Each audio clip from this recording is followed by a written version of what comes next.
Good evening, and welcome to Bedtime Stories with Lana. I am Lana, and tonight I am delighted to accompany you on a journey of relaxation, guiding you into a deep and peaceful sleep. Tonight we will listen together to Meditations by Marcus Aurelius, a work of Stoic philosophy containing profound lessons about life and the spirit. This is a sleep story for grown-ups, helping you seek tranquility in your soul. Have you ever wondered, can ancient wisdom bring peace to our minds in the modern world? Let Marcus Aurelius answer that question as his teachings gently lead you into a state of deep relaxation and slowly drift you into sleep. Before we begin, please find a comfortable position. Close your eyes and let all the worries of today dissolve. Like raindrops blending into the night, let us begin.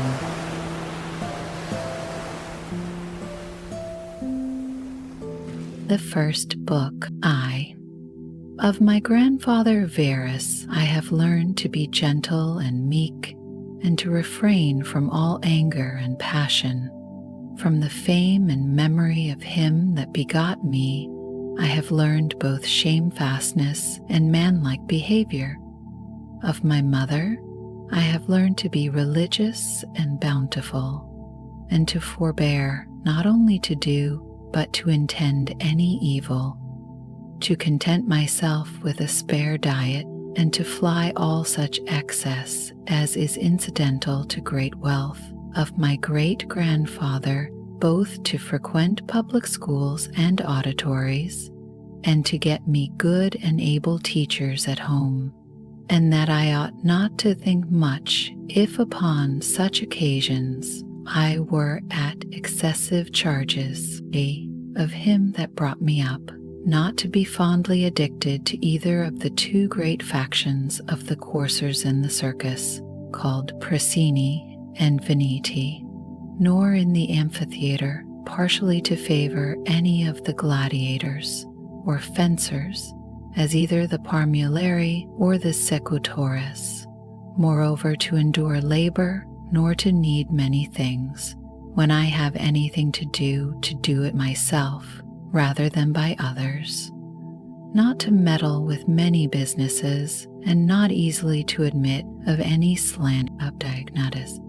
Not to busy myself about vain things, and not easily to believe those things which are commonly spoken by such as take upon them to work wonders, and by sorcerers or prestidigitators and impostors, concerning the power of charms, and their driving out of demons or evil spirits, and the like.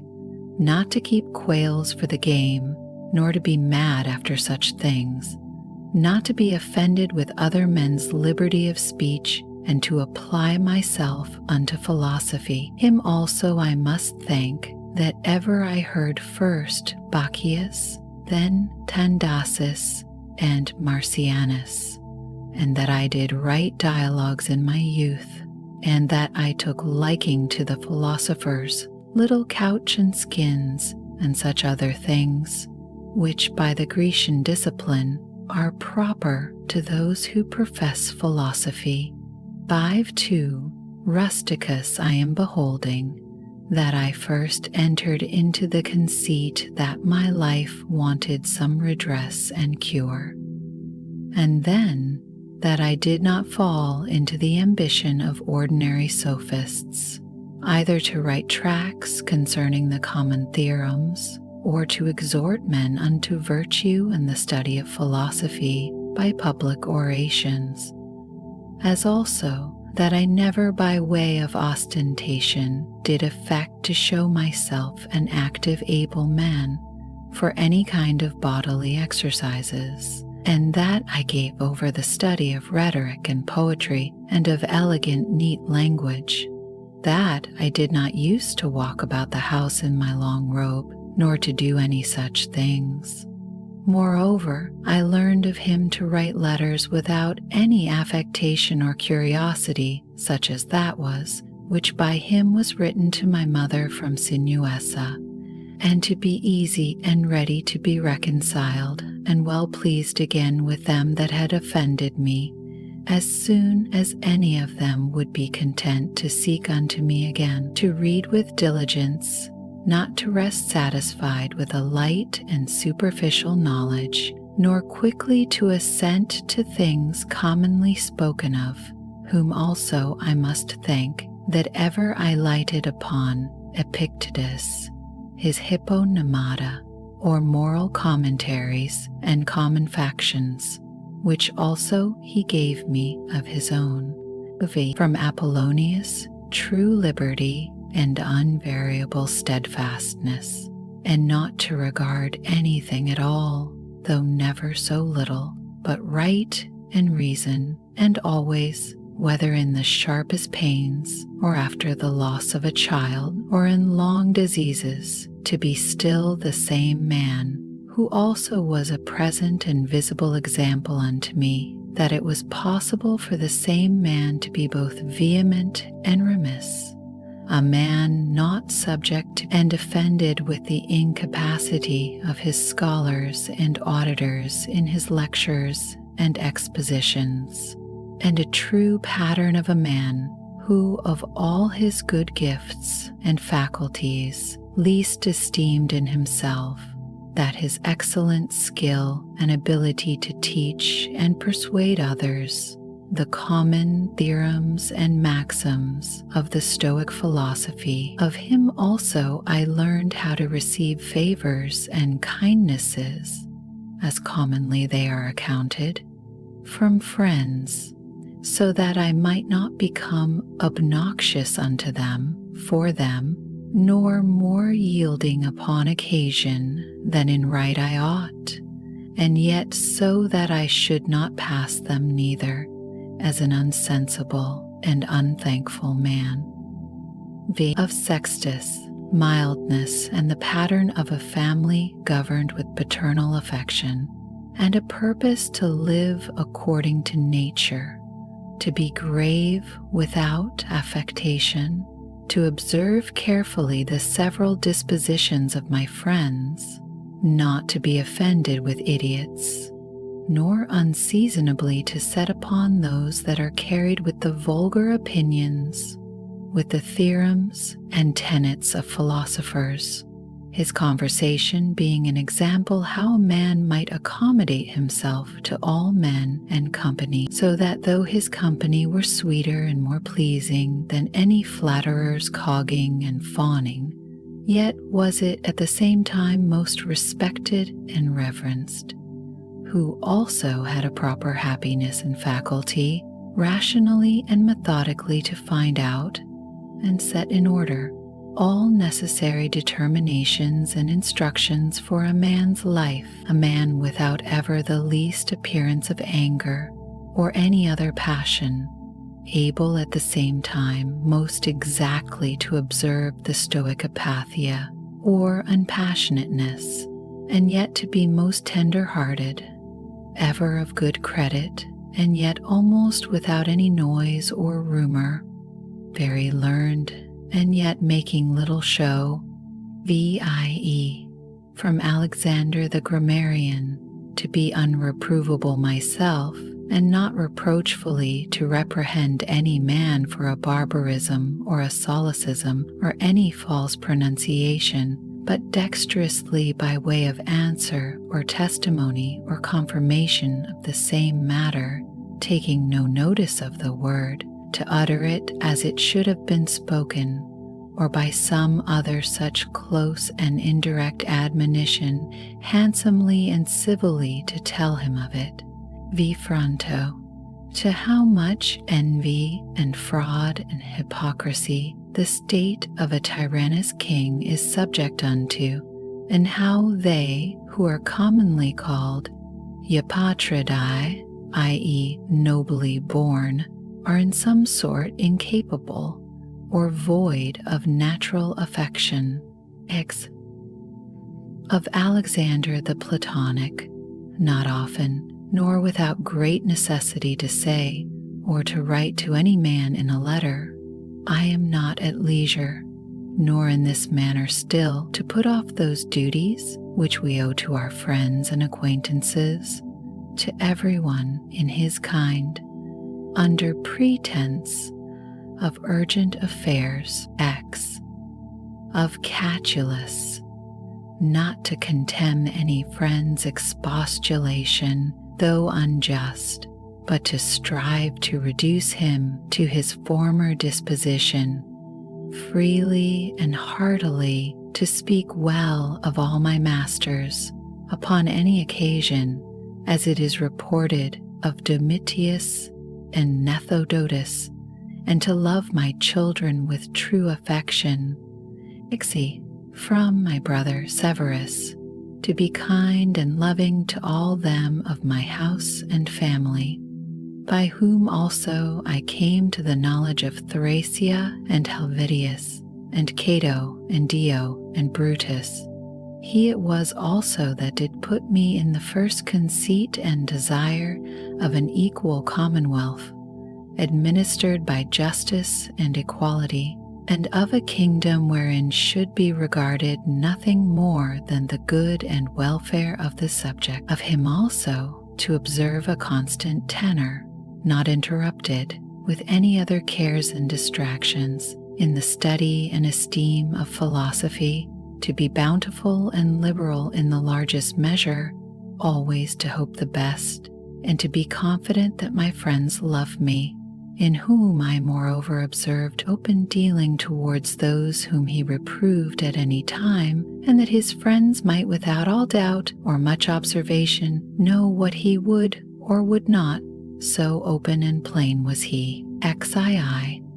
From Claudius Maximus. In all things to endeavor to have power of myself, and in nothing to be carried about, to be cheerful and courageous in all sudden chances and accidents, as in sicknesses, to love mildness and moderation and gravity, and to do my business, whatsoever it be, thoroughly and without querulousness. Whatsoever he said, all men believed him, that as he spake, so he thought, and whatsoever he did, that he did it with a good intent. His manner was never to wonder at anything, never to be in haste, and yet never slow, nor to be perplexed or dejected, or at any time unseemly or excessively to laugh, nor to be angry or suspicious, but ever ready to do good, and to forgive, and to speak truth, and all this as one that seemed rather of himself to have been straight and right, than ever to have been rectified or redressed. Neither was there any man that ever thought himself undervalued by him, or that could find in his heart to think himself a better man than he. He would also be very pleasant and gracious. 6. In my father, I observed his meekness, his constancy, without wavering in those things, which, after a due examination and deliberation, he had determined. How free from all vanity he carried himself in matter of honor and dignity, as they are esteemed. His laboriousness and assiduity, his readiness to hear any man that had aught to say tending to any common good, how generally and impartially he would give every man his due, his skill and knowledge, when rigor or extremity, or when remissness or moderation was in season, how he did abstain from all unchaste love of youths, his moderate condescending to other men's occasions as an ordinary man, neither absolutely requiring of his friends that they should wait upon him at his ordinary meals, nor that they should of necessity accompany him in his journeys, and that whensoever any business upon some necessary occasions was to be put off and omitted before it could be ended, he was ever found, when he went about it again, the same man that he was before, his accurate examination of things in consultations and patient hearing of others. He would not hastily give over the search of the matter as one easy to be satisfied with sudden notions and apprehensions.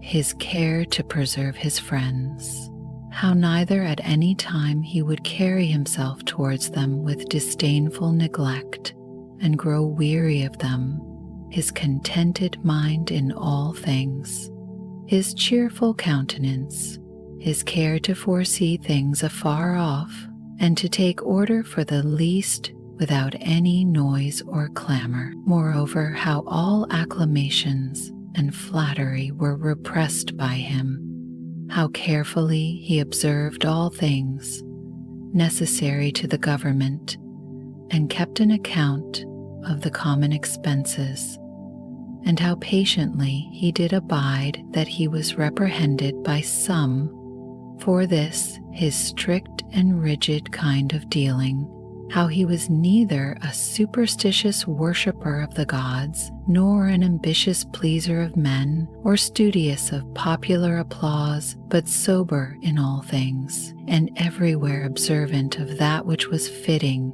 no affecter of novelties, in those things which conduce to his ease and convenience, plenty whereof his fortune did afford him, without pride and bragging, yet with all freedom and liberty, so that as he did freely enjoy them without any anxiety or affectation when they were present, so when absent he found no want of them. Moreover, that he was never commended by any man as either a learned, acute man, or an obsequious, officious man, or a fine orator, but as a ripe, mature man, a perfect, sound man, one that could not endure to be flattered, able to govern both himself and others.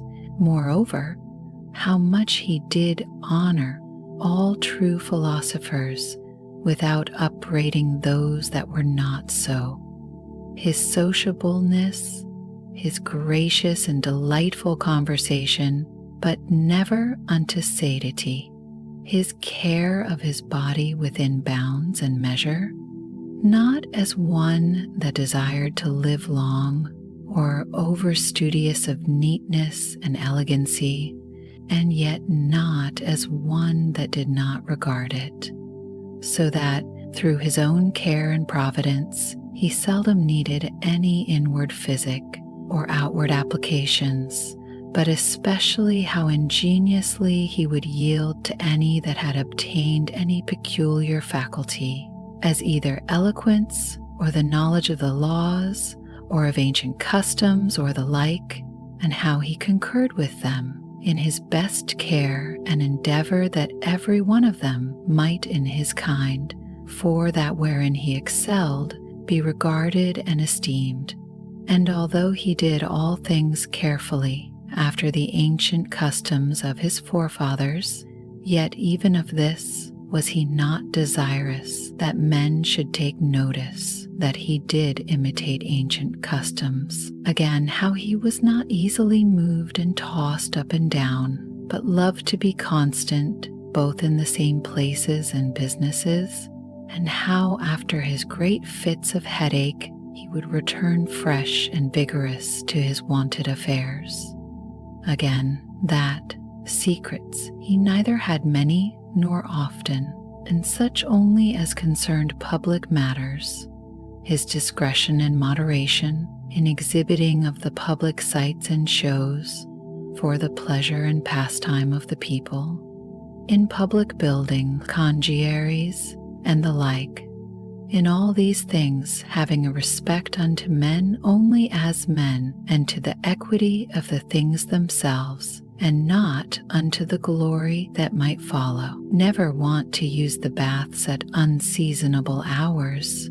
No builder, never curious or solicitous, either about his meat, or about the workmanship, or color of his clothes, or about anything that belonged to external beauty in all his conversation, far from all inhumanity, all boldness and incivility, all greediness and impetuosity, never doing anything with such earnestness and intention that a man could say of him that he did sweat about it, but contrariwise, all things distinctly, as at leisure, without trouble, orderly, soundly, and agreeably, a man might have applied that to him which is recorded of Socrates, that he knew how to want and to enjoy those things, in the want whereof most men show themselves weak,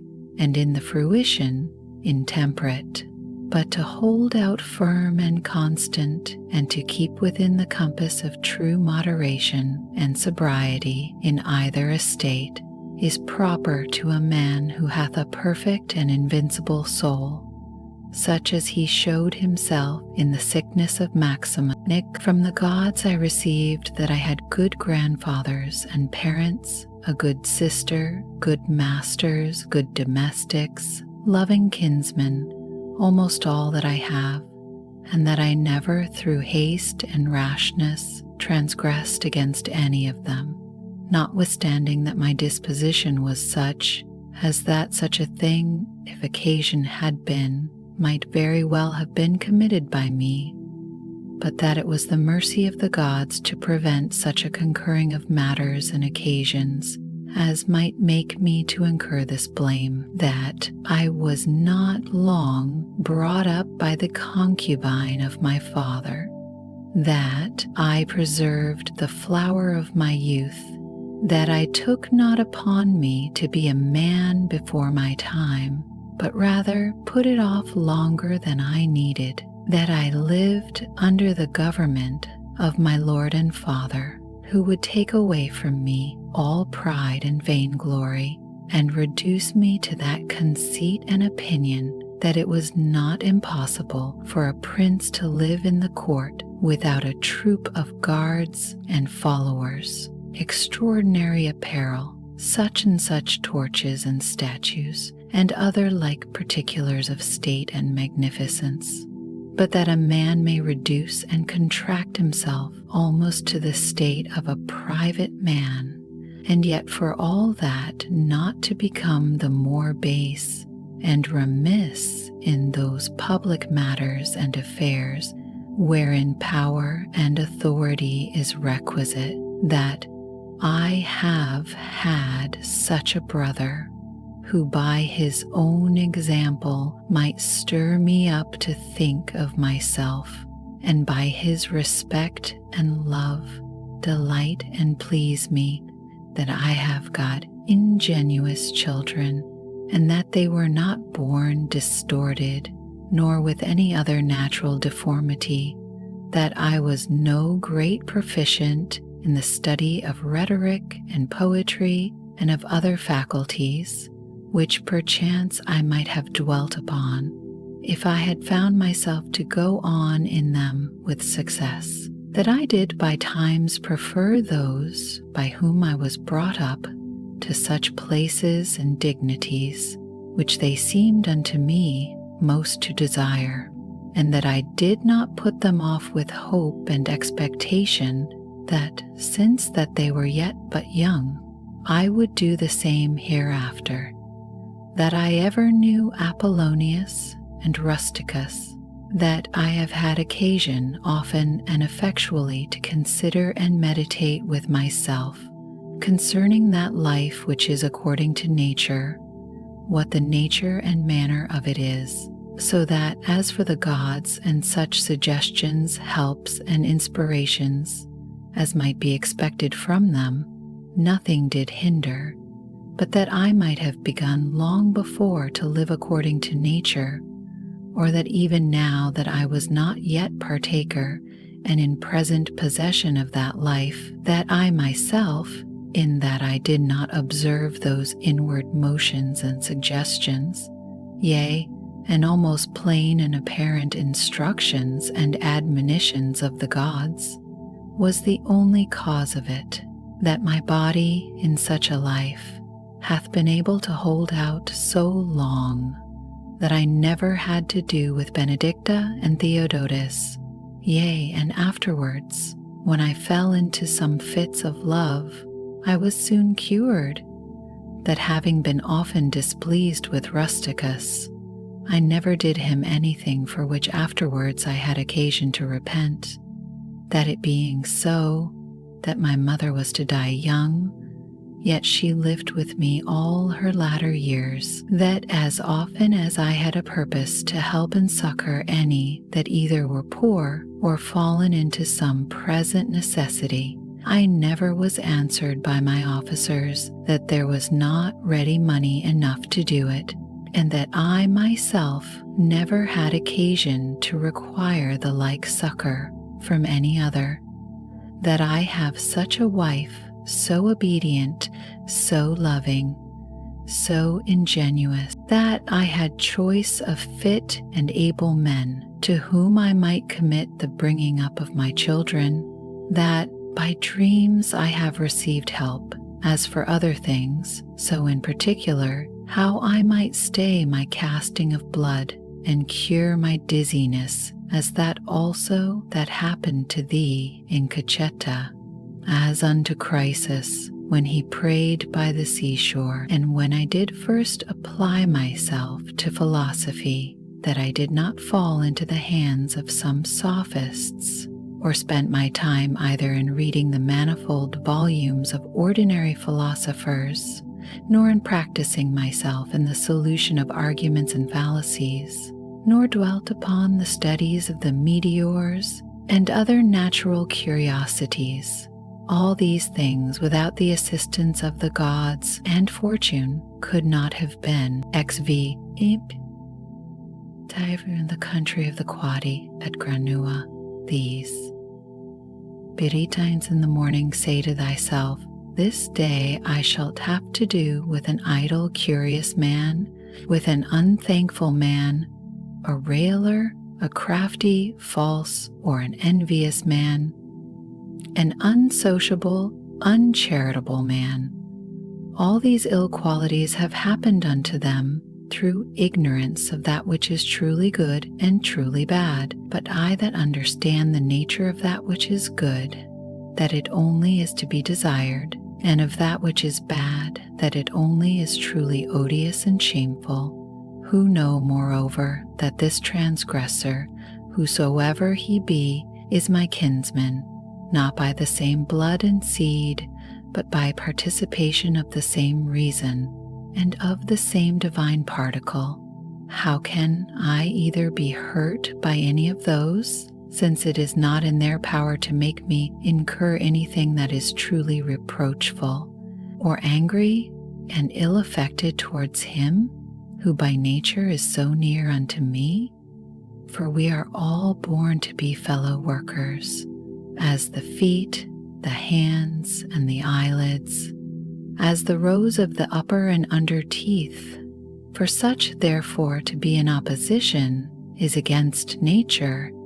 And what is it to chafe at and to be averse from, but to be in opposition ex vi? Whatsoever I am is either flesh or life, or that which we commonly call the mistress and overruling part of man, reason. Away with thy books, suffer not thy mind any more to be distracted and carried to and fro, for it will not be, but as even now ready to die. Think little of thy flesh, blood, bones, and a skin, a pretty piece of knit and twisted work, consisting of nerves, veins, and arteries. Think no more of it than so. And as for thy life, consider what it is, a wind, not one constant wind neither, but every moment of an hour let out and sucked in again. The third is thy ruling part, and here consider, thou art an old man, suffer not that excellent part to be brought in subjection and to become slavish. Suffer it not to be drawn up and down with unreasonable and unsociable lusts and motions, as it were with wires and nerves. Suffer it not any more either to repine at anything now present, or to fear and fly anything to come, which the destiny hath appointed thee. XV VI. Whatsoever proceeds from the gods immediately that any man will grant totally depends from their divine providence.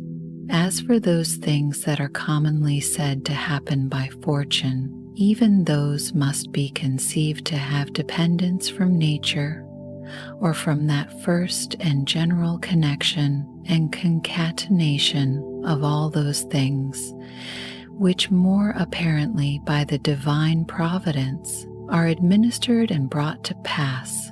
All things flow from thence, and whatsoever it is that is both necessary and conducing to the whole, part of which thou art, and whatsoever it is that is requisite and necessary for the preservation of the general, must of necessity for every particular nature be good and behoveful. And as for the whole, it is preserved, as by the perpetual mutation and conversion of the simple elements one into another, so also by the mutation and alteration of things and compounded. Let these things suffice thee. Let them be always unto thee as thy general rules and precepts. As for thy thirst after books, away with it with all speed, that thou die not murmuring and complaining, but truly meek and well satisfied, and from thy heart thankful unto the gods.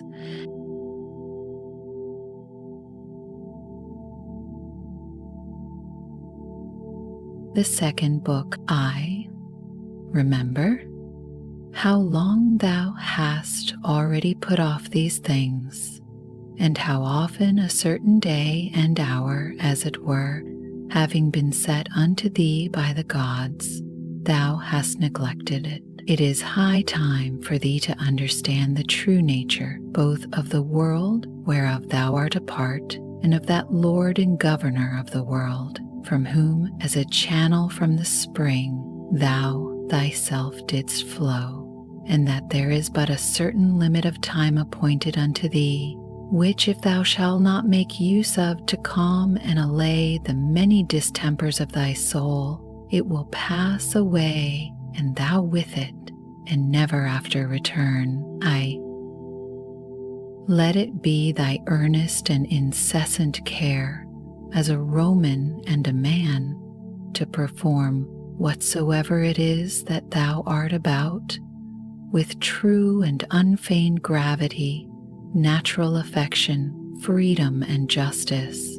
And as for all other cares and imaginations, how thou mayest ease thy mind of them, which thou shalt do, if thou shalt go about every action as thy last action, free from all vanity, all passionate and willful aberration from reason, and from all hypocrisy and self-love and dislike of those things which by the fates or appointment of God have happened unto thee. Thou seest that those things which for a man to hold on in a prosperous course and to live a divine life are requisite and necessary are not many, for the gods will require no more of any man that shall but keep and observe these things. Do, soul, do. Abuse and contemn thyself, yet a while and the time for thee to respect thyself will be at an end. Every man's happiness depends from himself, but behold, thy life is almost at an end. Whiles affording thyself no respect, thou dost make thy happiness to consist in the souls and conceits of other men. IV. Why should any of these things that happen externally so much distract thee? Give thyself leisure to learn some good thing, and cease roving and wandering to and fro. thou must also take heed of another kind of wandering, for they are idle in their actions, who toil and labor in this life, and have no certain scope to which to direct all their motions and desires. For not observing the state of another man's soul, scarce was ever any man known to be unhappy. Tell whosoever they be that intend not and guide not by reason and discretion the motions of their own souls, they must of necessity be unhappy. These things thou must always have in mind. What is the nature of the universe, and what is mine in particular? This unto that, what relation it hath, what kind of part of what kind of universe it is, and that there is nobody that can hinder thee, but that thou mayest always both do and speak those things which are agreeable to that nature whereof thou art a part. Theophrastus, where he compares sin with sin, as after a vulgar sense such things I grant may be compared, says, well and like a philosopher, that those sins are greater which are committed through lust than those which are committed through anger. For he that is angry seems with a kind of grief and close contraction of himself to turn away from reason.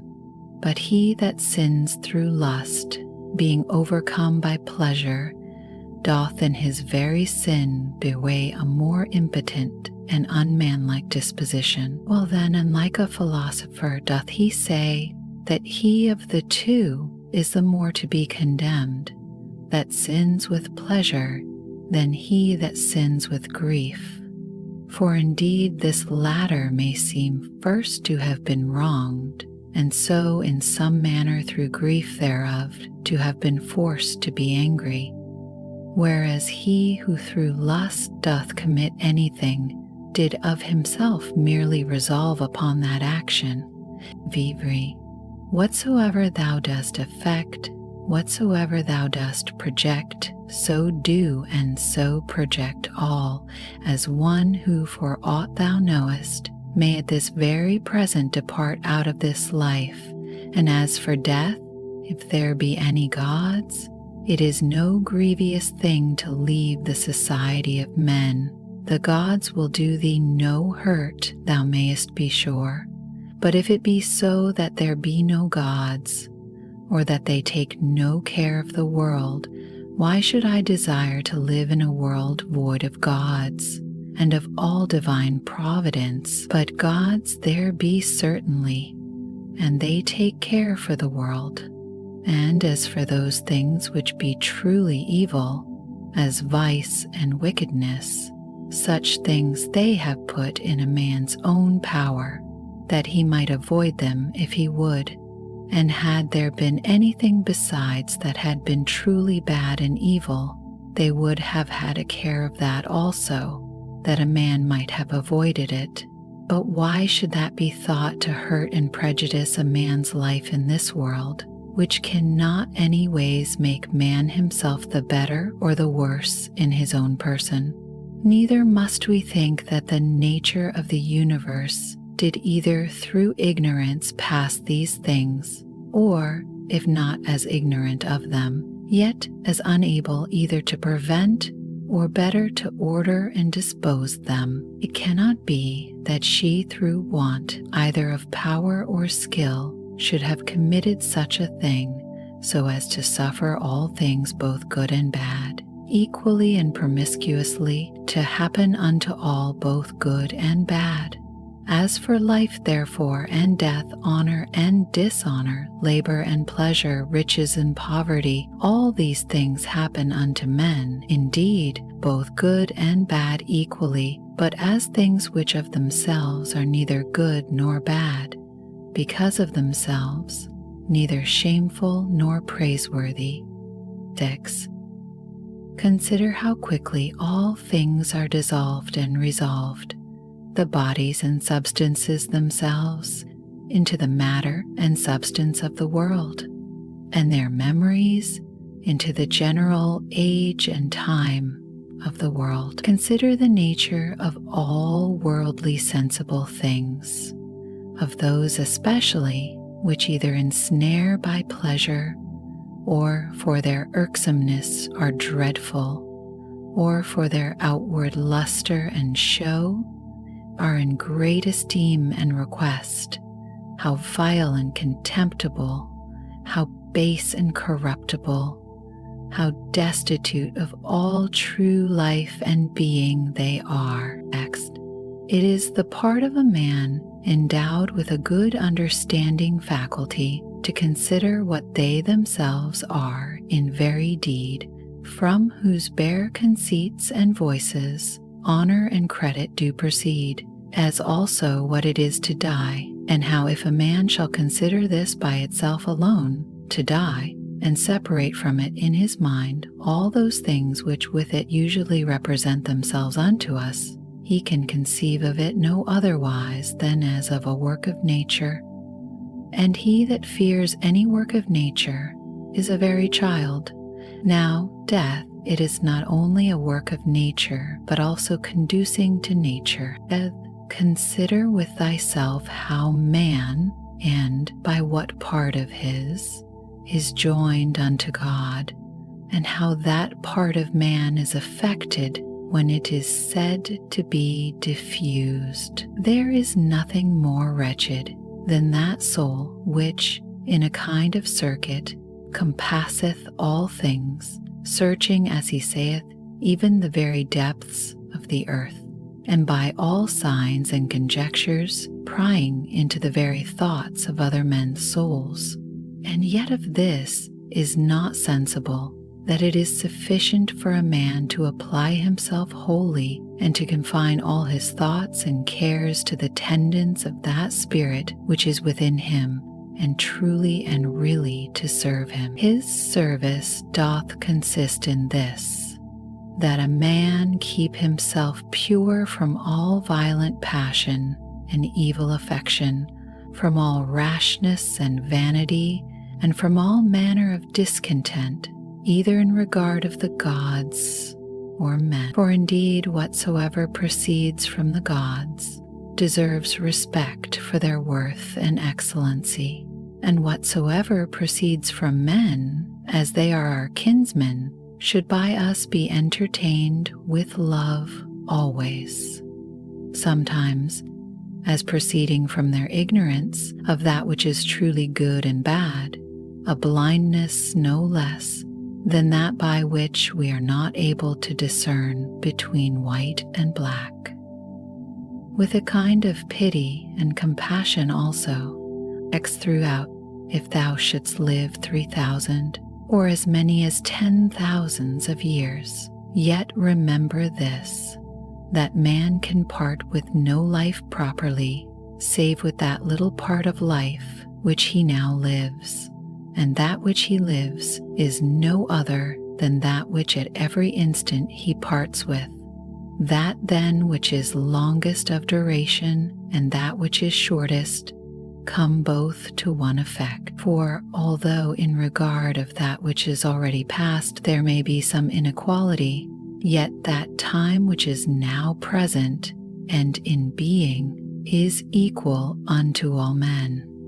And that being it which we part with, whensoever we die, it doth manifestly appear that it can be but a moment of time that we then part with. For as for that which is either past or to come, a man cannot be said properly to part with it. For how should a man part with that which he hath not?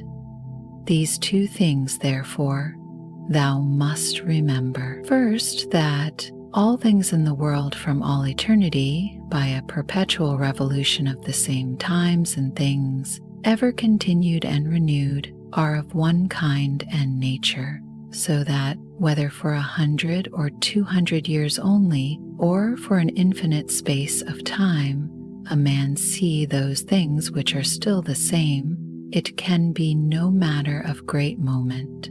And secondly, that life which any the longest liver or the shortest liver parts with is for length and duration the very same. For that only which is present is that which either of them can lose, as being that only which they have. For that which he hath not, no man can truly be said to lose. Remember that all is but opinion and conceit, for those things are plain and apparent, which were spoken unto Monimus the Cynic, and as plain and apparent is the use that may be made of those things, if that which is true and serious in them be received as well as that which is sweet and pleasing. Accident, a man's soul doth wrong and disrespect itself first, and especially when as much as in itself lies, it becomes an aposteme, and as it were, an excrescency of the world. For to be grieved and displeased with anything that happens in the world is direct apostasy from the nature of the universe, part of which all particular natures of the world are. Secondly, when she either is averse from any man, or led by contrary desires or affections tending to his hurt and prejudice, such as are the souls of them that are angry. Thirdly, when she is overcome by any pleasure or pain. Fourthly, when she doth dissemble and covertly and falsely either doth or saith anything. Fifthly, when she doth either affect or endeavor anything to no certain end, but rashly and without due ratiocination and consideration how consequent or inconsequent it is to the common end. For even the least things ought not to be done without relation unto the end, and the end of the reasonable creatures is to follow and obey him who is the reason, as it were, and the law of this great city and ancient commonwealth. XB. The time of a man's life is as a point, the substance of it ever flowing, the sense obscure, and the whole composition of the body tending to corruption. His soul is restless, fortune uncertain, and fame doubtful. To be brief, as a stream, so are all things belonging to the body. As a dream or as a smoke, so are all that belong unto the soul. Our life is a warfare and a mere pilgrimage. Fame after life is no better than oblivion. What is it then that will adhere and follow? Only one thing, philosophy. And philosophy doth consist in this: for a man to preserve that spirit which is within him from all manner of contumelities and injuries, and above all pains or pleasures, never to do anything either rashly or feignedly or hypocritically, wholly to depend from himself and his own proper actions all things that happen unto him, to embrace contentedly as coming from him, from whom he himself also came, and above all things, with all meekness and a calm cheerfulness, to expect death as being nothing else but the resolution of those elements of which every creature is composed. And if the elements themselves suffer nothing by this their perpetual conversion of one into another, that dissolution and alteration which is so common unto all, why should it be feared by any? Is not this according to nature? But nothing that is according to nature can be evil.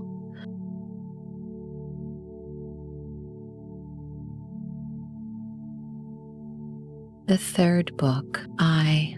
A man must not only consider how daily his life wasteth and decreaseth, but this also, that if he live long he cannot be certain whether his understanding shall continue so able and sufficient.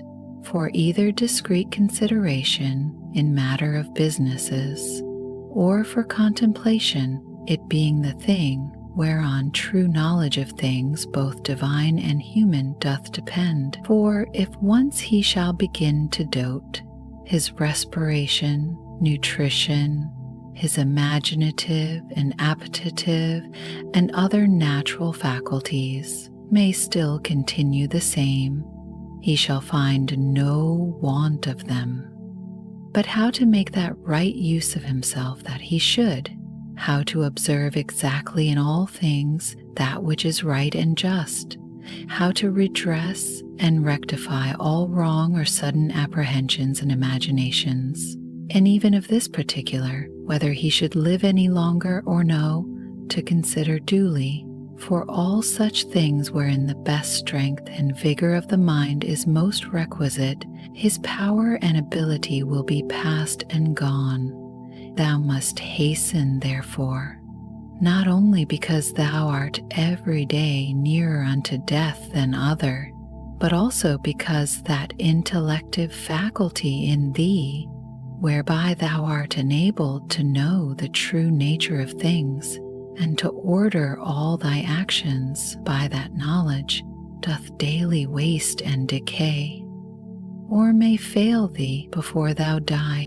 This also thou must observe, that whatsoever it is that naturally doth happen to things natural hath somewhat in itself that is pleasing and delightful, as a great loaf when it is baked, some parts of it cleave as it were, and part asunder, and make the crust of it rugged and unequal, and yet those parts of it, though in some sort it be against the art and intention of baking itself, that they are thus cleft and parted, which should have been and were first made all even and uniform, they become it well nevertheless, and have a certain peculiar property to stir the appetite.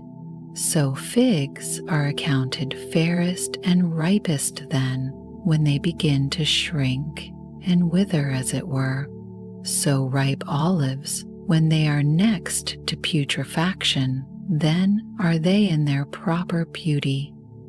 The hanging down of grapes, the brow of a lion, the froth of a foaming wild boar, and many other like things, though by themselves considered they are far from any beauty, yet because they happen naturally, they both are comely and delightful. So that if a man shall with a profound mind and apprehension consider all things in the world, even among all those things which are but mere accessories and natural appendices as it were, there will scarce appear anything unto him wherein he will not find matter of pleasure and delight.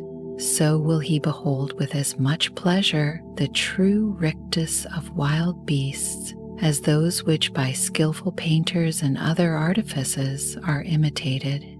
So will he be able to perceive the proper ripeness and beauty of old age, whether in man or woman, and whatsoever else it is that is beautiful and alluring in whatsoever is, with chaste and continent eyes he will soon find out and discern. Those and many other things will he discern, not credible unto every one, but unto them only who are truly and familiarly acquainted both with nature itself and all natural things. Hippocrates, having cured many sicknesses, fell sick himself and died. The Chaldeans and astrologians, having foretold the deaths of divers, were afterwards themselves surprised by the fates. Alexander and Pompeius and Caius Caesar, having destroyed so many towns and cut off in the field so many thousands both of horse and foot, yet they themselves at last were fain to part with their own lives. Heraclitus, having written so many natural tracts concerning the last and general conflagration of the world, died afterwards all filled with water within, and all bedaubed with dirt and dung without. Lice killed Democritus, and Socrates, another sort of vermin, wicked, ungodly men. How then stands the case? Thou hast taken ship, thou hast sailed, thou art come to land. Go out.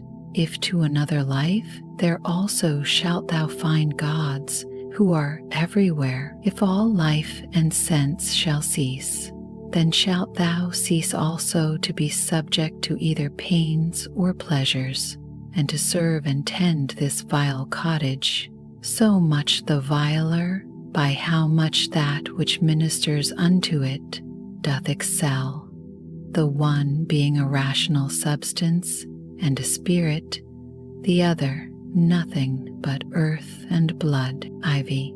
Spend not the remnant of thy days in thoughts and fancies concerning other men, when it is not in relation to some common good, when by it thou art hindered from some other better work. That is, spend not thy time in thinking what such a man doth, and to what end, what he saith, and what he thinks, and what he is about, and such other things or curiosities, which make a man to rove and wander from the care and observation of that part of himself which is rational and overruling. See therefore in the whole series and connection of thy thoughts, that thou be careful to prevent whatsoever is idle and impertinent, but especially whatsoever is curious and malicious.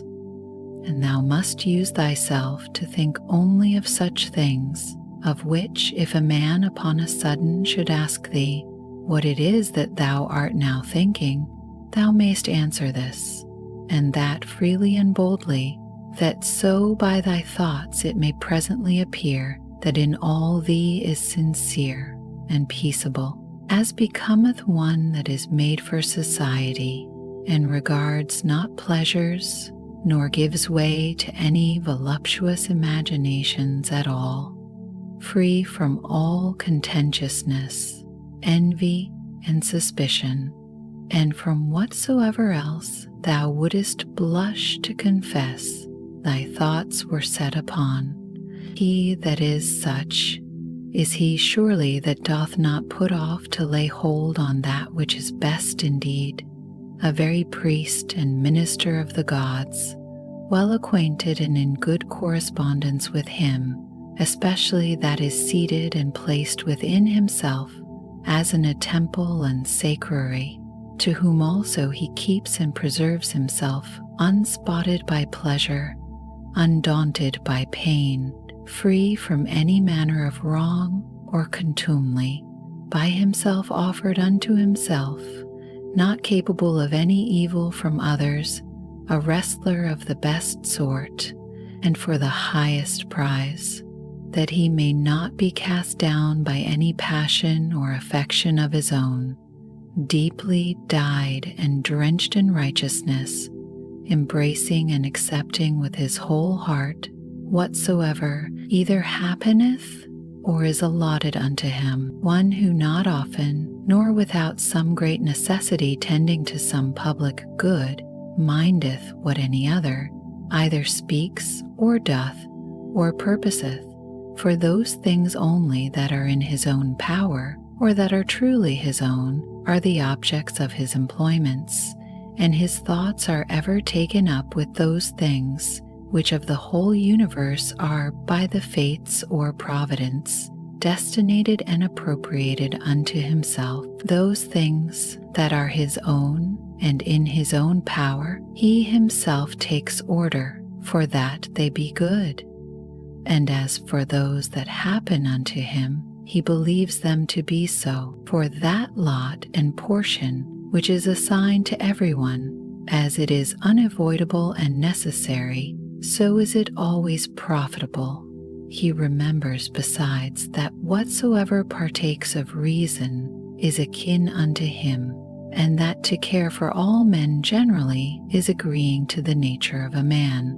But as for honor and praise, that they ought not generally to be admitted and accepted of from all, but from such only who live according to nature. As for them that do not, what manner of men they be at home or abroad, day or night, how condition themselves with what manner of conditions, or with men of what conditions they moil and pass away the time together, he knoweth, and remembers right well.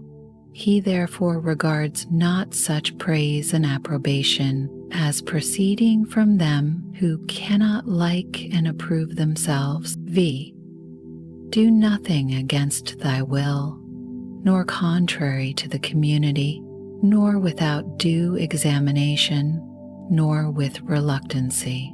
Affect not to set out thy thoughts with curious, neat language.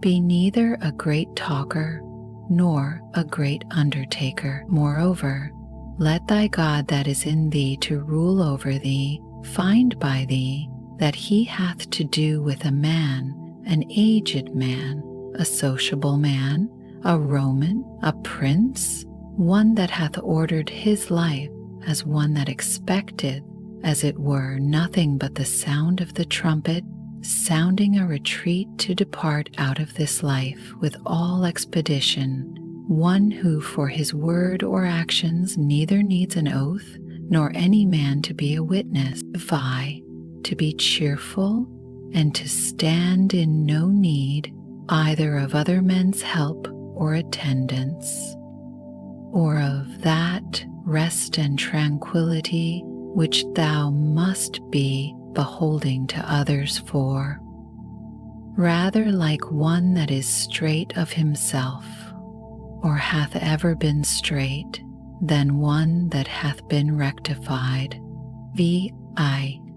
If thou shalt find anything in this mortal life better than righteousness, than truth, temperance, fortitude, and in general better than a mind contented both with those things which according to right and reason she doth, and in those which without her will and knowledge happen unto thee by the providence, if I say, thou canst find out anything better than this, apply thyself unto it with thy whole heart, and that which is best wheresoever thou dost find it, enjoy freely. But if nothing thou shalt find worthy to be preferred to that spirit which is within thee, if nothing better than to subject unto thee thine own lusts and desires, and not to give way to any fancies or imaginations before thou hast duly considered of them, nothing better than to withdraw thyself,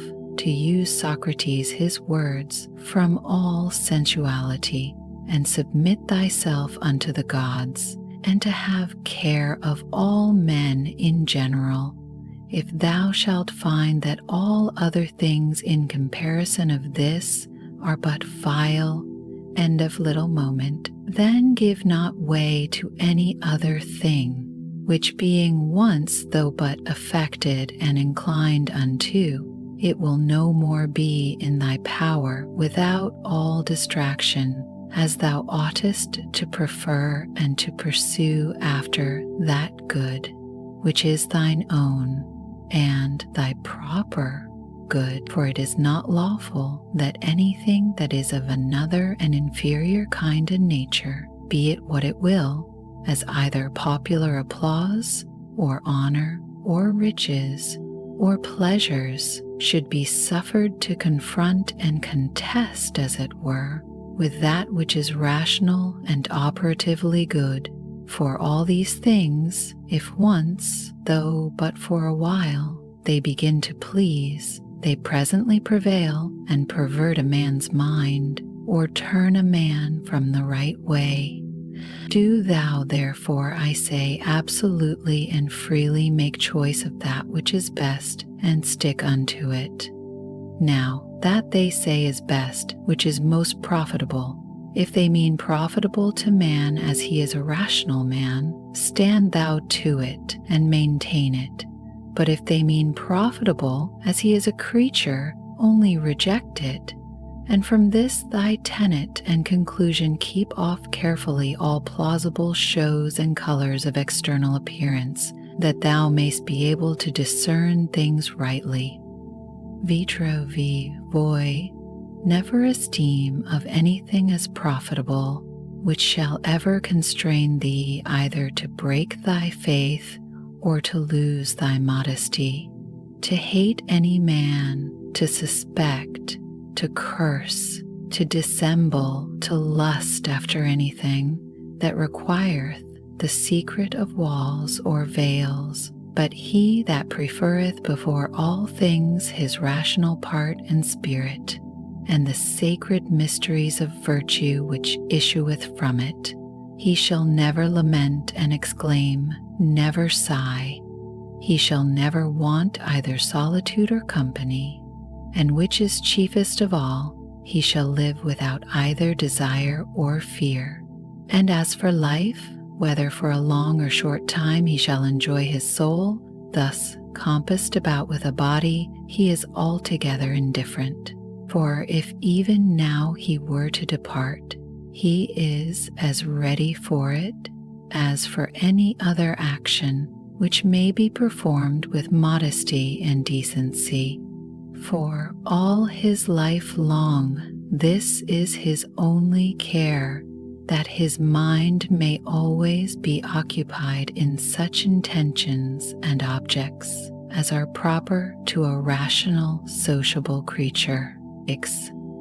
In the mind that is once truly disciplined and purged, thou canst not find anything, either foul or impure, or as it were festered. Nothing that is either servile or affected, no partial tie, no malicious averseness, nothing obnoxious, nothing concealed. The life of such an one, death can never surprise as imperfect, as of an actor that should die before he had ended, or the play itself were at an end. A man might speak, use thine opinative faculty with all honor and respect, for in her indeed is all, that thy opinion do not beget in thy understanding anything contrary to either nature or the proper constitution of a rational creature. The end and object of a rational constitution is to do nothing rashly, to be kindly affected towards men, and in all things willingly to submit unto the gods. Casting therefore all other things aside, keep thyself to these few, and remember withal that no man properly can be said to live more than that which is now present, which is but a moment of time. Whatsoever is besides, either is already past or uncertain. The time therefore that any man doth live is but a little, and the place where he liveth is but a very little corner of the earth, and the greatest fame that can remain of a man after his death, even that is but little, and that too, such as it is whilst it is by the succession of silly mortal men preserved, who likewise shall shortly die, and even whiles they live, know not what in very deed they themselves are, and much less can know one who long before is dead and gone.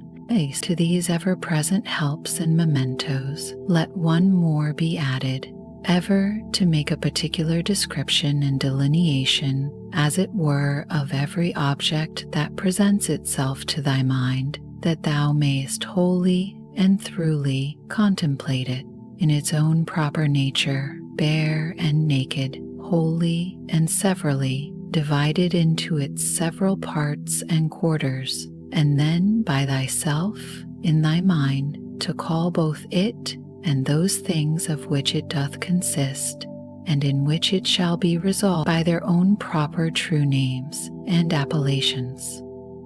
For there is nothing so effectual to beget true magnanimity as to be able truly and methodically to examine and consider all things that happen in this life, and so to penetrate into their natures, that at the same time this also may concur in our apprehensions. What is the true use of it, and what is the true nature of this universe? to which it is useful, how much in regard of the universe may it be esteemed, how much in regard of man, a citizen of the supreme city, of which all other cities in the world are, as it were, but houses and families, xie. What is this that now my fancy is set upon? Of what things doth it consist? How long can it last? Which of all the virtues is the proper virtue for this present use, as whether meekness, fortitude, truth, faith, sincerity, contentation, or any of the rest?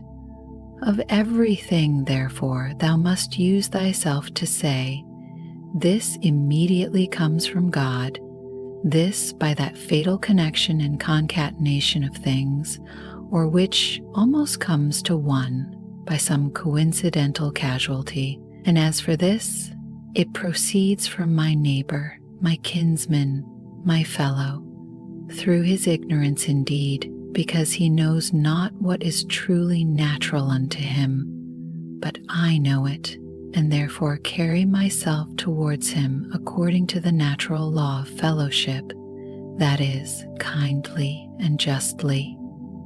As for those things that of themselves are altogether indifferent, as, in my best judgment, I conceive everything to deserve more or less, so I carry myself towards it. Step 6. If thou shalt intend that which is present, following the rule of right and reason carefully, solidly, meekly, and shalt not intermix any other businesses, but shall study this only to preserve thy spirit unpolluted and pure, and shall cleave unto him without either hope or fear of anything, in all things that thou shalt either do or speak, contenting thyself with heroical truth, thou shalt live happily, and from this there is no man that can hinder thee. Wise physicians and cure surgeons have always their instruments ready at hand for all sudden cures. So have thou always thy dogmata in a readiness for the knowledge of things both divine and human. And whatsoever thou dost, even in the smallest things that thou dost, thou must ever remember that mutual relation and connection that is between these two things, divine and things human. For without relation unto God, thou shalt never speed in any worldly actions, nor on the other side in any divine, without some respect had to things human. XV.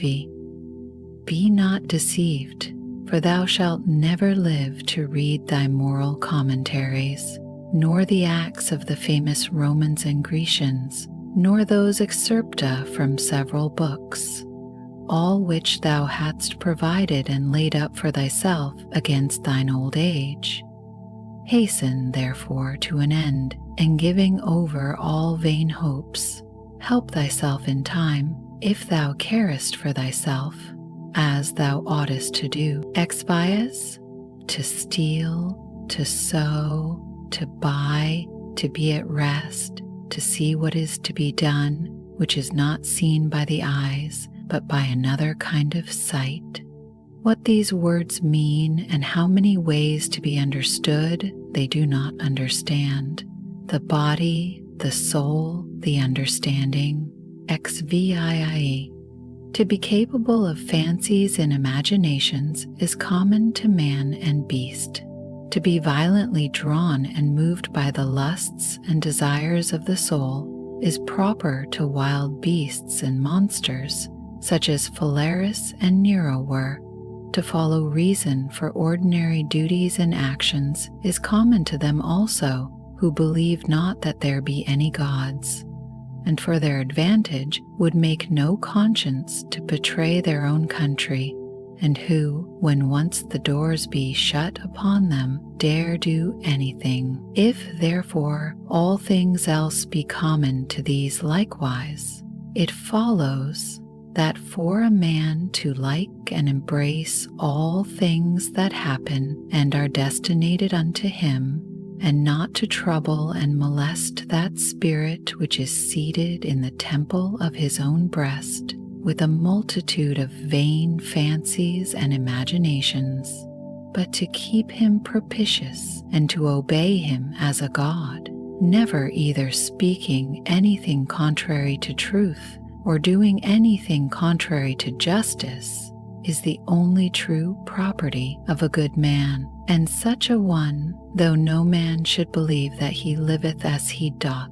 either sincerely and conscientiously, or cheerful and contentedly, yet is he neither with any man at all angry for it, nor diverted by it from the way that leadeth to the end of his life, through which a man must pass pure, ever ready to depart, and willing of himself, without any compulsion to fit and accommodate himself to his proper lot and portion.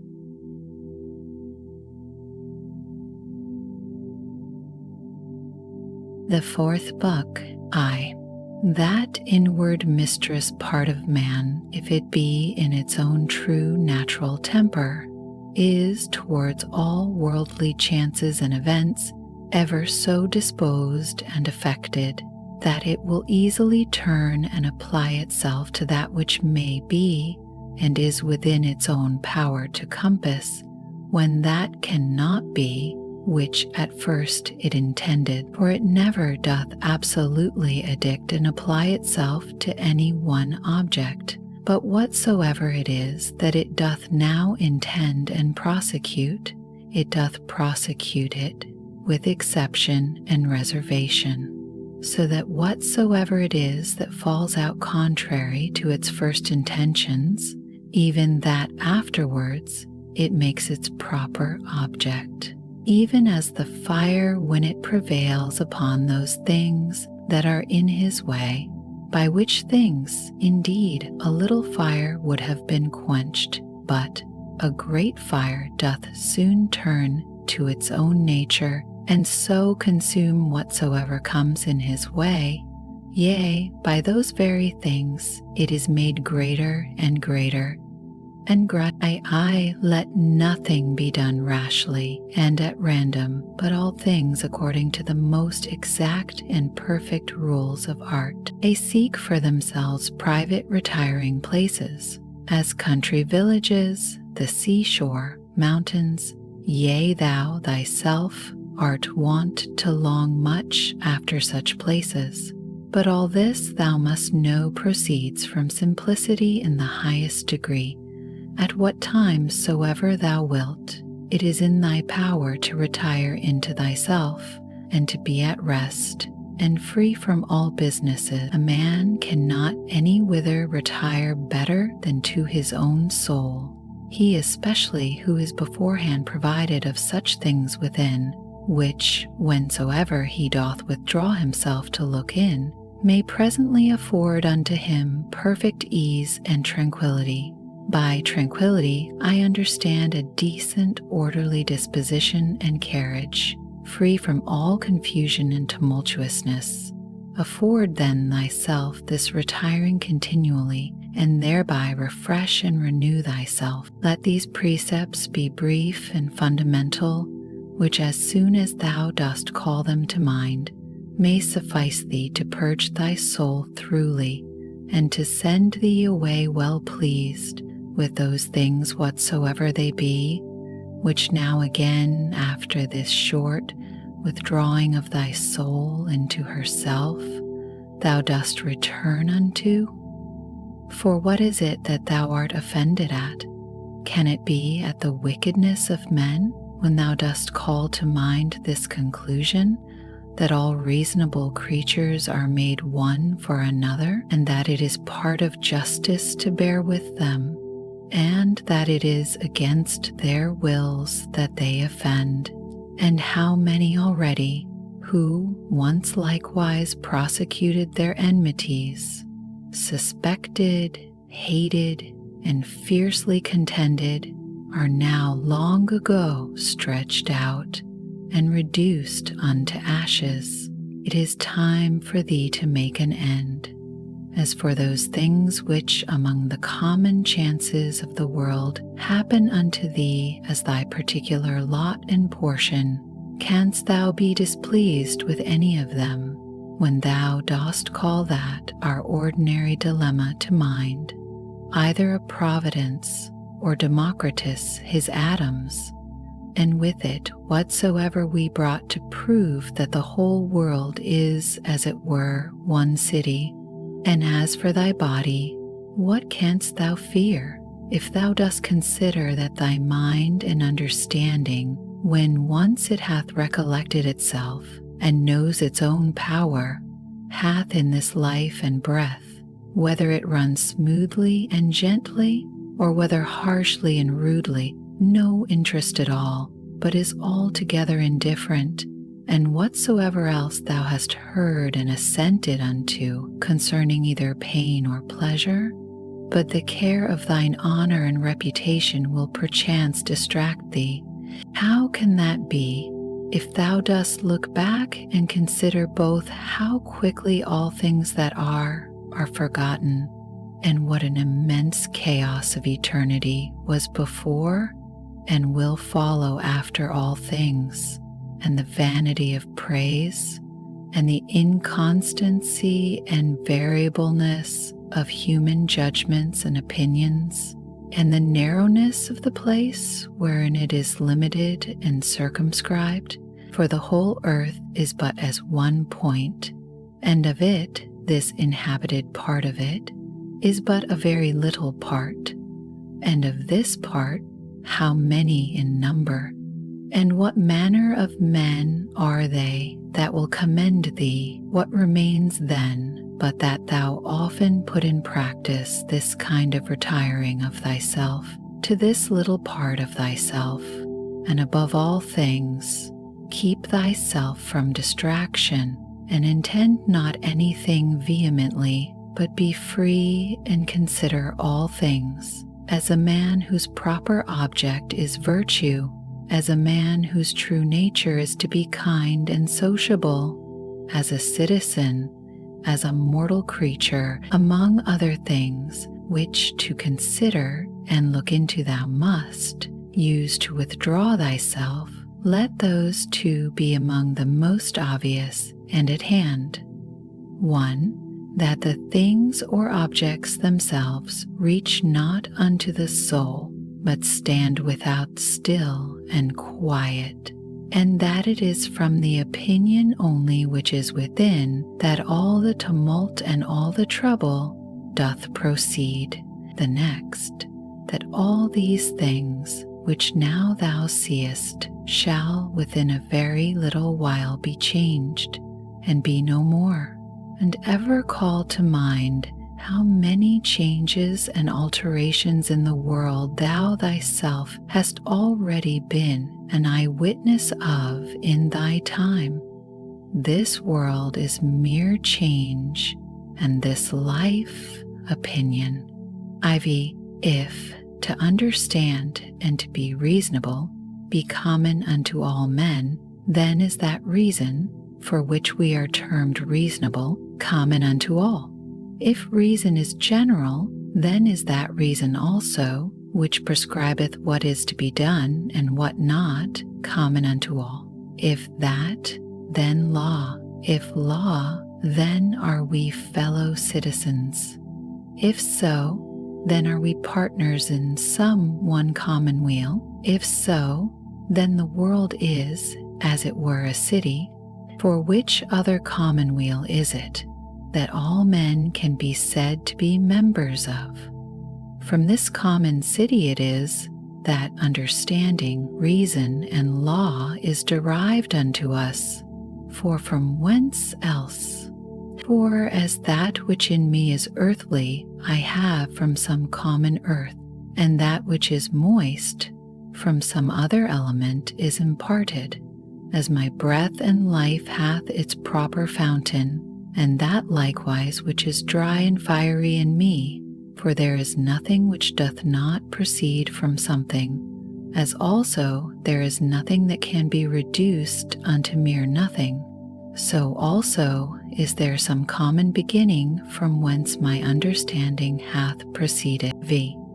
As generation is, so also death, a secret of nature's wisdom, a mixture of elements resolved into the same elements again, a thing surely which no man ought to be ashamed of, in a series of other fatal events and consequences, which a rational creature is subject unto, not improper or incongruous, nor contrary to the natural and proper constitution of man himself. V.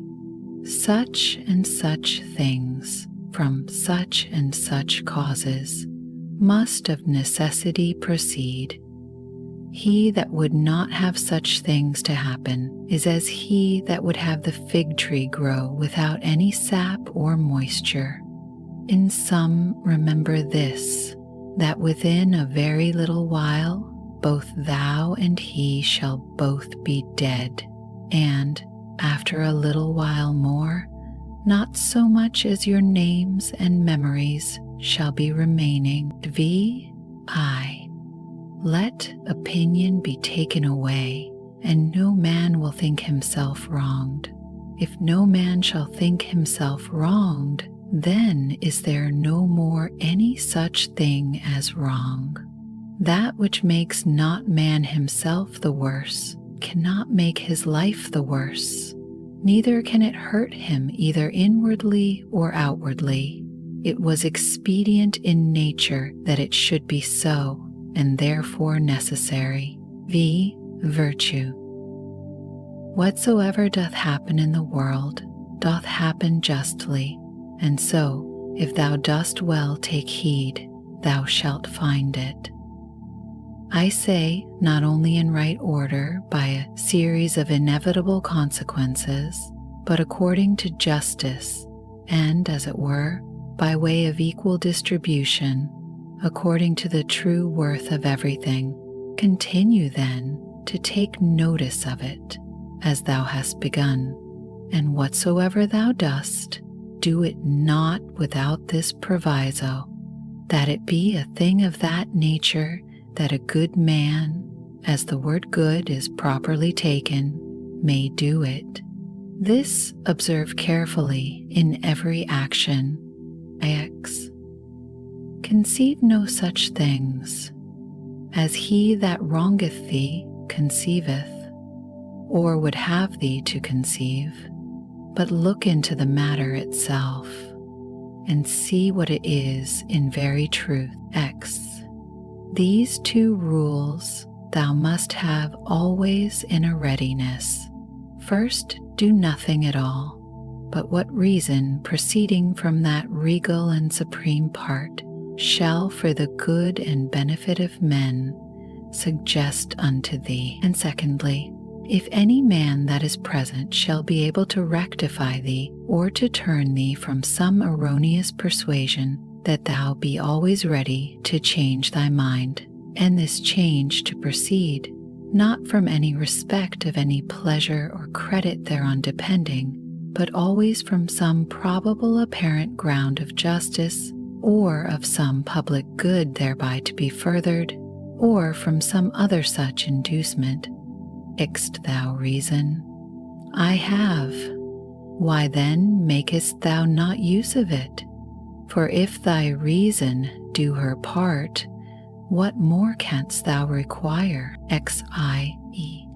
As a part hitherto thou hast had a particular subsistence, and now shalt thou vanish away into the common substance of him who first begot thee, or rather thou shalt be resumed again into that original rational substance out of which all others have issued and are propagated.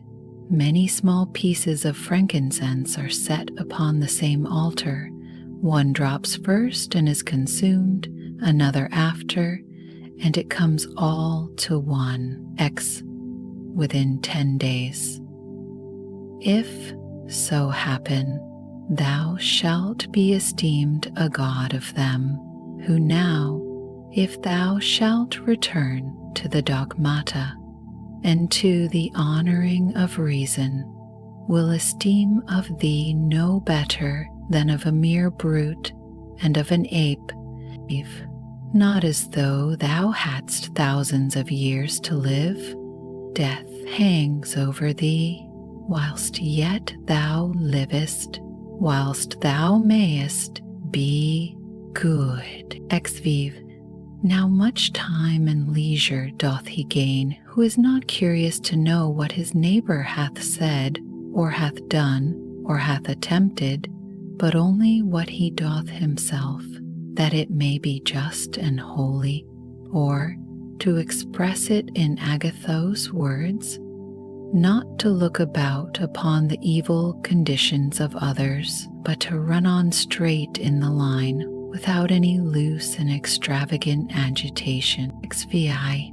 He who is greedy of credit and reputation after his death doth not consider that they themselves, by whom he is remembered, shall soon after every one of them be dead, and they likewise that succeed those, until at last all memory, which hitherto by the succession of men, admiring and soon after dying, hath had its course, be quite extinct. But suppose that both they that shall remember thee, and thy memory with them, should be immortal. What is that to thee? I will not say to thee after thou art dead, but even to thee living, what is thy praise? But only for a secret and politic consideration, which we call oikonomion or dispensation. For as for that it is the gift of nature, whatsoever is commended in thee, what might be ejected from thence, let that now that we are upon another consideration be omitted as unseasonable.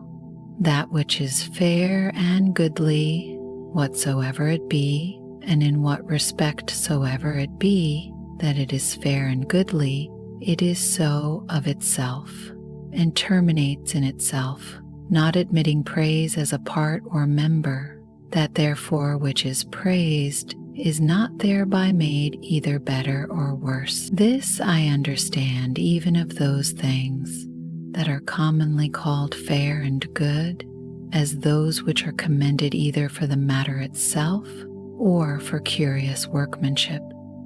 As for that which is truly good, what can it stand in need of more than either justice or truth, or more than either kindness and modesty? Which of all those either becomes good or fair because commended, or dispraised suffers any damage? Doth the emerald become worse in itself, or more vile if it be not commended? Doth gold or ivory or purple? Is there anything that doth, though never so common, as a knife, a flower, or a tree? XV VI. If so be that the souls remain after death, say they that will not believe it, how is the air from all eternity able to contain them? How is the earth, say I, ever from that time able to contain the bodies of them that are buried? For as here the change and resolution of dead bodies into another kind of subsistence, whatsoever it be, makes place for other dead bodies, so the souls after death transferred into the air, after they have conversed there a while, are either by way of transmutation or transfusion or conflagration received again into that original rational substance from which all others do proceed, and so give way to those souls who before coupled and associated unto bodies now begin to subsist single. This upon a supposition that the souls after death do for a while subsist single may be answered, and here, besides the number of bodies so buried and contained by the earth, we may further consider the number of several beasts eaten by us men and by other creatures, for notwithstanding that such a multitude of them is daily consumed, and as it were buried in the bodies of the eaters, yet is the same place and body able to contain them by reason of their conversion partly into blood, partly into air and fire. What in these things is the speculation of truth? To divide things into that which is passive and material, and that which is active and formal, exhibitious, not to wander out of the way, but upon every motion and desire, to perform that which is just, and ever to be careful to attain to the true natural apprehension of every fancy that presents itself. Ixion. Whatsoever is expedient unto thee, O world, is expedient unto me. Nothing can either be unseasonable unto me or out of date, which unto thee is seasonable. Whatsoever thy seasons bear shall ever by me be esteemed as happy fruit and increase. O nature, from thee are all things, in thee all things subsist, and to thee all tend. Could he say of Athens, thou lovely city of sea crops, and shalt not thou say of the world, thou lovely city of God? Exec. They will say commonly, meddle not with many things, if thou wilt live cheerfully. Certainly there is nothing better than for a man to confine himself to necessary actions, to such and so many only, as reason in a creature that knows itself born for society will command and enjoin. This will not only procure that cheerfulness which from the goodness, but that also which from the paucity of actions doth usually proceed.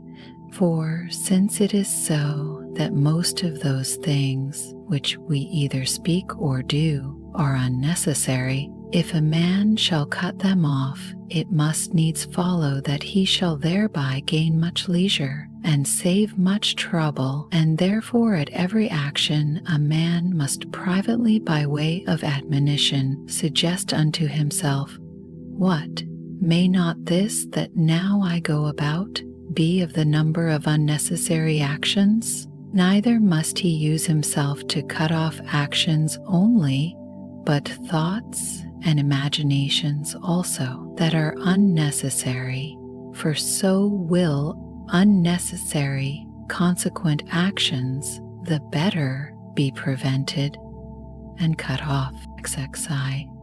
Try also how a good man's life, of one who is well pleased with those things whatsoever, which among the common changes and chances of this world fall to his own lot and share, and can live well contented and fully satisfied in the justice of his own proper present action, and in the goodness of his disposition for the future, will agree with thee. Thou hast had experience of that other kind of life. Make now trial of this also. Trouble not thyself any more henceforth. Reduce thyself unto perfect simplicity. Doth any man offend? It is against himself that he doth offend. Why should it trouble thee? Hath anything happened unto thee? It is well, whatsoever it be. It is that which of all the common chances of the world, from the very beginning in the series of all other things that have or shall happen, was destinated and appointed unto thee to comprehend all in a few words. Our life is short. We must endeavor to gain the present time with best discretion and justice. Use recreation with sobriety. XXII. Either this world is a cosmos or comely peace, because all disposed and governed by certain order, or if it be a mixture, though confused, yet still it is a comely peace. For is it possible that in thee there should be any beauty at all, and that in the whole world there should be nothing but disorder and confusion, and all things in it too, by natural different properties, one from another, differenced and distinguished, and yet all through diffused, and by natural sympathy, one to another united, as they are XO7, EO7, AO, an effeminate disposition, a hard, inexorable disposition, a wild, inhuman disposition, a sheepish disposition, a childish disposition, a blockish, a false, a scurrilent, a fraudulent, a tyrannical. What then? If he be a stranger in the world that knows not the things that are in it. Expo 608. He is a true fugitive that flies from reason, by which men are sociable. He blind who cannot see with the eyes of his understanding. He poor that stands in need of another, and hath not in himself all things needful for this life. He an aposteme of the world, who by being discontented with those things that happen unto him in the world, doth as it were apostatize, and separate himself from common nature's rational admin. For the same nature it is that brings this unto thee, whatsoever it be that first brought thee into the world. He raises sedition in the city, who by irrational actions withdraws his own soul from that one and common soul of all rational creatures. Hexic V, there is who without so much as a coat, and there is who without so much as a book doth put philosophy in practice. I am half naked, neither have I bread to eat, and yet I depart not from reason, saith one. But I say, I want the food of good teaching and instructions, and yet I depart not from reason. 6 Vi. What art and profession soever thou hast learned, endeavor to effect it, and comfort thyself in it, and pass the remainder of thy life as one who from his whole heart commits himself in whatsoever belongs unto him, unto the gods. And as for men, carry not thyself either tyrannically or servilely towards any. X-ray V, consider in my mind, for example's sake, the times of Vespasian.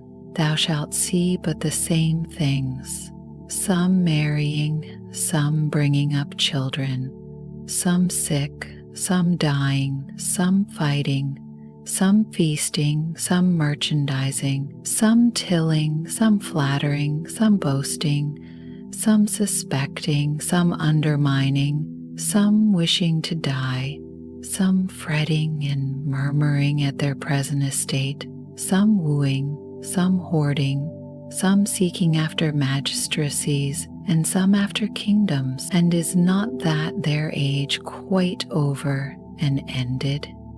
Again, consider now the times of Trajan. There likewise thou seest the very self-same things, and that age also is now over and ended. In the like manner consider other periods, both of times and of whole nations, and see how many men, after they had withal their might and main, intended and prosecuted some one worldly thing or other, did soon after drop away, and were resolved into the elements. But especially thou must call to mind them whom thou thyself in thy lifetime hast known much distracted about vain things, and in the meantime neglecting to do that, and closely and inseparably fully satisfied with it, to adhere unto it, which their own proper constitution did require. And here thou must remember that thy carriage in every business must be according to the worth and due proportion of it, for so shalt thou not easily be tired out and vexed. if thou shalt not dwell upon small matters longer than is fitting. I venerate. Those words which once were common and ordinary are now become obscure and obsolete, and so the names of men once commonly known and famous are now become in a manner obscure and obsolete. Names: Camillus, Caius, Laesius, Leonidas. Not long after Scipio, Cato, then Augustus, then Adrianus, then Antoninus Pius. All these in a short time will be out of date, and, as things of another world as it were, become fabulous. And this I say of them who once shined as the wonders of their ages, for as for the rest, no sooner are they expired than with them all their fame and memory. And what is it then that shall always be remembered? All is vanity. What is it that we must bestow our care and diligence upon, even upon this only, that our minds and wills be just, that our actions be charitable, that our speech be never deceitful, or that our understanding be not subject to error, that our inclination be always set to embrace whatsoever shall happen unto us as necessary, as usual, as ordinary, as flowing from such a beginning and such a fountain, from which both thou thyself and all things are. Willingly therefore and wholly surrender up thyself unto that fatal concatenation, yielding up thyself unto the fates, to be disposed of at their pleasure. Whatsoever is now present, and from day to day hath its existence, all objects of memories and the minds and memories themselves incessantly consider, all things that are have their being by change and alteration. Use thyself therefore often to meditate upon this, that the nature of the universe delights in nothing more than in altering those things that are, and in making others like unto them, so that we may say that whatsoever is but as it were the seed of that which shall be. For if thou think that that only is seed, which either the earth or the womb receiveth, thou art very simple. Thou art now ready to die, and yet hast thou not attained to that perfect simplicity.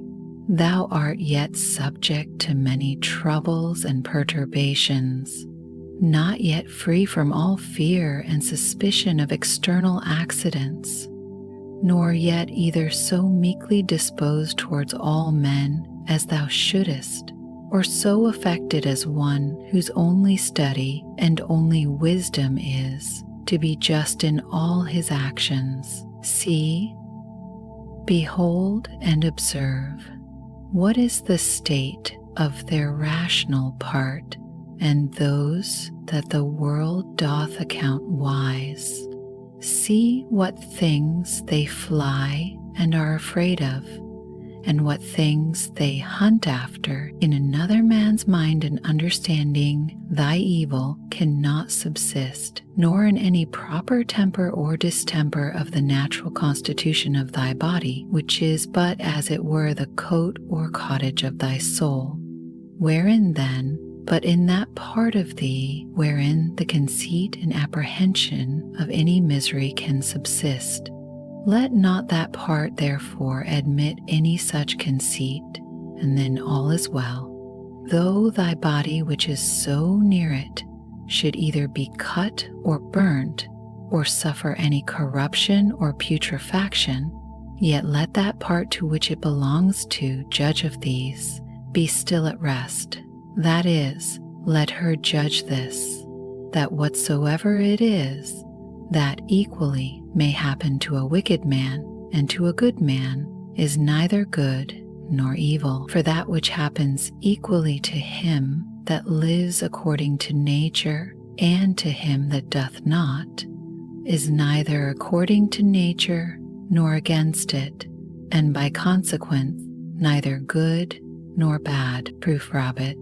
Ever consider and think upon the world as being but one living substance and having but one soul, and how all things in the world are terminated into one sensitive power, and are done by one general motion, as it were, and deliberation of that one soul, and how all things that are concur in the cause of one another's being, and by what manner of connection and concatenation all things happen. And Link, what art thou, that better and divine part accepted, but, as Epictetus said well, a wretched soul, appointed to carry a carcass up and down? Perceive, vivi, to suffer change can be no hurt, as no benefit it is, by change to attain to being.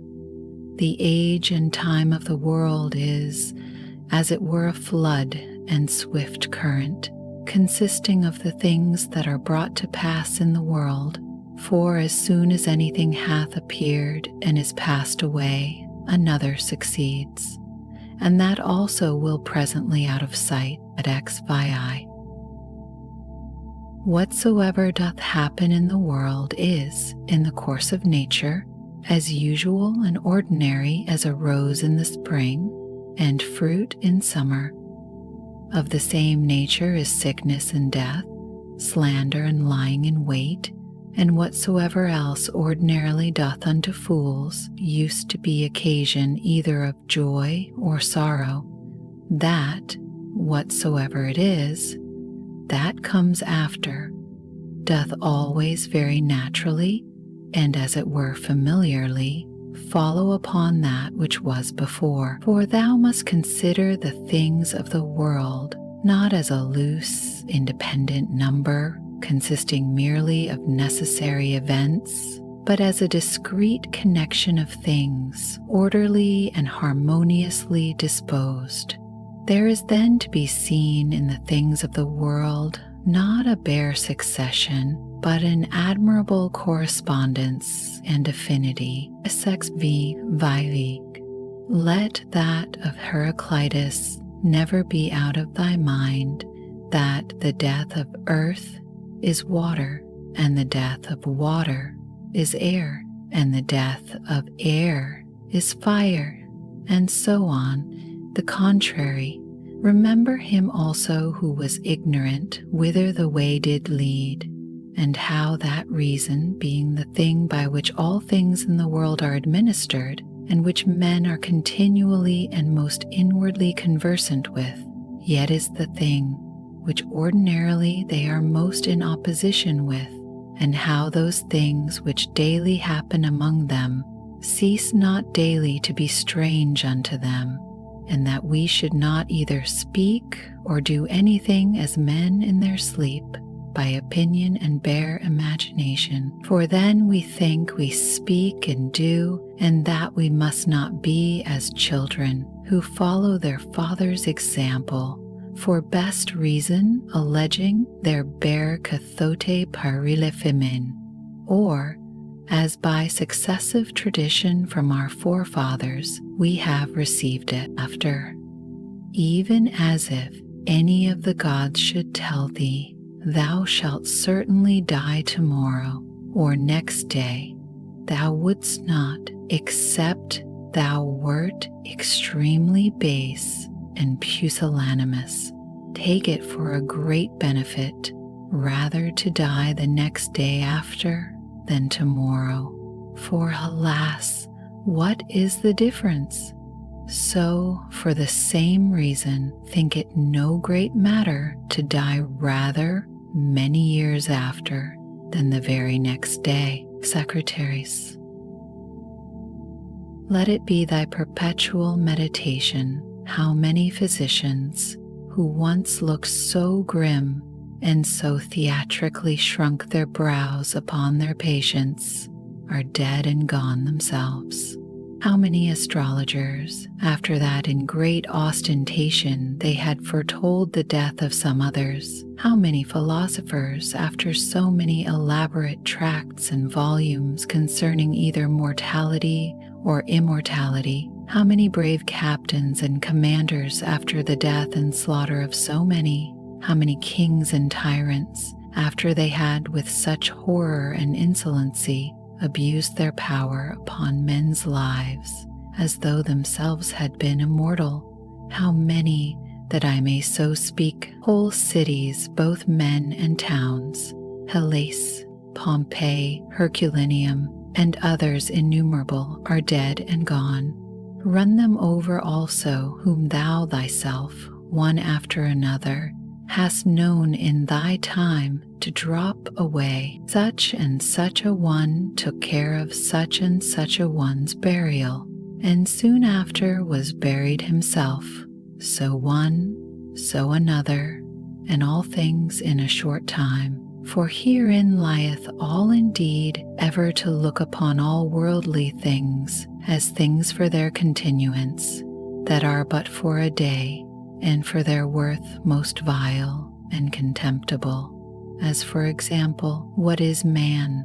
That which but the other day when he was conceived was vile snivel, and within few days shall be either an embalmed carcass or mere ash. Thus must thou, according to truth and nature, truly consider how man's life is but for a very moment of time, and so depart, meek and contented, even as if a ripe olive falling should praise the ground that bare her, and give thanks to the tree that begat her. Exel, thou must be like a promontory of the sea, against which, though the waves beat continually, yet it both itself stands, and about it are those swelling waves, stilled and quieted. XLI.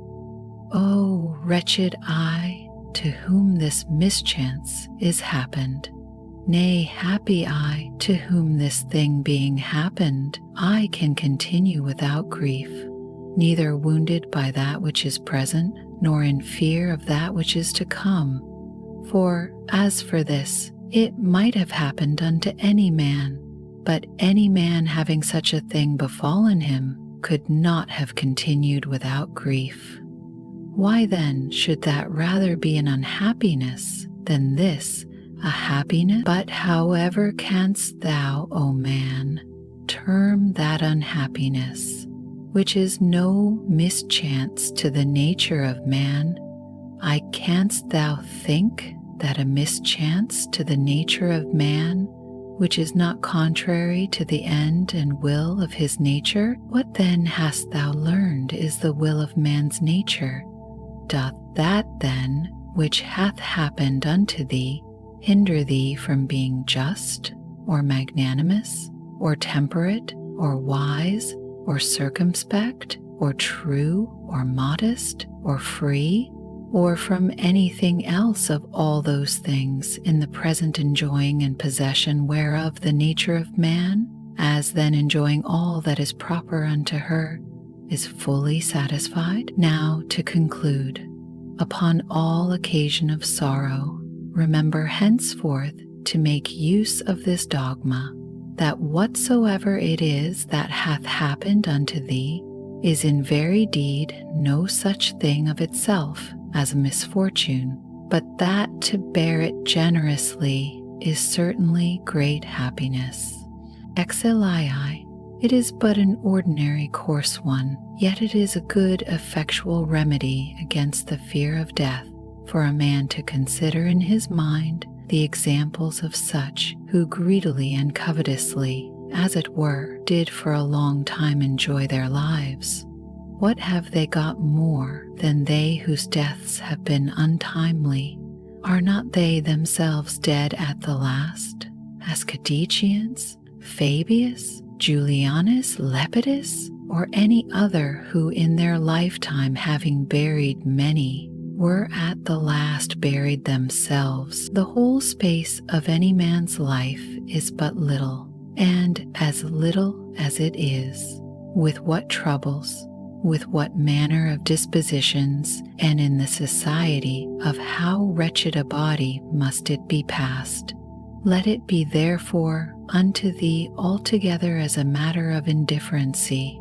For if thou shalt look backward, behold what an infinite chaos of time doth present itself unto thee, and as infinite a chaos if thou shalt look forward in that which is so infinite. What difference can there be between that which liveth but 3 days and that which liveth 3 ages? XLEI.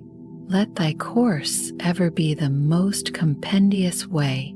The most compendious is that which is according to nature, that is, in all both words and deeds, ever to follow that which is most sound and perfect. For such a resolution will free a man from all trouble, strife, dissembling, and ostentation.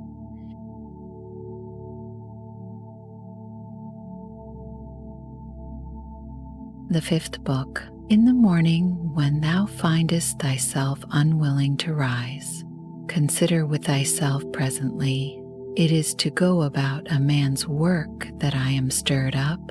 Am I then yet unwilling to go about that for which I myself was born and brought forth into this world? Or was I made for this, to lay me down and make much of myself in a warm bed? Oh, but this is pleasing. And was it then for this that thou wert born, that thou mightest enjoy pleasure? Was it not in very truth for this, that thou mightest always be busy and in action?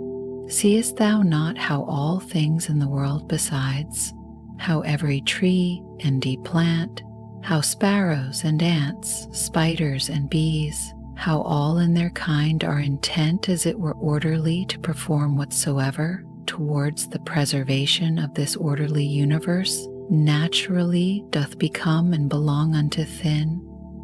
And wilt not thou do that which belongs unto a man to do? Wilt not thou run to do that which thy nature doth require? But thou must have some rest. Yes, thou must. Nature hath of that also, as well as of eating and drinking, allowed thee a certain stint, but thou gest beyond thy stint and beyond that which would suffice, and in matter of action, there thou comest short of that which thou mayest. It must needs be, therefore, that thou dost not love thyself, for if thou didst, thou wouldst also love thy nature, and that which thy nature doth propose unto herself as her end. Others, as many as take pleasure in their trade and profession, can even pine themselves at their works, and neglect their bodies and their food for it. And doest thou less honor thy nature than an ordinary mechanic his trade, or a good dancer his art, than a covetous man his silver, and vainglorious man applause? These, to whatsoever they take an affection, can be content to want their meat and sleep, to further that every one which he affects, and shall actions tending to the common good of human society seem more vile unto thee, or worthy of less respect and intention? How easy a thing is it for a man to put off from him all turbulent, adventitious imaginations, and presently to be in perfect rest and tranquility. Think thyself fit and worthy to speak, or to do anything that is according to nature, and let not the reproach or report of some that may ensue upon it ever deter thee.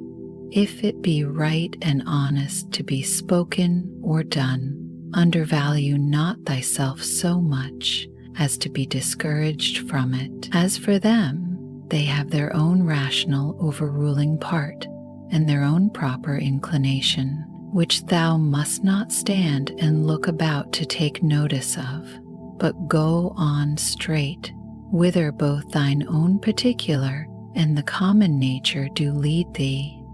And the way of both these is but one. I continue my course by actions according to nature, until I fall and cease, breathing out my last breath into that air, by which, continually breathed in, I did live, and falling upon that earth, out of whose gifts and fruits my father gathered his seed, my mother her blood, and my nurse her milk, out of which for so many years I have been provided, both of meat and drink, and lastly, which beareth me that tread upon it, and beareth with me that so many ways do abuse it, or so freely make use of it, so many ways to so many ends. No man can admire thee for thy sharp acute language, such is thy natural disability that way. Be it so, yet there be many other good things, for the want of which thou canst not plead, the want or natural ability, let them be seen in thee, which depend wholly from thee, sincerity, gravity, laboriousness, content of pleasures. Be not querulous, be content with little. Be kind, be free, avoid all superfluity, all vain prattling. Be magnanimous, doest not thou perceive how many things there be, which, notwithstanding any pretense of natural indisposition and unfitness, thou mightest have performed and exhibited, and yet still thou doest voluntarily continue drooping downwards?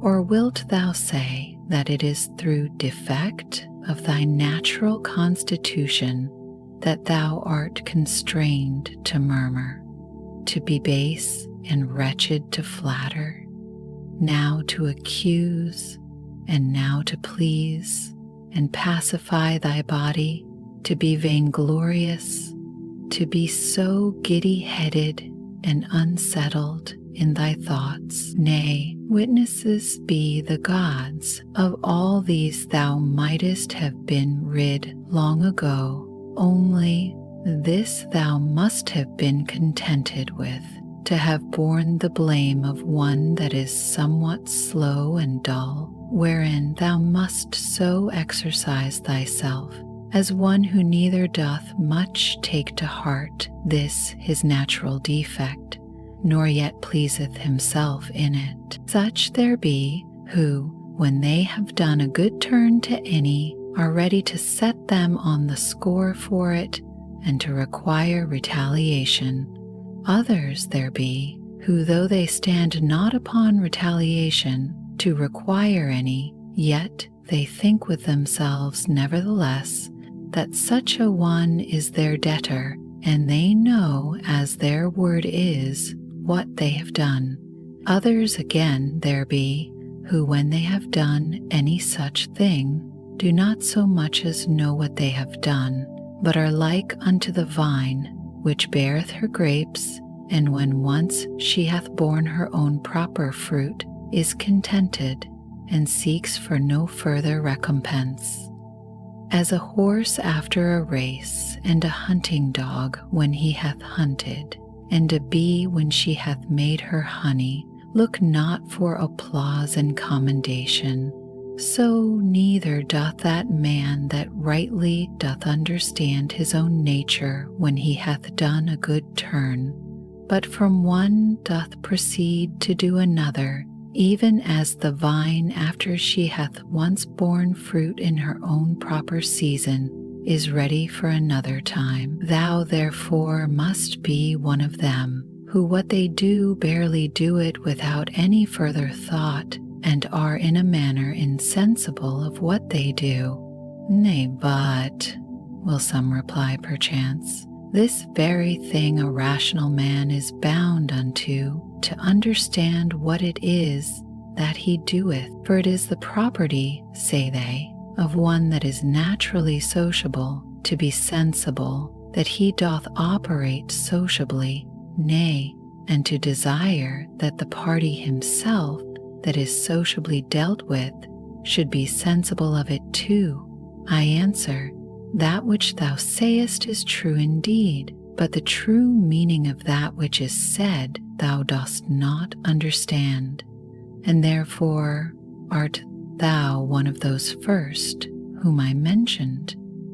For they also are led by a probable appearance of reason, but if thou dost desire to understand truly what it is that is said, fear not that thou shalt therefore give over any sociable action. The form of the Athenians' prayer did run thus: O rain, rain, good Jupiter, upon all the grounds and fields that belong to the Athenians. Either we should not pray at all, or thus absolutely and freely, and not every one for himself in particular alone, as we say commonly, the physician hath prescribed unto this man riding, unto another cold baths, unto a third to go barefoot. So it is alike to say, the nature of the universe hath prescribed unto this man sickness, or blindness, or some loss, or damage, or some such thing. For as there, when we say of a physician that he hath prescribed anything, our meaning is that he hath appointed this for that, as subordinate and conducing to health, so here, whatsoever doth happen unto any is ordained unto him as a thing subordinate unto the fates, and therefore do we say of such things that they do sumben ean, that is, happen or fall together, as of square stones, when either in walls or pyramids in a certain position, they fit one another and agree as it were in an harmony, the masons say, that they do sumbanen, as if thou shouldest say, fall together, so that in the general, though the things be diverse that make it, yet the consent or harmony itself is but one. And as the whole world is made up of all the particular bodies of the world, one perfect and complete body of the same nature that particular bodies, so is the destiny of particular causes and events, one general one, of the same nature that particular causes are. What I now say, even they that are mere idiots are not ignorant of, for they say commonly, tauto efferin auto, that is, this his destiny hath brought upon him. This therefore is by the fates properly and particularly brought upon this, as that unto this in particular is by the physician prescribed. These therefore let us accept of in like manner as we do those that are prescribed unto us, our physicians. For them also in themselves shall we find to contain many harsh things, but we nevertheless, in hope of health and recovery, accept of them. Let the fulfilling and accomplishment of those things which the common nature hath determined be unto thee as thy health. Accept then, and be pleased with whatsoever doth happen, though otherwise harsh and unpleasing, as tending to that end, to the health and welfare of the universe, and to Jove's happiness and prosperity. For this whatsoever it be should not have been produced had it not conduced to the good of the universe. For neither doth any ordinary particular nature bring anything to pass that is not to whatsoever is within the sphere of its own proper administration and government, agreeable and subordinate. For these two considerations, then, thou must be well pleased with anything that doth happen unto thee. First, because that for thee properly it was brought to pass, and unto thee it was prescribed, and that from the very beginning, by the series and connection of the first causes, it hath ever had a reference unto thee, and secondly, because the good success and perfect welfare, and indeed the very continuance of him that is the administrator of the whole, doth in a manner depend on it, for the whole, because whole, therefore entire and perfect, is maimed and mutilated, if thou shalt cut off anything at all, whereby the coherence and contiguity as of parts, so of causes, is maintained and preserved, of which certain it is that thou doest as much as lieth in thee, cut off, and in some sort violently take somewhat away, as often as thou art displeased with anything that happeneth. Be not discontented, be not disheartened, be not out of hope, if often it succeed not so well with thee punctually and precisely to do all things according to the right dogmata. But being once cast off, return unto them again. And as for those many and more frequent occurrences, either of worldly distractions or human infirmities, which as a man thou canst not but in some measure be subject unto, be not thou discontented with them, but however love and affect that only which thou dost return unto.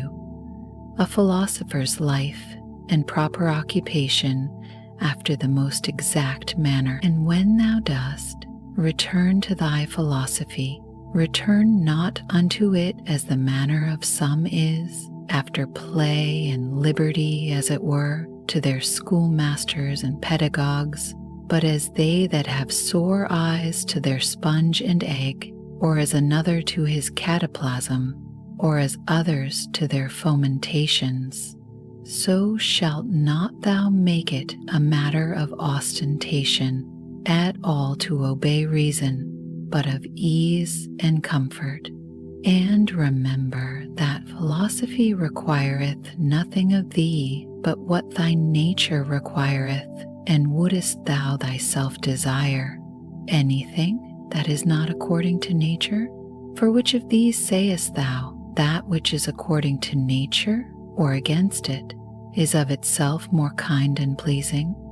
Is it not for that respect especially that pleasure itself is to so many men's hurt and overthrow, most prevalent, because esteemed commonly most kind and natural? But consider well whether magnanimity rather, and true liberty, and true simplicity, and equanimity, and holiness, whether these be not most kind and natural? And prudency itself, what more kind and amiable than it, when thou shalt truly consider with thyself what it is, through all the proper objects of thy rational intellectual faculty, currently to go on without any fall or stumble?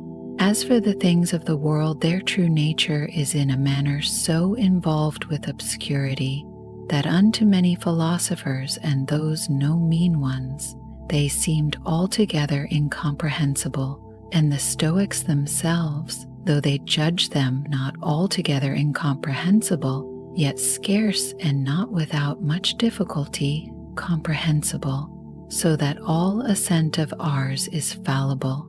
For who is he that is infallible in his conclusion? From the nature of things, pass now unto their subjects and matter. How temporary, how vile are they! I such as may be in the power and possession of some abominable loose liver, of some common strumpet, of some notorious oppressor and extortioner, pass from thence to the dispositions of them that thou doest ordinarily converse with. How hardly do we bear, even with the most loving and amiable, that I may not say how hard it is for us to bear even with our own selves, in such obscurity and impurity of things, in such and so continual a flux, both of the substances and time, both of the motions themselves and things moved, what it is that we can fasten upon, either to honor and respect especially, or seriously and studiously to seek after, I cannot so much as conceive, for indeed they are things contrary. Thou must comfort thyself in the expectation of thy natural dissolution, and in the meantime not grieve at the delay, but rest, contented in those two things.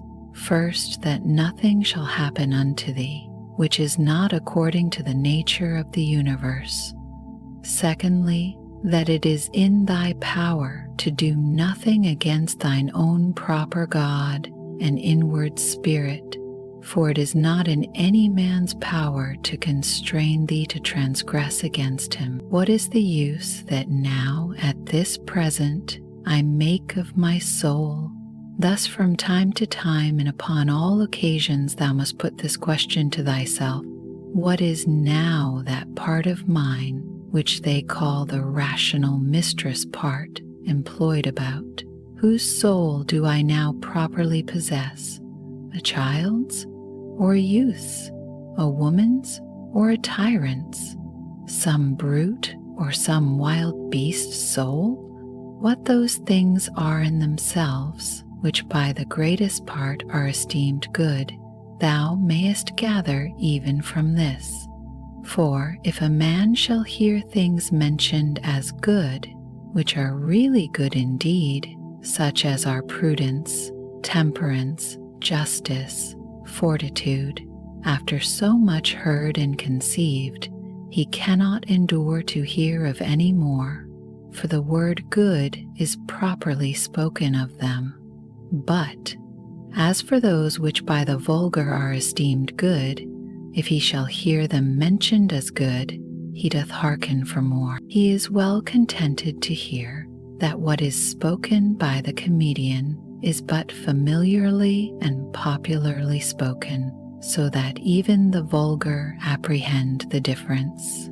For why is it else that this offends not, and needs not to be excused, when virtues are styled good, but that which is spoken in commendation of wealth, pleasure, or honor, we entertain it only as merrily and pleasantly spoken?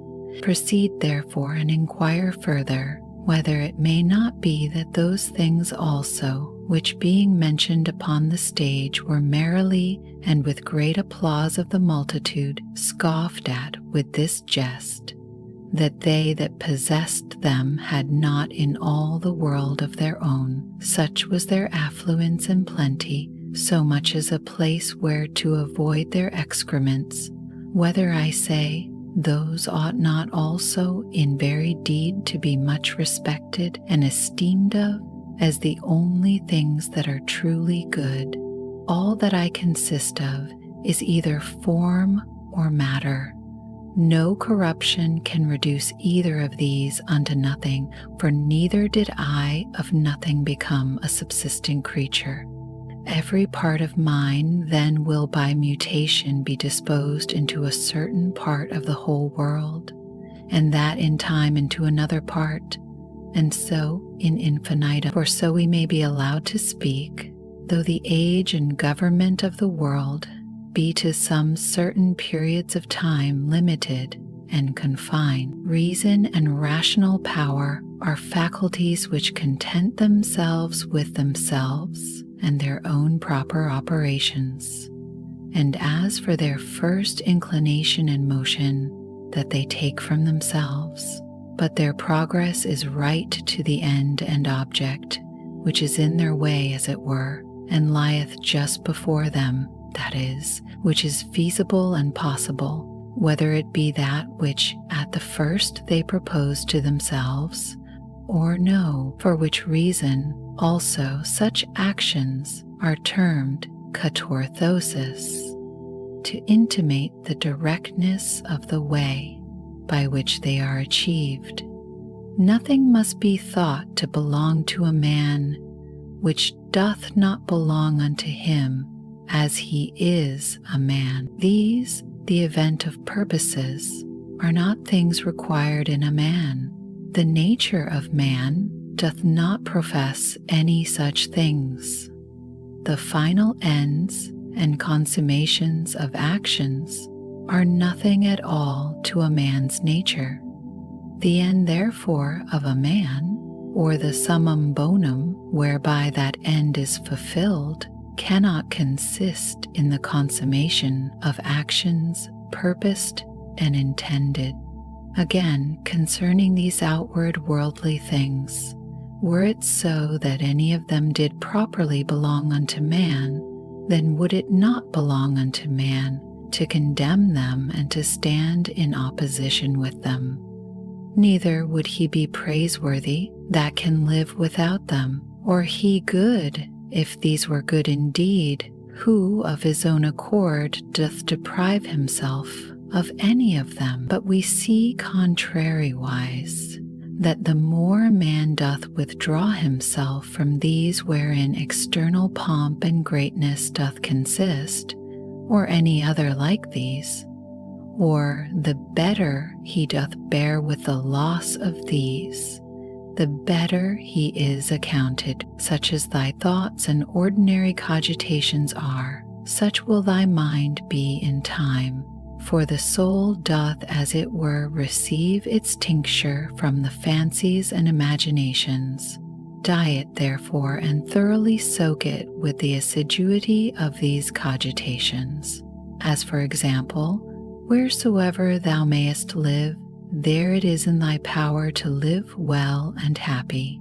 But thou mayest live at the court, there then also mayest thou live well and happy. Again, that which everything is made for, he is also made unto that, and cannot but naturally incline unto it. That which anything doth naturally incline unto, therein is his end, wherein the end of everything doth consist, therein also doth his good and benefit consist. Society therefore is the proper good of a rational creature.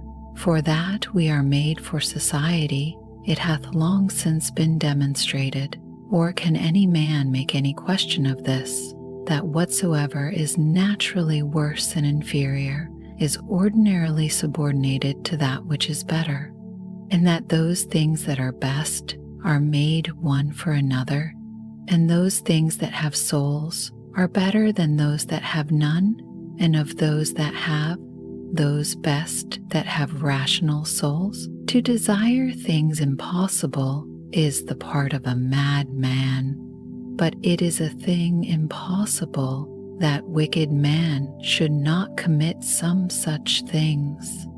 Neither doth anything happen to any man which in the ordinary course of nature, as natural unto him, doth not happen.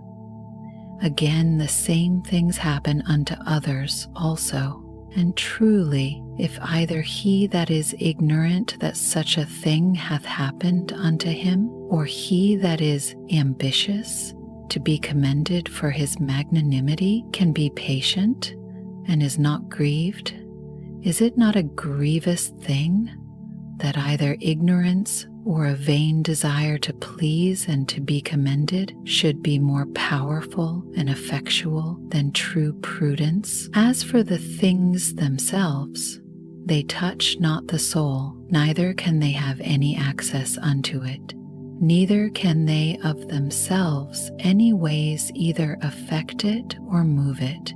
For she herself alone can affect and move herself, and according as the dogmata and opinions are, which she doth vouchsafe herself, so are those things which, as accessories, have any coexistence with her. After one consideration, man is nearest unto us, as we are bound to do them good and to bear with them.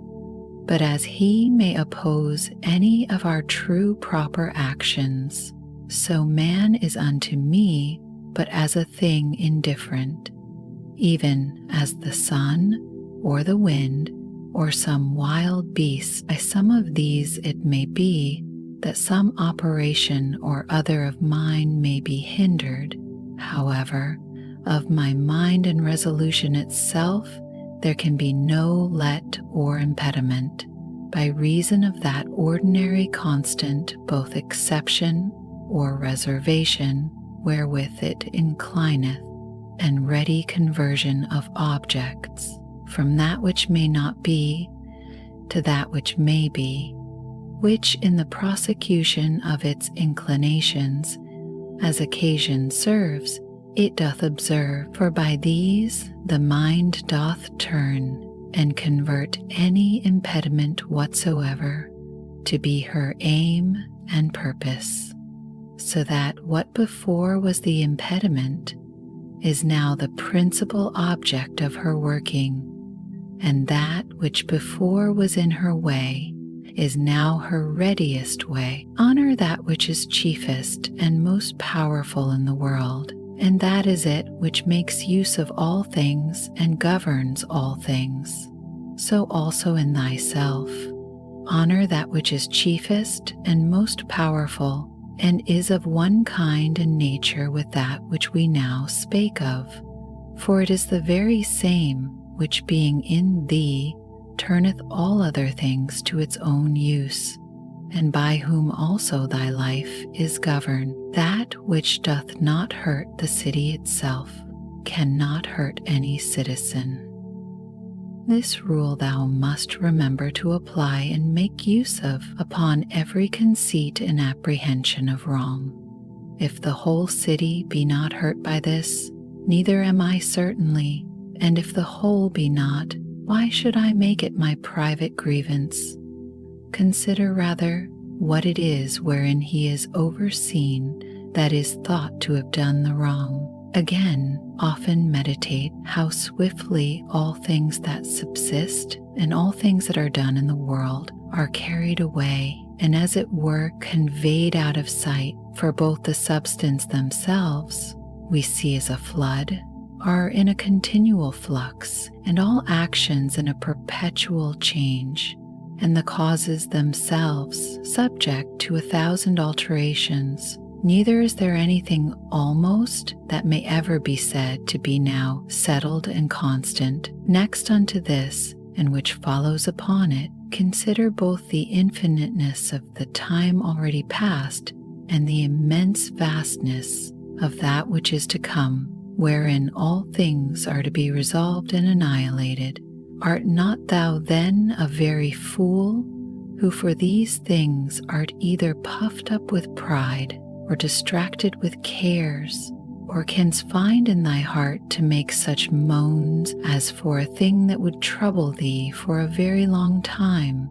Consider the whole universe, whereof thou art but a very little part, and the whole age of the world together, whereof but a short and very momentary portion is allotted unto thee, and all the fates and destinies together, of which how much is it that comes to thy part and share?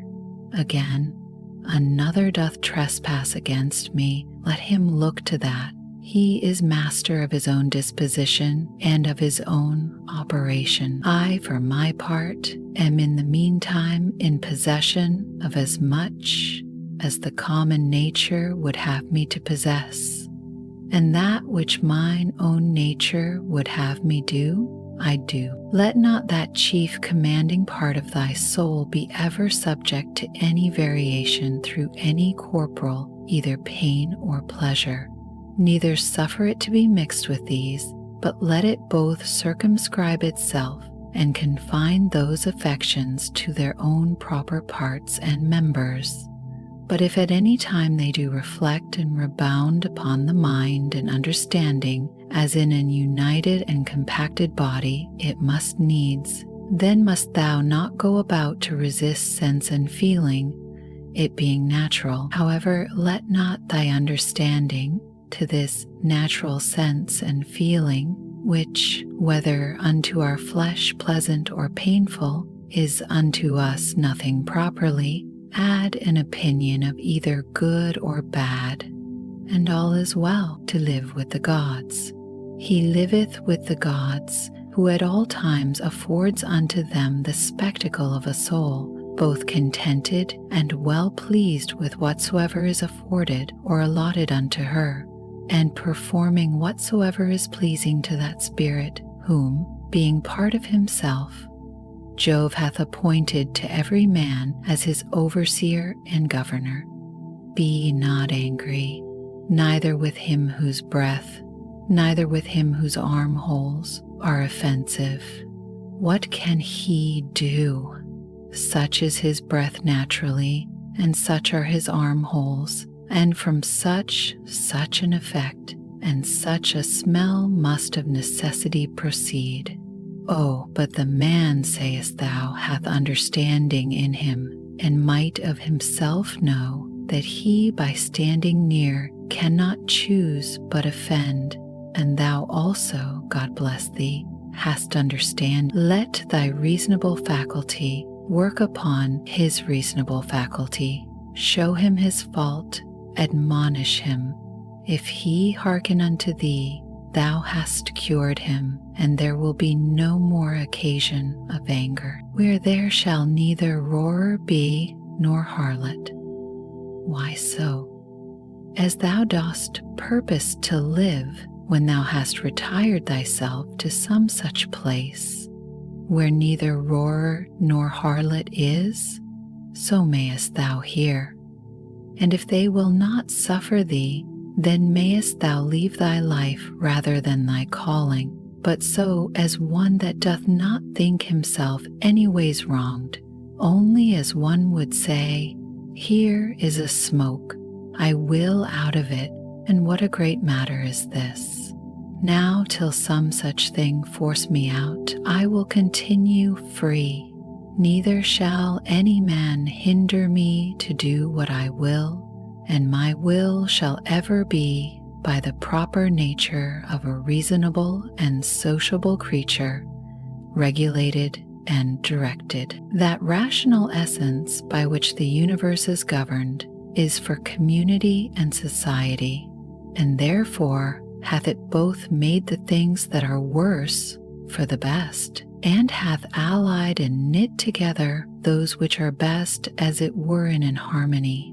Seest thou not how it hath subordinated and co-coordinated, and how it hath distributed unto everything according to its worth, and those which have the preeminency and superiority above all, hath it united together into a mutual consent and agreement? How hast thou carried thyself hitherto towards the gods, towards thy parents, towards thy brethren, towards thy wife, towards thy children, towards thy masters, thy foster fathers, thy friends, thy domestics, thy servants?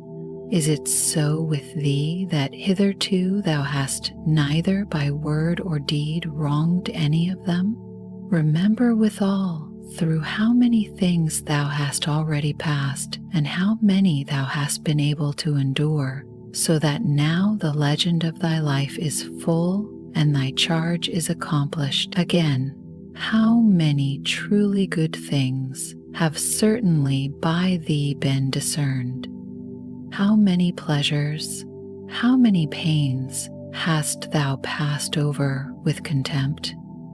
How many things eternally glorious hast thou despised? Towards how many perverse, unreasonable men hast thou carried thyself kindly and discreetly? Why should imprudent, unlearned souls trouble that which is both learned and prudent? And which is that is so?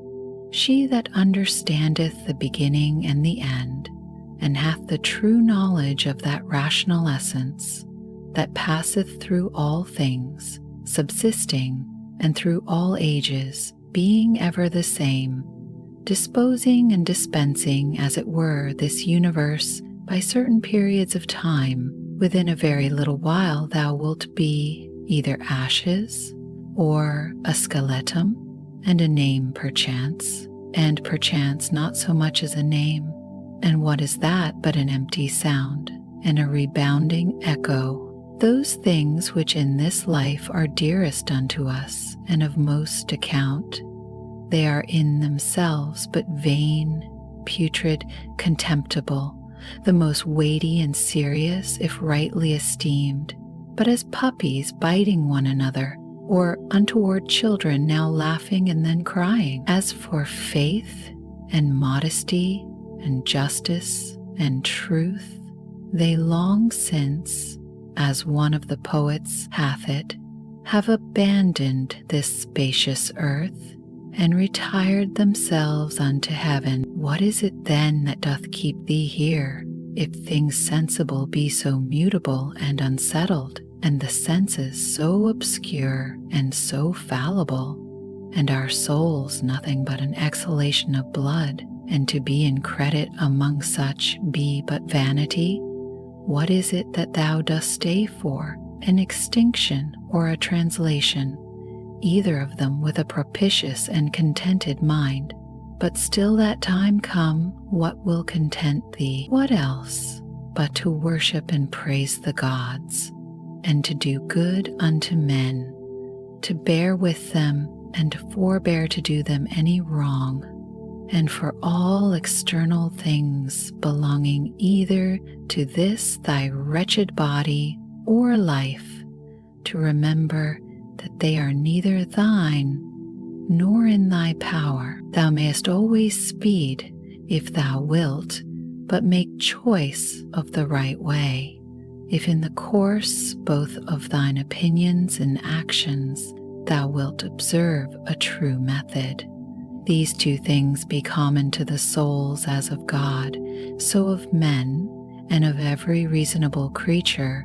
First, that in their own proper work they cannot be hindered by anything, and secondly, that their happiness doth consist in a disposition to and in the practice of righteousness, and that in these their desire is terminated. If this neither be my wicked act, nor an act anyways depending from any wickedness of mine, and that by it the public is not hurt, what doth it concern me? And wherein can the public be hurt? For thou must not altogether be carried by conceit and common opinion, as for help thou must afford that unto them after thy best ability, and as occasion shall require, though they sustain damage, but in these middle or worldly things. But however, do not thou conceive that they are truly hurt thereby, for that is not right. But as that old foster father in the comedy, being now to take his leave, doth with a great deal of ceremony require his foster child's rhombus or rattle-top, remembering nevertheless that it is but a rhombus, so here also do thou likewise. For indeed, what is all this pleading and public bawling for at the courts? O man, hast thou forgotten what those things are? Yea, but they are things that others much care for and highly esteem of. Wilt thou therefore be a fool too? Once I was. Let that suffice. Let death surprise me when it will, and where it will. I may be eumoiros, or a happy man, nevertheless. For he is a happy man who in his lifetime dealeth unto himself a happy lot and portion. A happy lot and portion is good inclinations of the soul, good desires, good actions.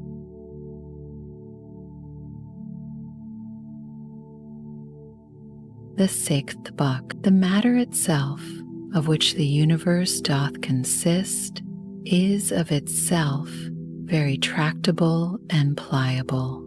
That rational essence that doth govern it hath in itself no cause to do evil. It hath no evil in itself, neither can it do anything that is evil, neither can anything be hurt by it. And all things are done and determined according to its will and prescript, be it all one unto thee, whether half frozen or well warm, whether only slumbering or after a full sleep, whether discommended or commended, thou do thy duty, or whether dying or doing somewhat else, for that also to die must among the rest be reckoned as one of the duties and actions of our lives. Look in, let not either the proper quality or the true worth of anything pass thee before thou hast fully apprehended it. All substances come soon to their change, and either they shall be resolved by way of exhalation, if so be that all things shall be reunited into one substance, or, as others maintain, they shall be scattered and dispersed. As for that rational essence by which all things are governed, as it best understandeth itself, both its own disposition, and what it doth, and what matter it hath to do with, and accordingly doth all things, so we that do not no wonder if we wonder at many things, the reasons whereof we cannot comprehend. The best kind of revenge is not to become like unto them. 6th, let this be thy only joy and thy only comfort, from one sociable kind action without intermission to pass unto another, God being ever in thy mind, the rational commanding part, as it alone can stir up and turn itself, so it maketh both itself to be, and everything that happeneth to appear unto itself as it will itself. According to the nature of the universe, all things particular are determined, not according to any other nature, either about, compassing and containing, or within, dispersed and contained, or without, depending. Either this universe is a mere confused mass and an intricate context of things, which shall in time be scattered and dispersed again, or it is an administrative unit consisting of order and administered by providence. If the first, why should I desire to continue any longer in this fortuite confusion and commixtion? Or why should I take care for anything else but that as soon as may be I may be earth again? And why should I trouble myself any more whilst I seek to please the gods? Whatsoever I do, dispersion is my end, and will come upon me whether I will or no. But if the latter be, then am not I religious in vain. Then will I be quiet and patient, and put my trust in him, who is the governor of all. Whensoever by some present hard occurrences thou art constrained to be in some sort troubled and vexed, return unto thyself as soon as may be, and be not out of tune longer than thou must needs. For so shalt thou be the better able to keep thy part another time, and to maintain the harmony, if thou dost use thyself to this continually. Once out, presently to have recourse unto it, and to begin again. If it were that thou had at one time both a stepmother and a natural mother living, thou wouldst honor and respect her also. Nevertheless, to thine own natural mother would thy refuge and recourse be continually. So let the court and thy philosophy be unto thee. Have recourse unto it often, and comfort thyself in her, by whom it is that those other things are made tolerable unto thee, and thou also in those things not intolerable unto others. How marvelous useful it is for a man to represent unto himself meats and all such things that are for the mouth, under a right apprehension and imagination. As for example, this is the carcass of a fish, this of a bird, and this of a hog. And again, more generally, this falernum, this excellent, highly commended wine, is but the bare juice of an ordinary grape. This purple robe but sheep's hairs, dyed with the blood of a shellfish. So for coitus it is but the attrition of an ordinary base entrail and the excretion of a little vile snivel with a certain kind of convulsion. According to Hippocrates, his opinion, how excellent useful are these lively fancies and representations of things, thus penetrating and passing through the objects to make their true nature known and apparent. This must thou use all thy life long and upon all occasions, and then especially when matters are apprehended as of great worth and respect. Thy art and care must be to uncover them and to behold their vileness, and to take away from them all those serious circumstances and expressions under which they made so grave a show, for outward pomp and appearance is a great juggler. And then especially art thou most in danger to be beguiled by it, when to a man's thinking thou most seemest to be employed about matters of moment. See what Christ pronounceth concerning Xenocrates himself. 13. Those things which the common sort of people do admire are most of them such things as are very general and may be comprehended under things merely natural or naturally affected and qualified, as stones, wood, figs, vines, olives.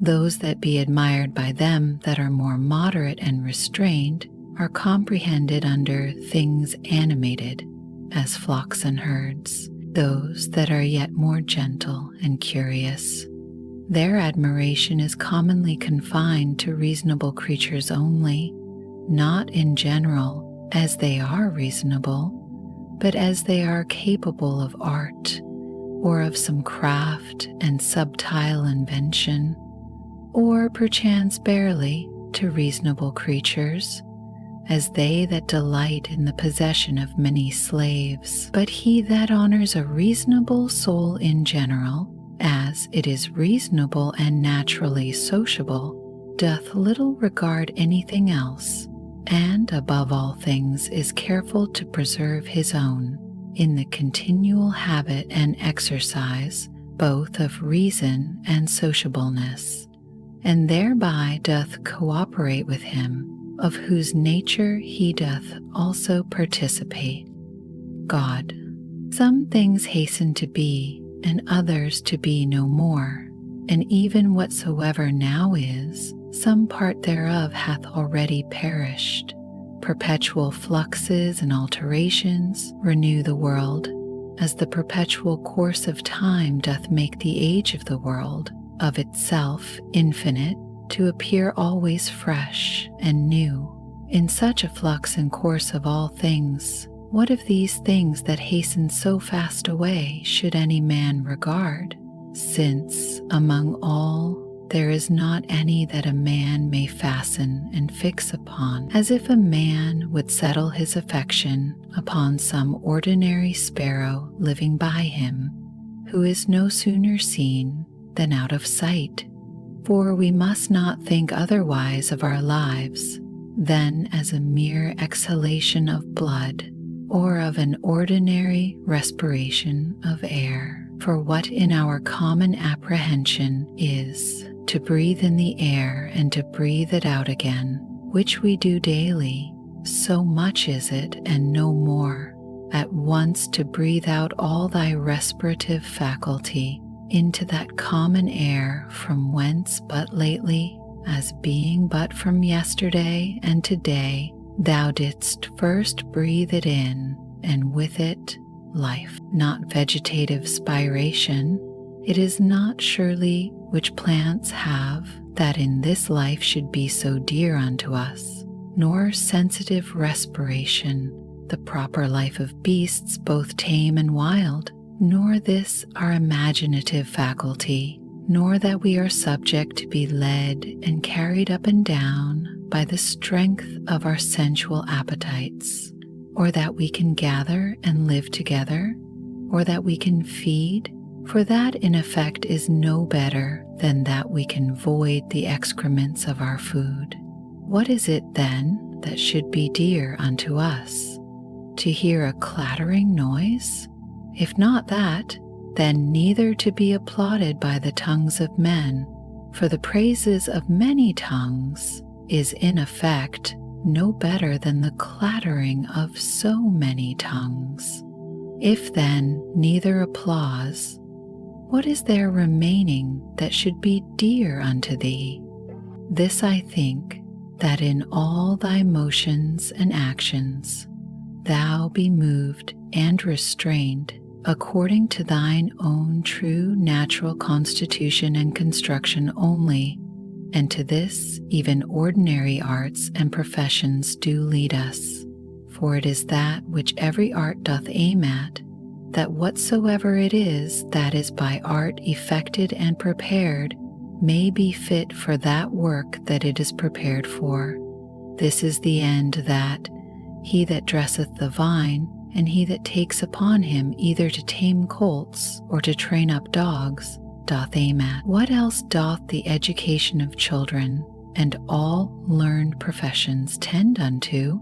Certainly then it is that which should be dear unto us also.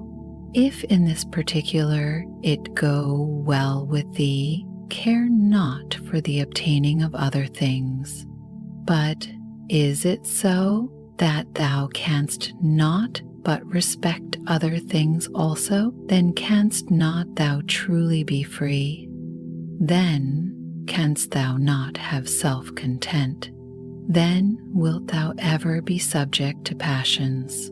For it is not possible but that thou must be envious and jealous and suspicious of them whom thou knowest can bereave thee of such things, and again a secret underminer of them whom thou seest in present possession of that which is dear unto thee. To be short, he must of necessity be full of confusion within himself, and often accuse the gods, whosoever stands in need of these things. But if thou shalt honor and respect thy mind only, that will make thee acceptable towards thyself, towards thy friends, very tractable and conformable and concordant with the gods, that is, accepting with praises whatsoever they shall think good to appoint and allot unto thee. Under, above, and about are the motions of the elements, but the motion of virtue is none of those motions, but is somewhat more excellent and divine, whose way to speed and prosper in it must be through a way that is not easily comprehended. Who can choose but wonder at them? They will not speak well of them that are at the same time with them and live with them, yet they themselves are very ambitious, that they that shall follow, whom they have never seen, nor shall ever see, should speak well of them, as if a man should grieve that he hath not been commended by them that lived before him. Do not ever conceive anything impossible to man, which by thee cannot, or not without much difficulty, be effected. But whatsoever in general thou canst conceive possible and proper unto any man, think that very possible unto thee also. Suppose that at the palestra somebody hath all to torn thee with his nails, and hath broken thy head. Well, thou art wounded, yet thou dost not exclaim. Thou art not offended with him. Thou dost not suspect him for it afterwards, as one that watcheth to do thee a mischief. Yea, even then, though thou dost thy best to save thyself from him, yet not from him as an enemy. It is not by way of any suspicious indignation, but by way of gentle and friendly declination. Keep the same mind and disposition in other parts of thy life also, for many things there be which we must conceit and apprehend, as though we had had to do with an antagonist at the palestra. For, as I said, it is very possible for us to avoid and decline, though we neither suspect nor hate. If anybody shall reprove me, and shall make it apparent unto me that in any either opinion or action of mine I do err, I will most gladly retract. For it is the truth that I seek after, by which I am sure that never any man was hurt, and as sure that he is hurt that continueth in any error or ignorance whatsoever. I, for my part, will do what belongs unto me. As for other things, whether things unsensible, or things irrational, or, if rational, yet deceived and ignorant of the true way, they shall not trouble or distract me. For as for those creatures which are not endued with reason, and all other things and matters of the world whatsoever, I freely and generously, as one endued with reason of things that have none, make use of them. And as for men, towards them as naturally partakers of the same reason, my care is to carry myself sociably. But whatsoever it is that thou art about, remember to call upon the gods. And as for the time how long thou shalt live to do these things, let it be altogether indifferent unto thee, for even 3 such hours are sufficient. Alexander of Macedon, and he that dressed his mules, when once dead, both came to one, for either they were both resumed into those original rational essences, from whence all things in the world are propagated, or both after one fashion were scattered into atoms. Consider how many different things, whether they concern our bodies or our souls, in a moment of time come to pass in every one of us. And so thou wilt not wonder if many more things, or rather all things that are done, can at one time subsist and coexist in that both one and general which we call the world. If any should put this question unto thee, how this word Antoninus is written, wouldst thou not presently fix thine intention upon it, and utter out in order every letter of it? And if any shall begin to gainsay thee, and quarrel with thee about it, wilt thou quarrel with him again, or rather go on meekly, as thou hast begun, until thou hast numbered out every letter? Here then likewise remember, that every duty that belongs unto a man doth consist of some certain letters, or numbers as it were, to which, without any noise or tumult, keeping thyself, thou must orderly proceed to thy proposed end, forbearing to quarrel with him that would quarrel and fall out with thee. Is it not a cruel thing to forbid men to effect those things which they conceive to agree best with their own natures, and to tend most to their own proper good and behoof? But thou after a sort deniest them this liberty, as often as thou art angry with them for their sins. For surely they are led unto those sins whatsoever they be, as to their proper good and commodity. But it is not so. Thou wilt object perchance. Thou therefore teach them better, and make it appear unto them, but be not thou angry with them. Death is a cessation from the impression of the senses, the tyranny of the passions, the errors of the mind, and the servitude of the body. If in this kind of life thy body be able to hold out, it is a shame that thy soul should faint first, and give over. Take heed, lest of a philosopher thou become a mere Caesar in time, and receive a new tincture from the court. For it may happen, if thou dost not take heed. Keep thyself therefore truly simple, good, sincere, grave, free from all ostentation, a lover of that which is just, religious, kind, tender-hearted, strong and vigorous, to undergo anything that becomes thee. Endeavor to continue such. This philosophy, hadst thou wholly and constantly applied thyself unto it, would have made and secured thee. Worship the gods, procure the welfare of men. This life is short. Charitable actions and a holy disposition is the only fruit of this earthly life.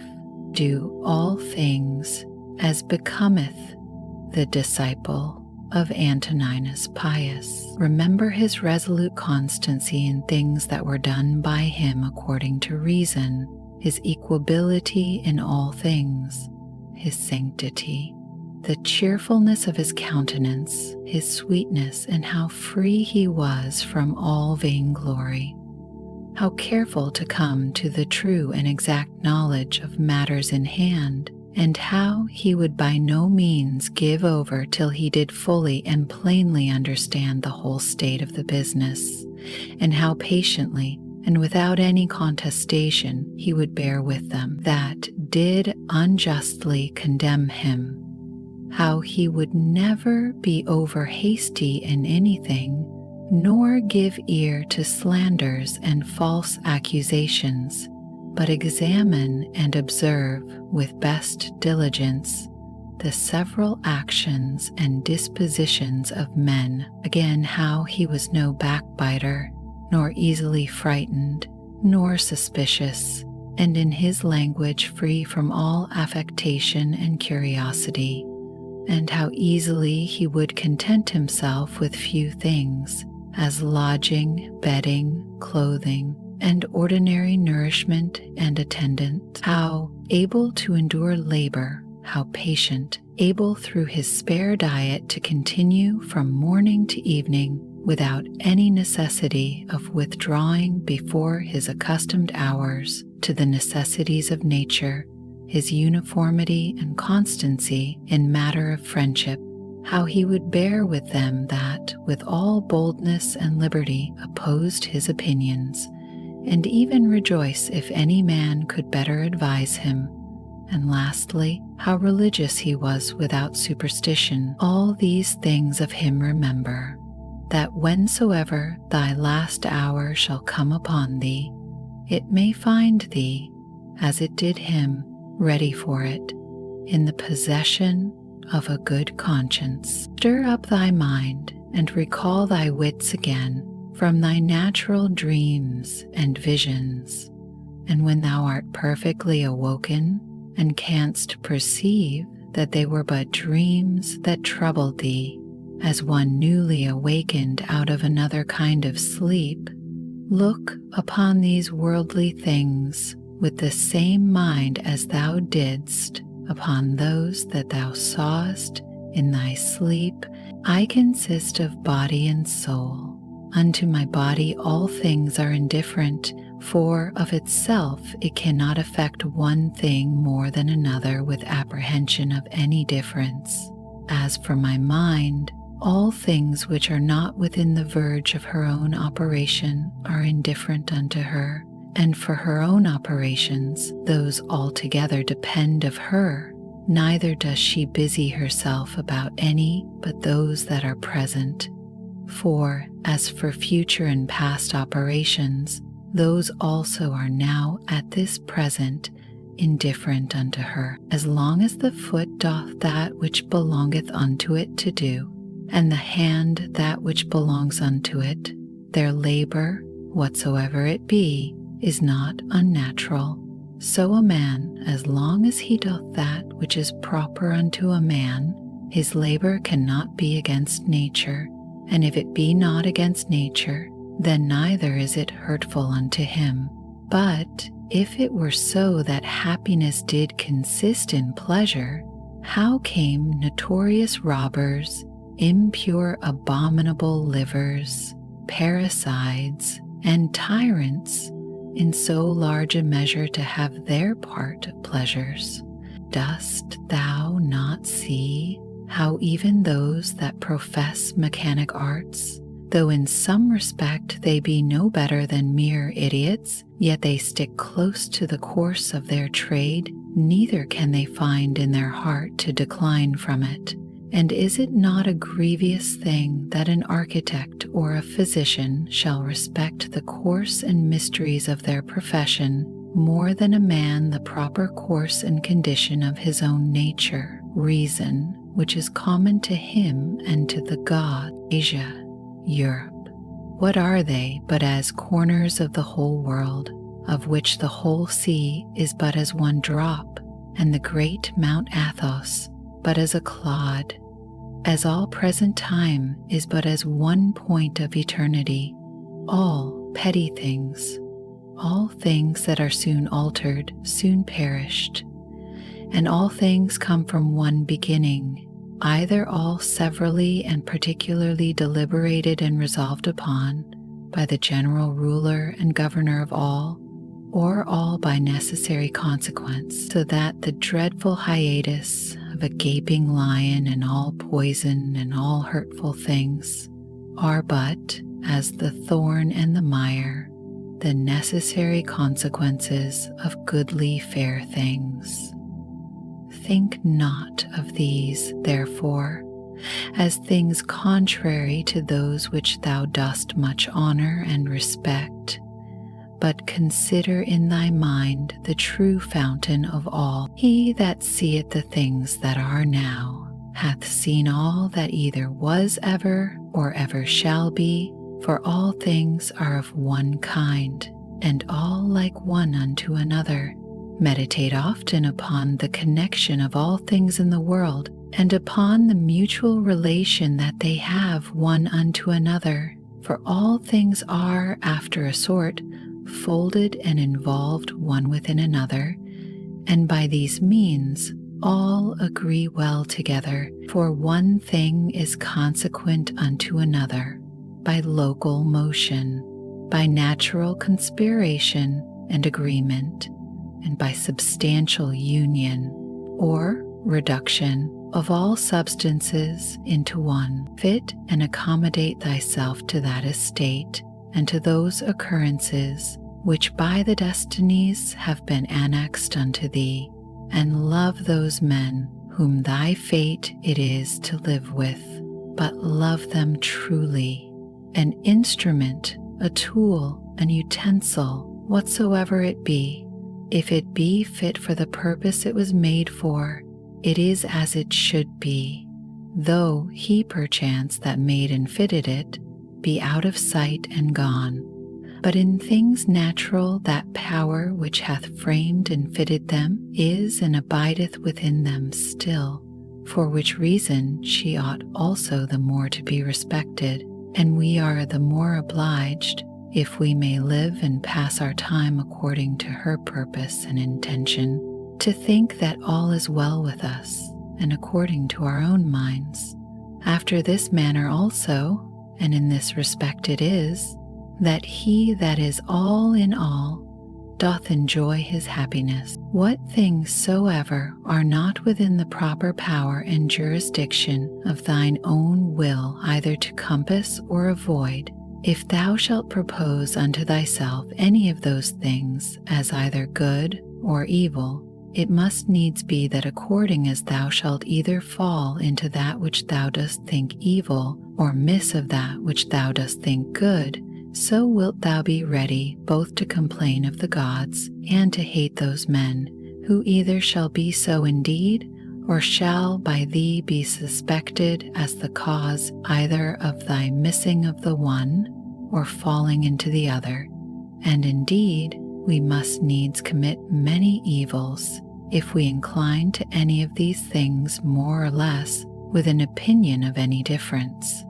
But if we mind and fancy those things only as good and bad, which wholly depend of our own wills, there is no more occasion why we should either murmur against the gods or be at enmity with any man. We all work to one effect, some willingly and with a rational apprehension of what we do, others without any such knowledge, as I think Heraclitus in a place speaketh of them that sleep, that even they do work in their kind, and do confer to the general operations of the world.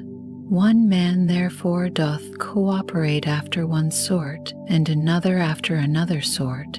But even he that doth murmur, and to his power doth resist and hinder, even he as much as any doth cooperate. For of such also did the world stand in need. Now do thou consider among which of these thou wilt rank thyself. For as for him who is the administrator of all, he will make good use of thee, whether thou wilt or no, and make thee as a part and member of the whole, so to cooperate with him, that whatsoever thou doest shall turn to the furtherance of his own counsels and resolution. But be not thou for shame such a part of the whole as that vile and ridiculous verse, which Chrysippus in a place doth mention, is a part of the comedy. Doth either the sun take upon him to do that which belongs to the rain, or his son Aesculapius that which unto the earth doth properly belong? How is it with every one of the stars in particular, though they all differ one from another, and have their several charges and functions by themselves, do they not all nevertheless concur and cooperate to one end? If so be that the gods have deliberated in particular of those things that should happen unto me, I must stand to their deliberation as discreet and wise. For that a god should be an imprudent god is a thing hard even to conceive. And why should they resolve to do me hurt?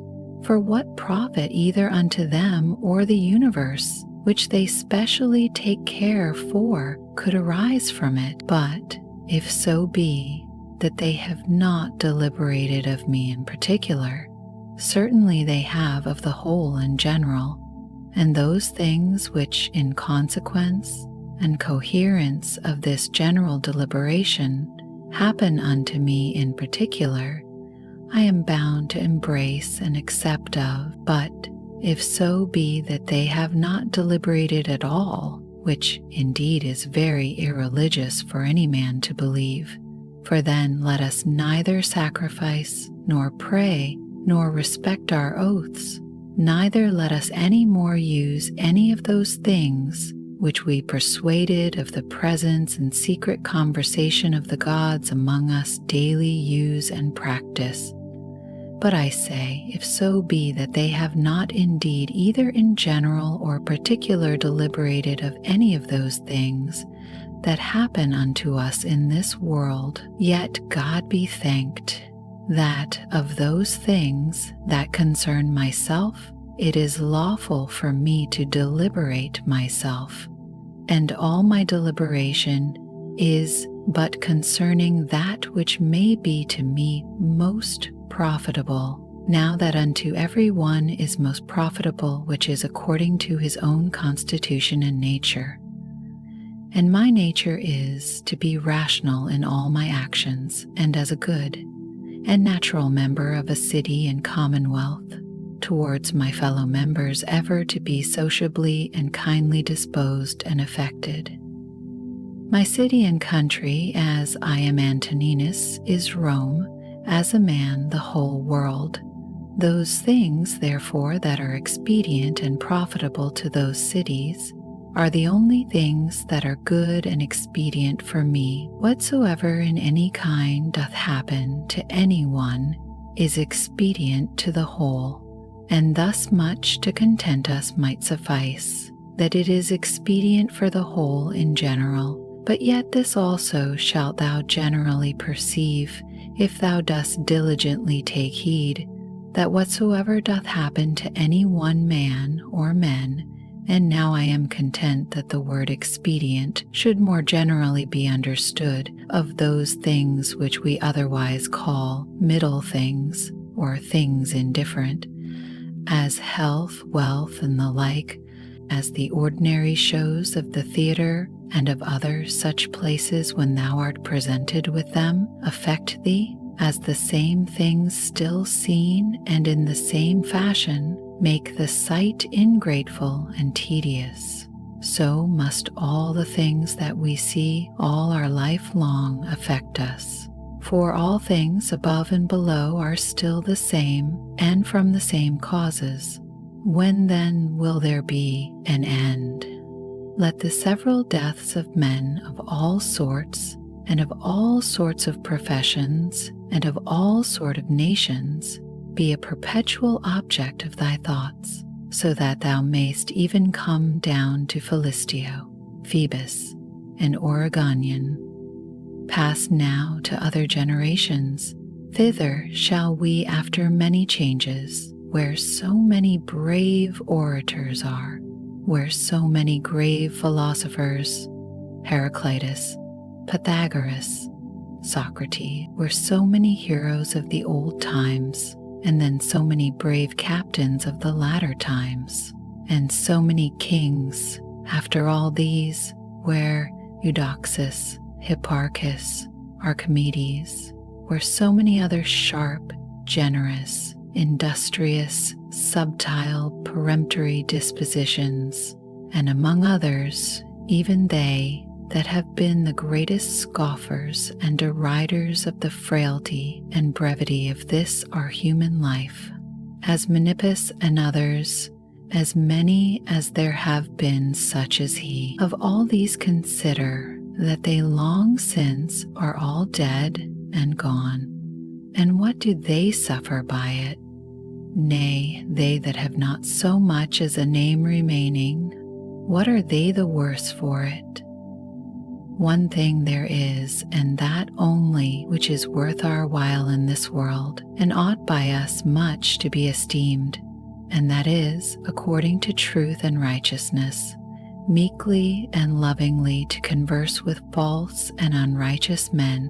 When thou wilt comfort and cheer thyself, call to mind the several gifts and virtues of them whom thou dost daily converse with, as for example the industry of the one, the modesty of another, the liberality of a third, of another some other thing.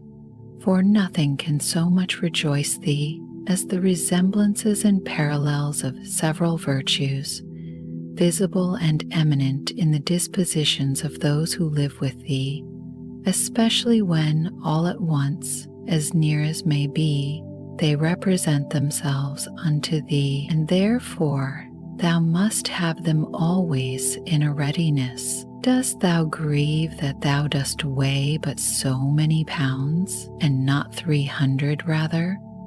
Just as much reason hast thou to grieve that thou must live but so many years, and not longer. For as for bulk and substance, thou dost content thyself with that proportion of it that is allotted unto thee, so shouldst thou for time. Let us do our best endeavors to persuade them, but, however, if reason and justice lead thee to it, do it, though they be never so much against it. But if any shall by force withstand thee and hinder thee in it, convert thy virtuous inclination from one object unto another, from justice to contented equanimity and cheerful patience, so that what in the one is thy hindrance, thou mayst make use of it for the exercise of another virtue, and remember that it was with due exception and reservation that thou didst at first incline and desire. For thou didst not set thy mind upon things impossible. Upon what then? That all thy desires might ever be moderated with this due kind of reservation. And this thou hast, and mayst always obtain, whether the thing desired be in thy power or no. And what do I care for more, if that for which I was born and brought forth into the world to rule all my desires with reason and discretion may be, the ambitious supposeth another man's act, praise and applause to be his own happiness, the voluptuous his own sense and feeling, but he that is wise his own action. It is in thy power absolutely to exclude all manner of conceit and opinion as concerning this matter, and by the same means to exclude all grief and sorrow from thy soul.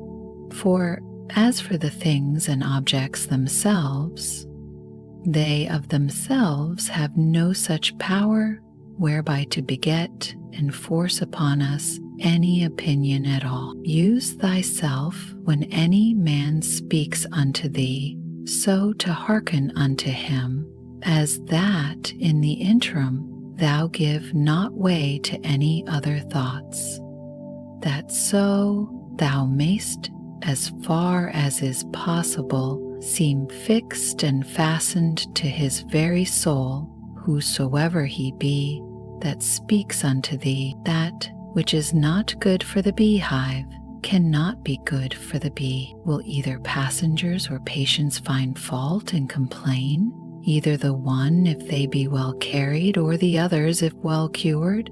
Do they take care for any more than this, the one that their shipmaster may bring them safe to land, and the other that their physician may effect their recovery? How many of them who came into the world at the same time when I did are already gone out of it? To them that are sick of the jaundice, honey seems bitter, and to them that are bitten by a mad dog, the water terrible. And to children a little ball seems a fine thing. And why then should I be angry? Or do I think that error and false opinion is less powerful to make men transgress than either choler, being immoderate and excessive, to cause the jaundice, or poison to cause rage? No man can hinder thee to live as thy nature doth require. Nothing can happen unto thee but what the common good of nature doth require. What manner of men they be whom they seek to please, and what to get, and by what actions. How soon time will cover and bury all things, and how many it hath already buried.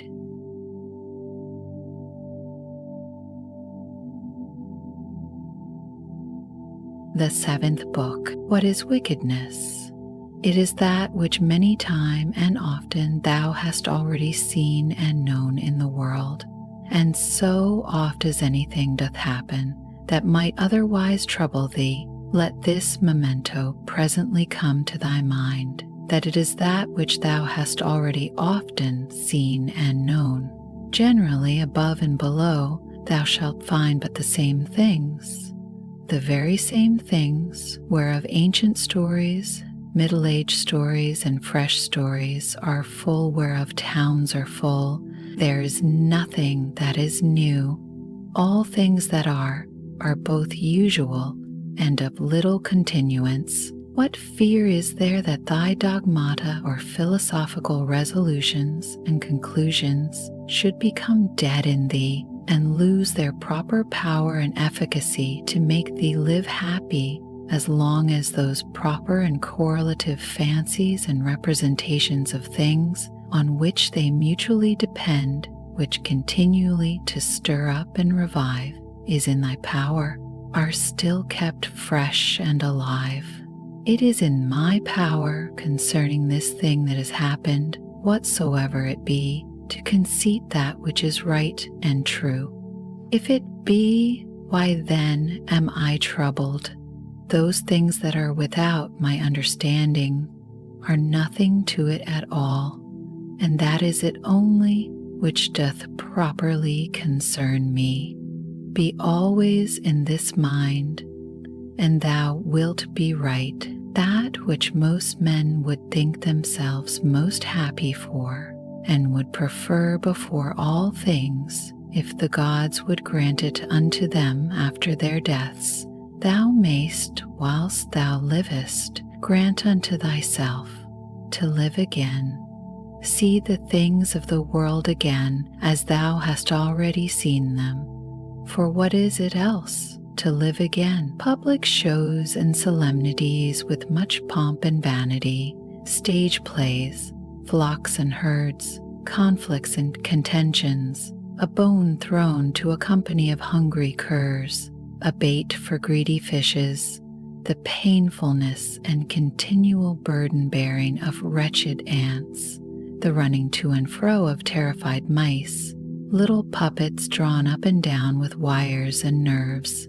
These be the objects of the world. Among all these thou must stand steadfast, meekly affected, and free from all manner of indignation, with this right reactionation and apprehension that, as the worth is of those things which a man doth affect, so is in very deed every man's worth, more or less. Word after word, every one by itself, must the things that are spoken be conceived and understood, and so the things that are done, purpose after purpose, every one by itself likewise.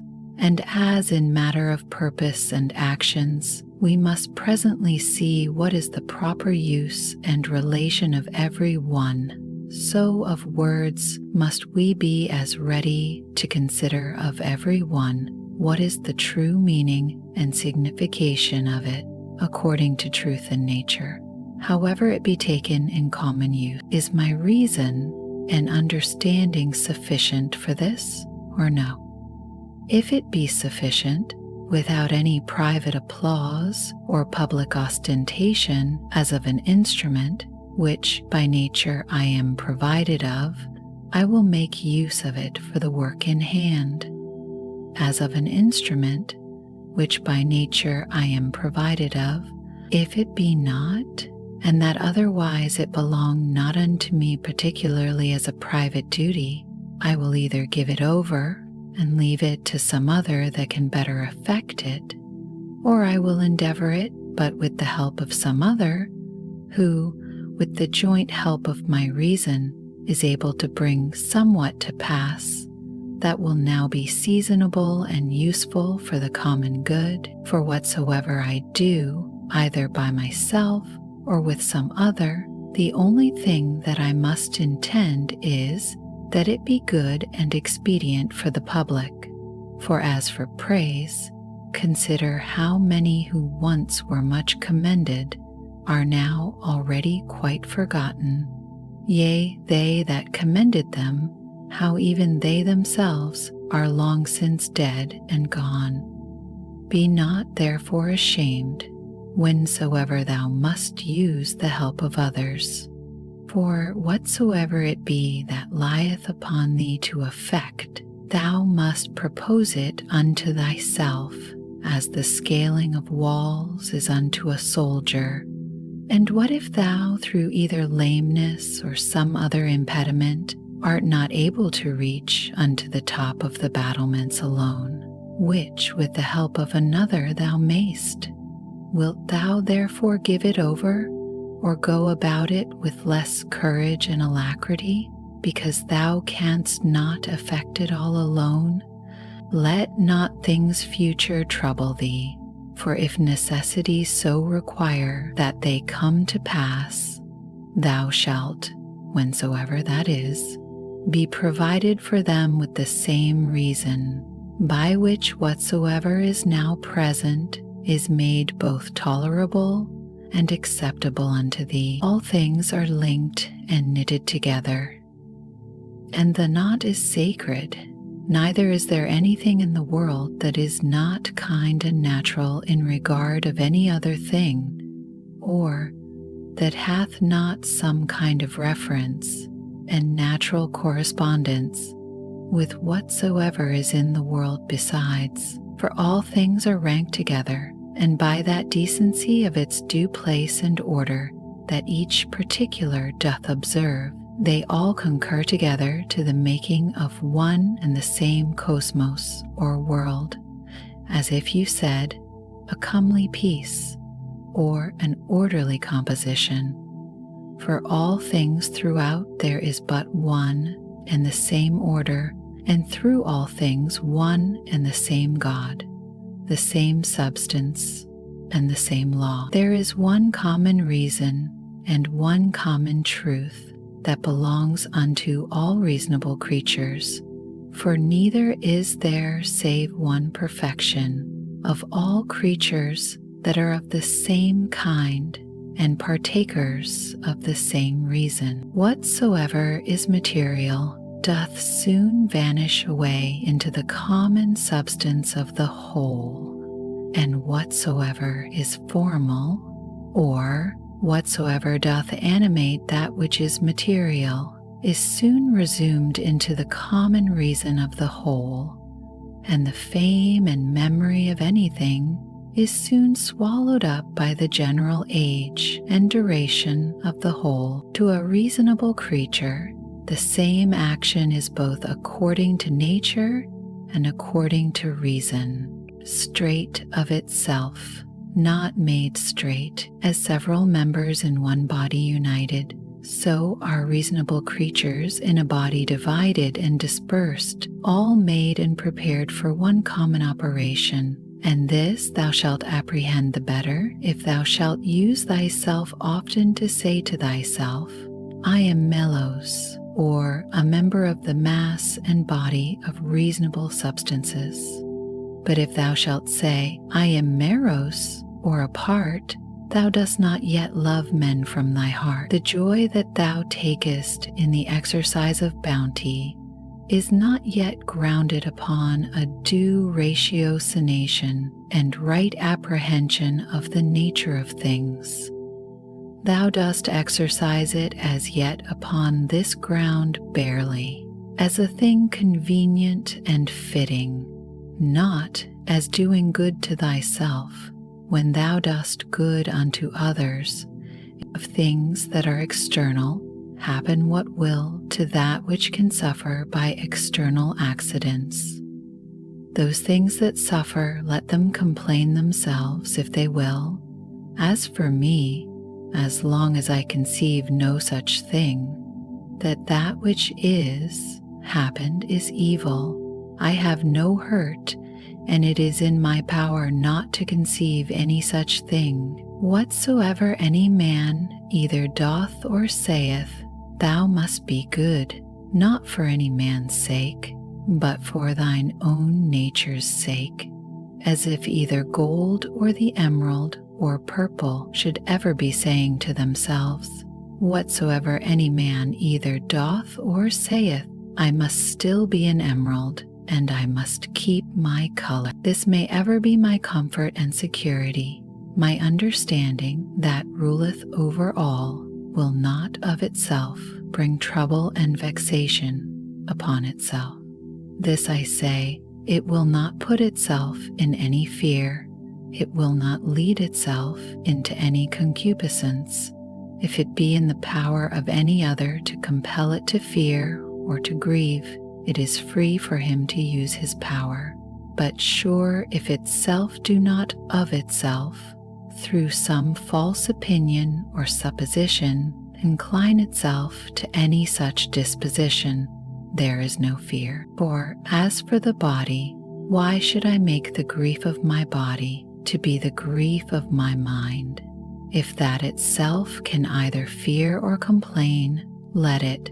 But as for the soul, which indeed can only be truly sensible of either fear or grief, to which only it belongs according to its different imaginations and opinions, to admit of either of these or of their contraries, thou mayst look to that thyself, that it suffer nothing, induce her not to any such opinion or persuasion.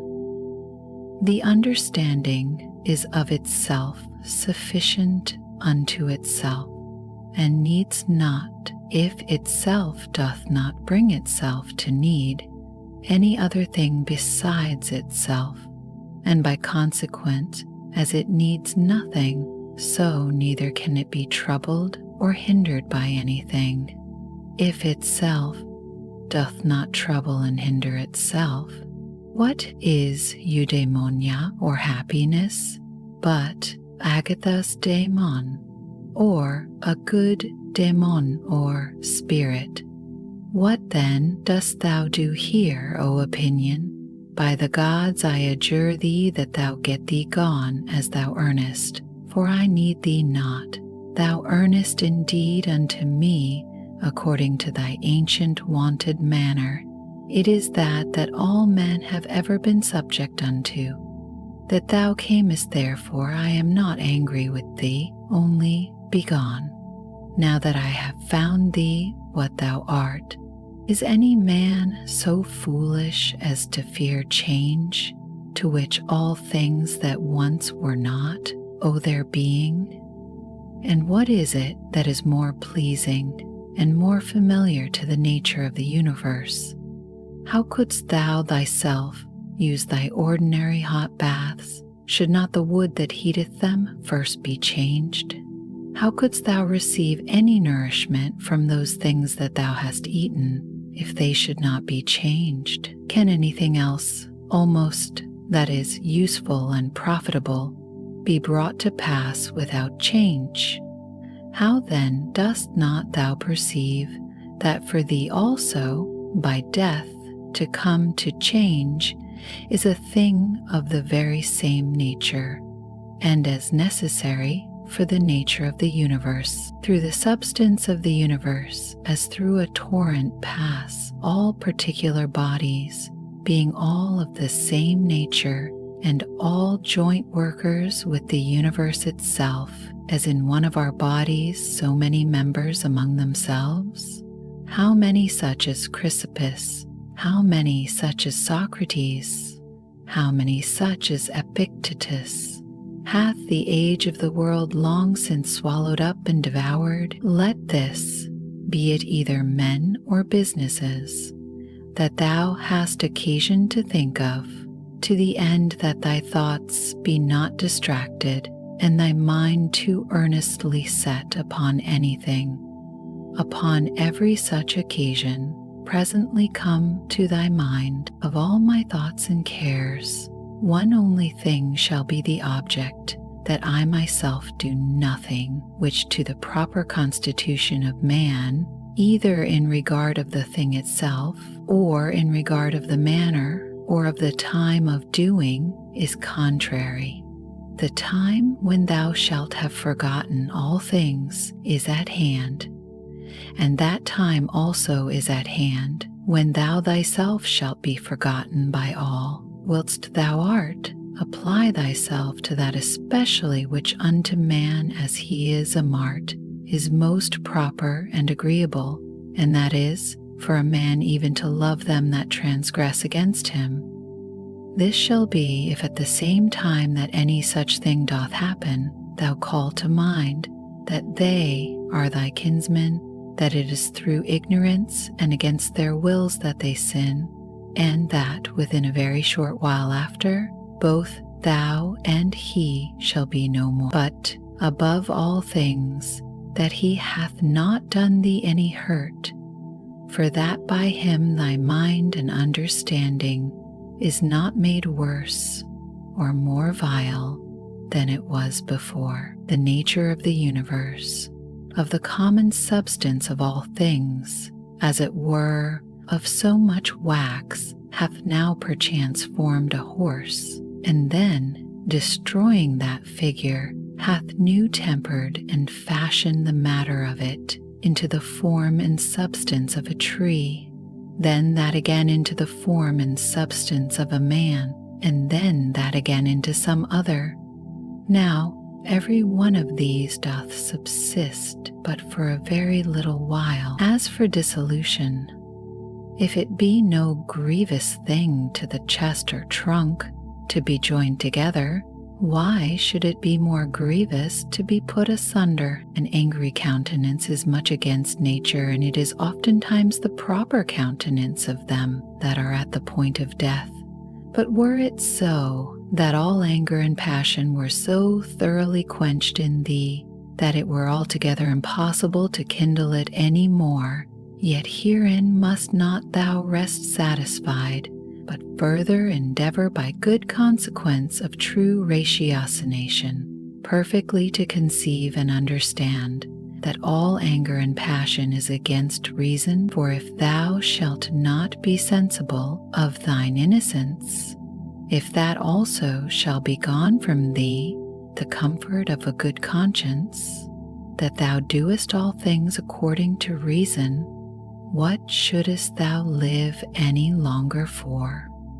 All things that now thou seest are but for a moment, that nature, by which all things in the world are administered, will soon bring change and alteration upon them, and then of their substances make other things like unto them, and then soon after others again of the matter and substance of these, that so by these means the world may still appear fresh and new. Whensoever any man doth trespass against other, presently consider with thyself what it was that he did suppose to be good, what to be evil, when he did trespass.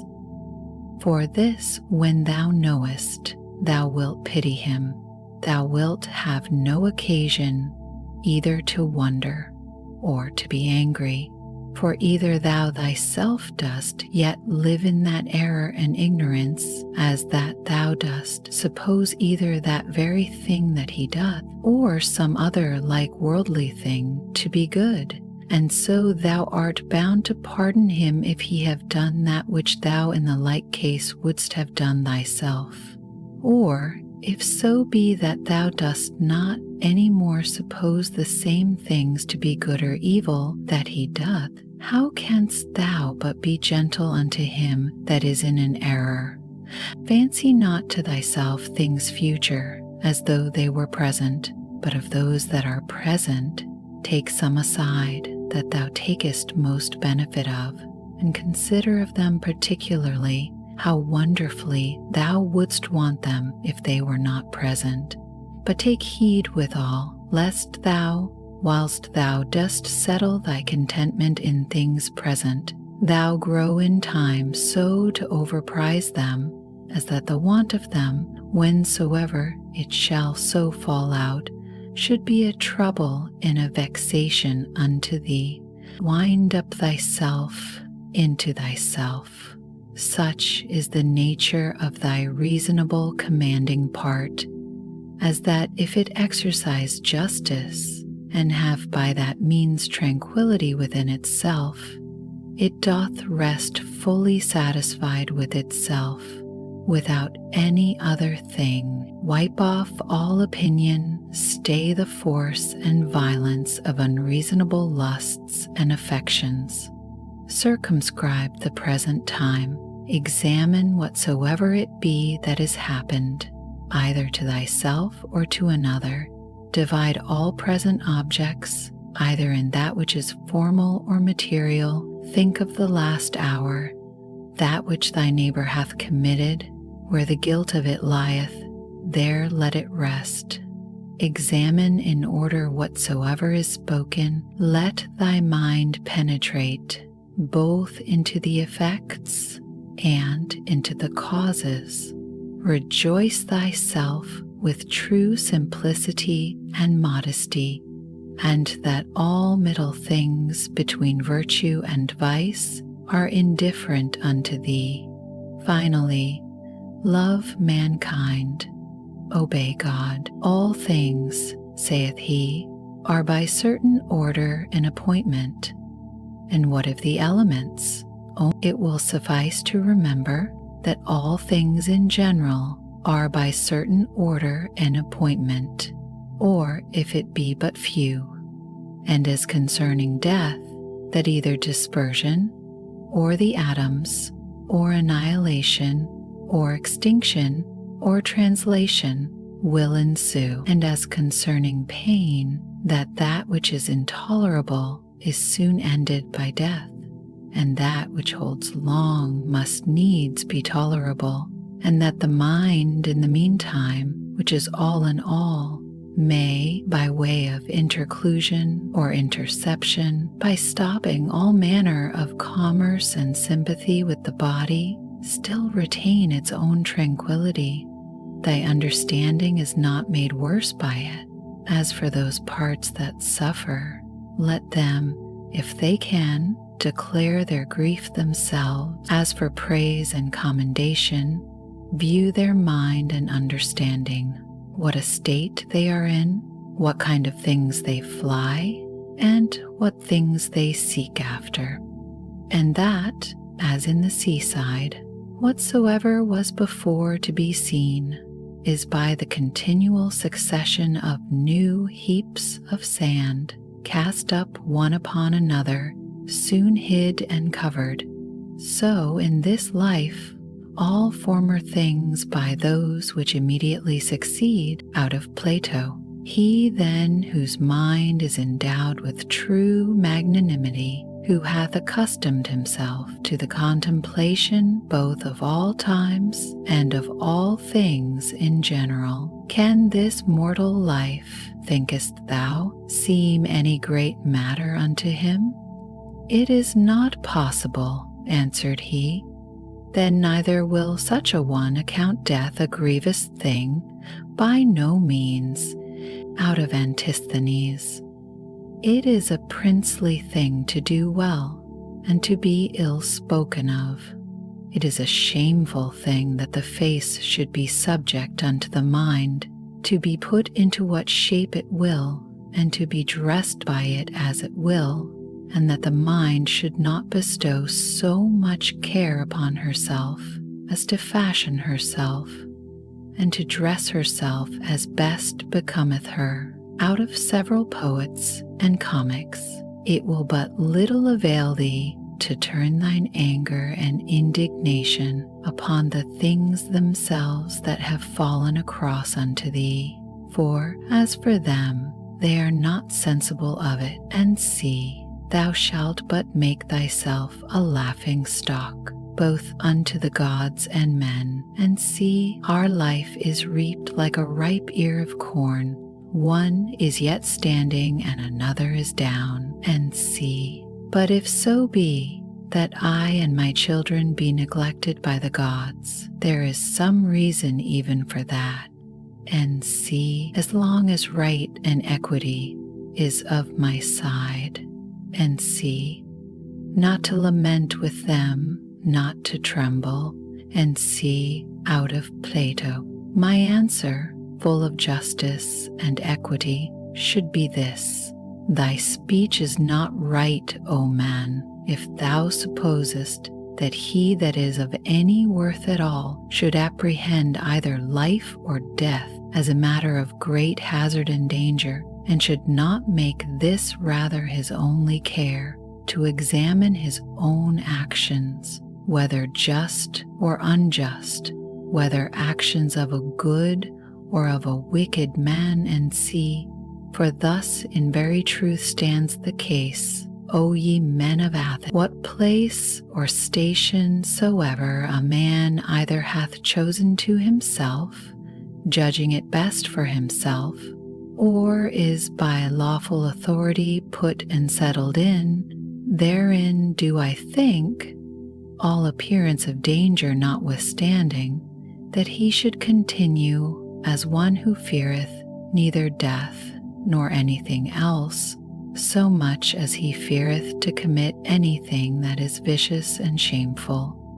But, O noble sir, consider, I pray, whether true generosity and true happiness do not consist in somewhat else rather than in the preservation either of our or other men's lives. For it is not the part of a man that is a man indeed, to desire to live long or to make much of his life whilst he liveth, but rather he that is such will in these things wholly refer himself unto the gods, and believing that which every woman can tell him, that no man can escape death, the only thing that he takes thought and care for is this, that what time he liveth, he may live as well and as virtuously as he can possibly, and see to look about, and with the eyes to follow the course of the stars and planets,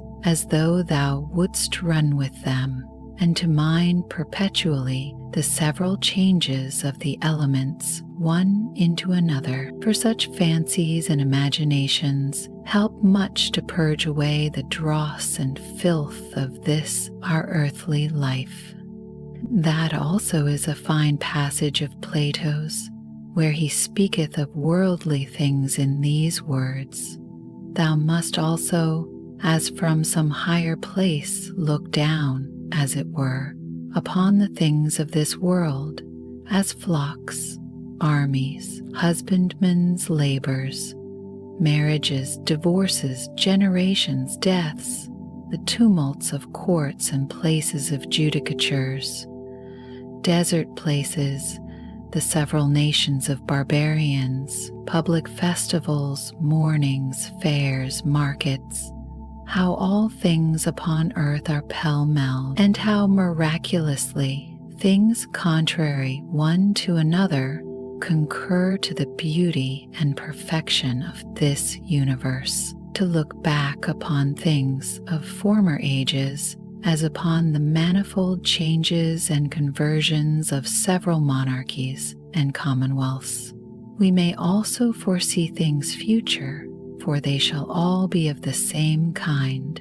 Neither is it possible that they should leave the tune or break the concert that is now begun, as it were, by these things that are now done and brought to pass in the world. It comes all to one, therefore, whether a man be a spectator of the things of this life but 40 years, or whether he see them 10,000 years together. For what shall he see more? And as for those parts that came from the earth, they shall return unto the earth again, and those that came from heaven, they also shall return unto those heavenly places.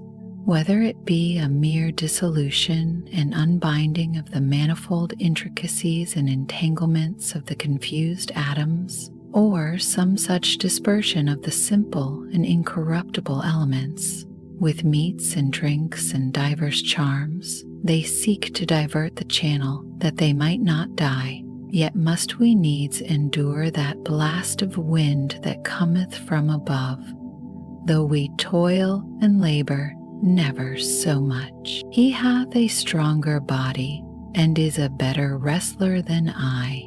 What then? Is he more bountiful? Is he more modest?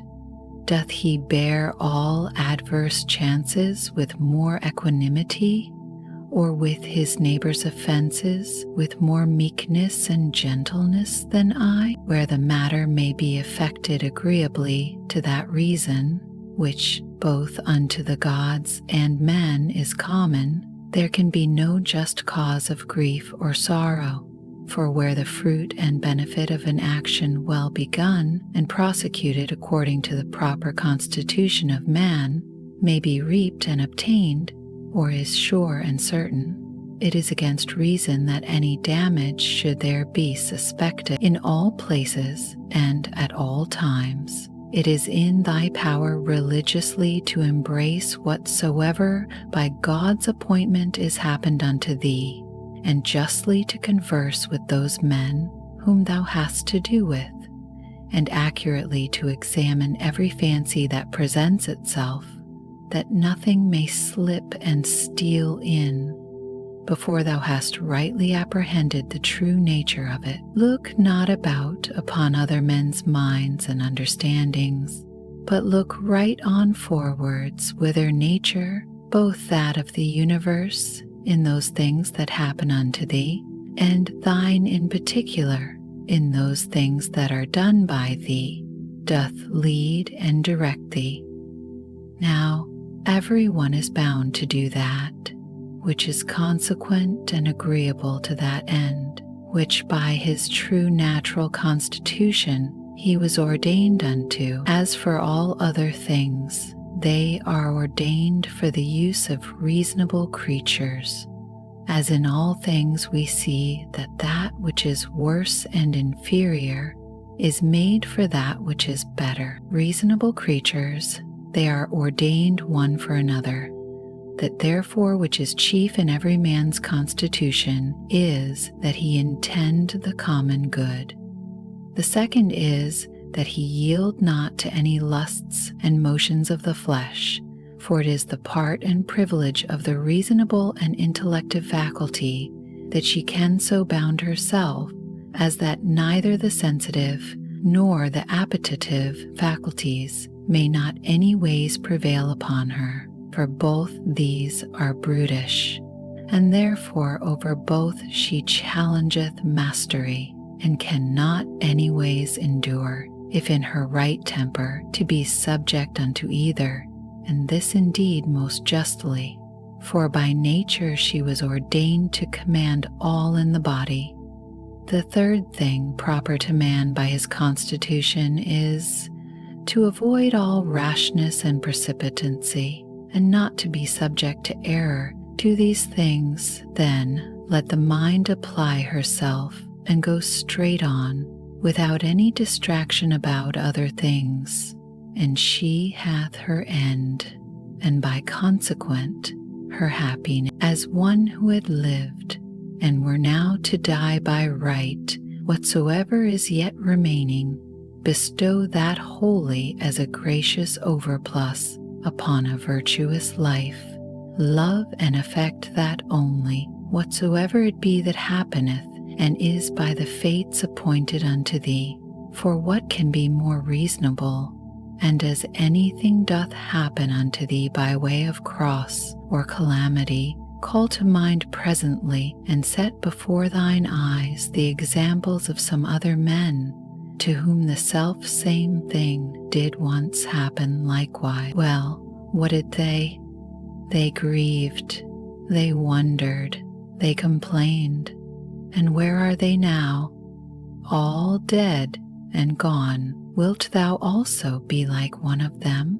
Or rather, leaving to men of the world, whose life, both in regard of themselves and them that they converse with, is nothing but mere mutability, or men of as fickle minds as fickle bodies, ever changing and soon changed themselves, let it be thine only care and study how to make a right use of all such accidents, for there is good use to be made of them, and they will prove fit matter for thee to work upon, if it shall be both thy care and thy desire, that whatsoever thou doest, thou thyself mayst like and approve thyself for it. And both these see that thou remember well, according as the diversity of the matter of the action that thou art about shall require. Look within.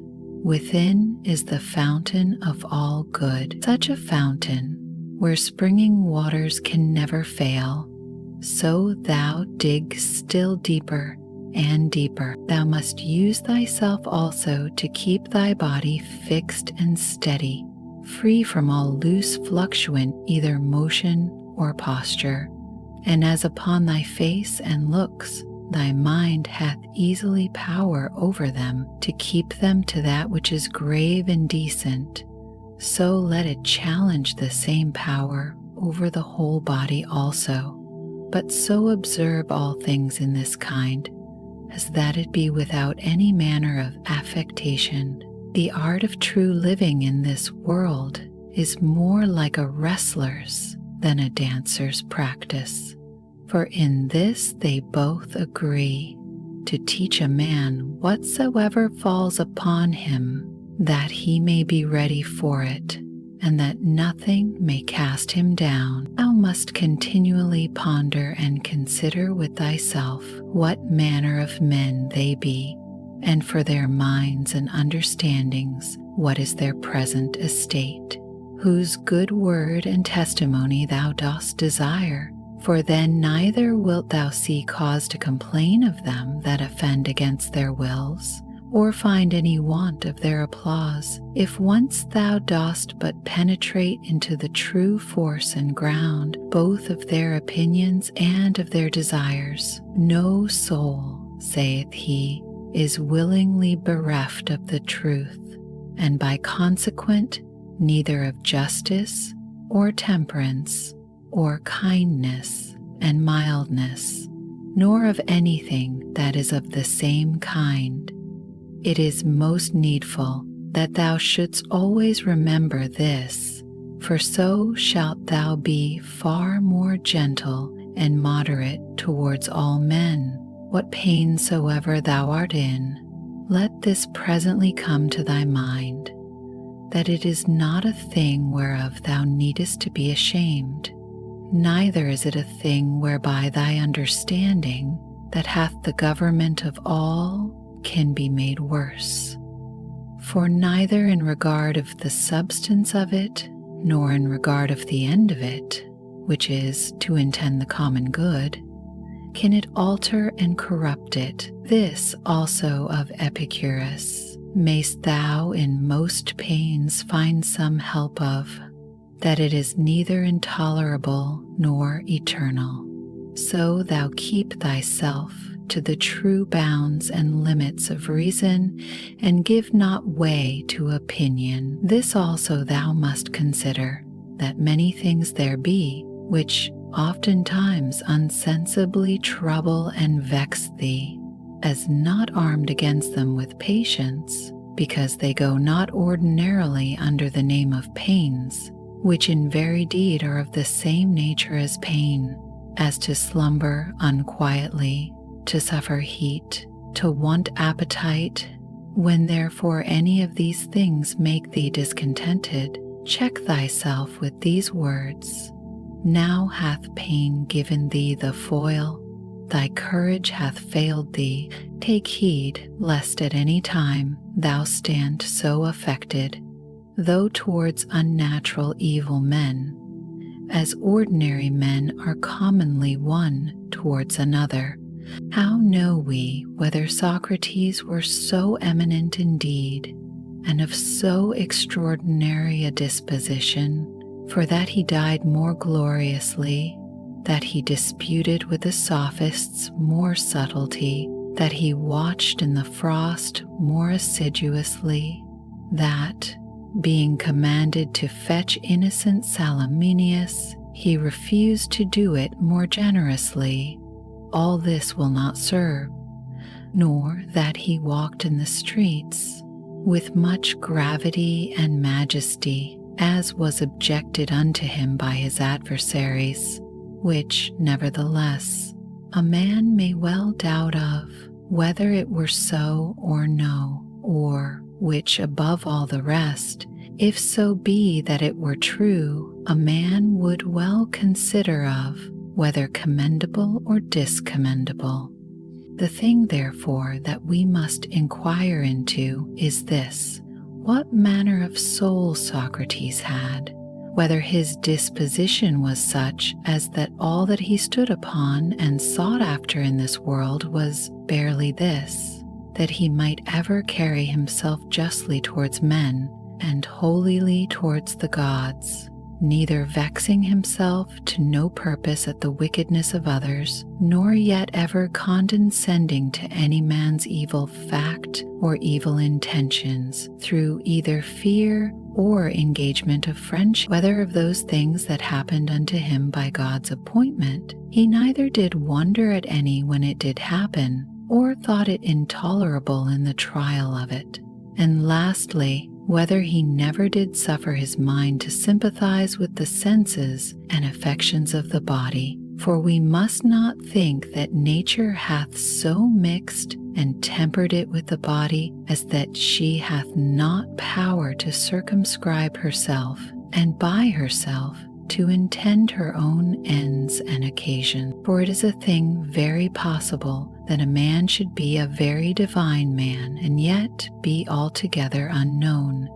This thou must ever be mindful of, as of this also, that a man's true happiness doth consist in very few things, and that although thou dost despair that thou shalt ever be a good either logician or naturalist, yet thou art never the further off by it from being either liberal or modest or charitable or obedient unto God, free from all compulsion, in all cheerfulness and alacrity. Thou mayst run out thy time, though men should exclaim against thee never so much, and the wild beast should pull in sunder the poor members of thy pampered mass of flesh.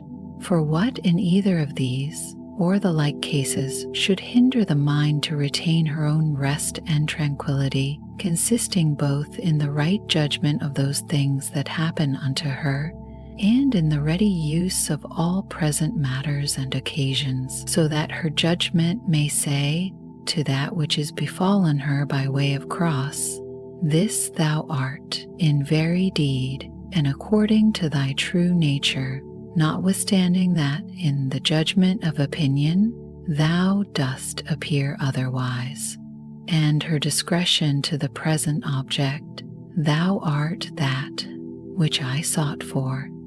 For whatsoever it be that is now present shall ever be embraced by me as a fit and seasonable object, both for my reasonable faculty and for my sociable or charitable inclination to work upon.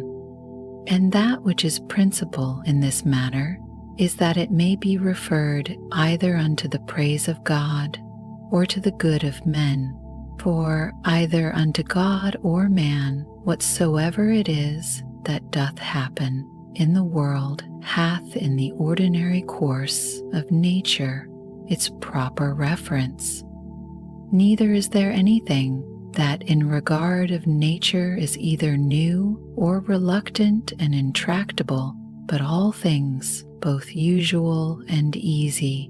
Then hath a man attained to the estate of perfection in his life and conversation, when he so spends every day as if it were his last day, never hot and vehement in his affections, nor yet so cold and stupid as one that had no sense, and free from all manner of dissimulation. Can the gods, who are immortal, for the continuance of so many ages bear without indignation with such and so many sinners as have ever been? Yea, not only so, but also take such care for them that they want nothing. And dost thou so grievously take on as one that could bear with them no longer, thou that art but for a moment of time?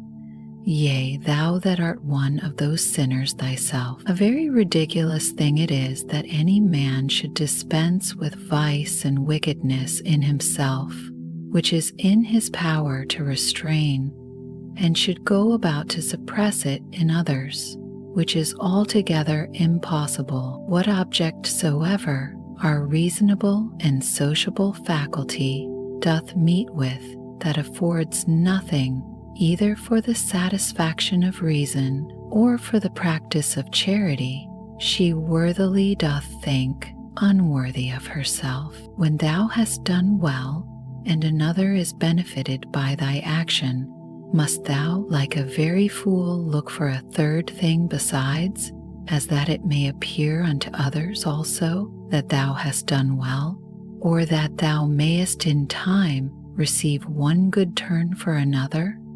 No man useth to be weary of that which is beneficial unto him, but every action according to nature is beneficial. Be not weary then of doing that which is beneficial unto thee, whilst it is so unto others. The nature of the universe did once certainly before it was created, whatsoever it hath done since, deliberate and so resolve upon the creation of the world. Now since that time, whatsoever it is that is and happens in the world is either but a consequent of that one and first deliberation, or if so be that this ruling rational part of the world takes any thought and care of things particular, they are surely his reasonable and principal creatures, that are the proper object of his particular care and providence. This often thought upon will much conduce to thy tranquillity.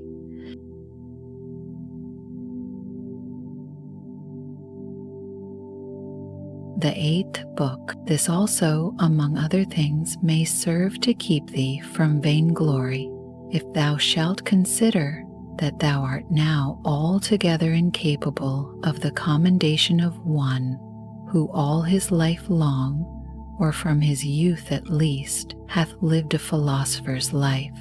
For both unto others and to thyself especially it is well known that thou hast done many things contrary to that perfection of life. Thou hast therefore been confounded in thy course, and henceforth it will be hard for thee to recover the title and credit of a philosopher, and to it also is thy calling and profession repugnant. If therefore thou dost truly understand what it is that is of moment indeed, as for thy fame and credit, take no thought or care for that. Let it suffice thee, if all the rest of thy life, be it more or less, thou shalt live as thy nature requireth, or according to the true and natural end of thy making. Take pains, therefore, to know what it is that thy nature requireth, and let nothing else distract thee. Thou hast already had sufficient experience that of those many things that hitherto thou hast erred and wandered about, thou couldst not find happiness in any of them, not in syllogisms and logical subtleties, not in wealth, not in honor and reputation, not in pleasure, in none of all these. Wherein then is it to be found? In the practice of those things which the nature of man, as he is a man, do require. How then shall he do those things? If his dogmata, or moral tenets and opinions from which all motions and actions do proceed, be right and true, which be those dogmata, those that concern that which is good or evil, as that there is nothing truly good and beneficial unto man, but that which makes him just, temperate, courageous, liberal, and that there is nothing truly evil and hurtful unto man, but that which causeth the contrary effects. Upon every action that thou art about, put this question to thyself: how will this, when it is done, agree with me? Shall I have no occasion to repent of it? Yet a very little while, and I am dead and gone, and all things are at end. What then do I care for more than this, that my present action, whatsoever it be, may be the proper action of one that is reasonable, whose end is the common good, who in all things is ruled and governed by the same law of right and reason by which God himself is. Alexander, Caius, Pompeius, what are these to Diogenes, Heraclitus, and Socrates? These penetrated into the true nature of things, into all causes and all subjects, and upon these did they exercise their power and authority. But as for those, as the extent of their error was, so far did their slavery extend. What they have done, they will still do. although thou shouldst hang thyself, first let it not trouble thee, for all things, both good and evil, come to pass according to the nature and general condition of the universe, and within a very little while all things will be at an end. No man will be remembered, as now of Africanus, for example, and Augustus. It is already come to pass. Then secondly, fix thy mind upon the thing itself. Look into it, and remembering thyself, that thou art bound nevertheless to be a good man, and what it is that thy nature requireth of thee, as thou art a man, be not diverted from what thou art about, and speak that which seemeth unto thee most just.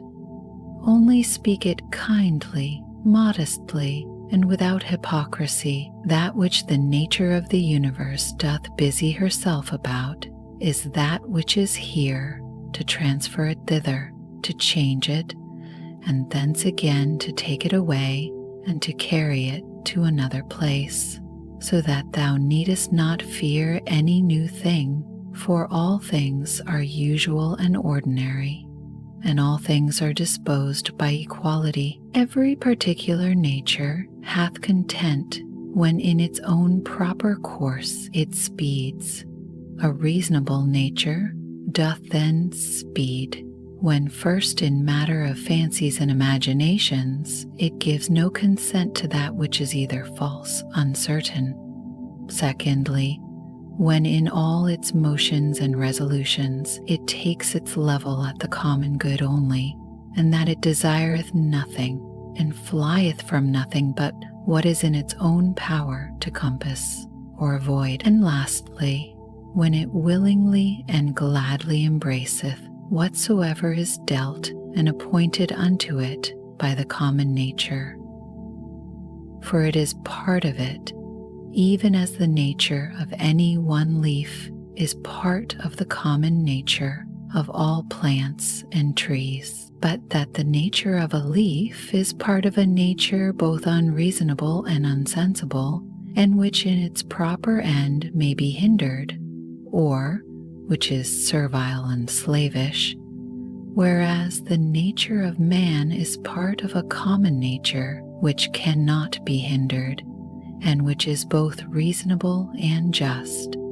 From whence also it is that, according to the worth of everything, she doth make such equal distribution of all things, as of duration, substance, form, operation, and of events and accidents. But herein consider not whether thou shalt find this equality in everything absolutely and by itself, but whether in all the particulars of some one thing taken together, and compared with all the particulars of some other thing, and them together likewise. Thou hast no time nor opportunity to read. What then?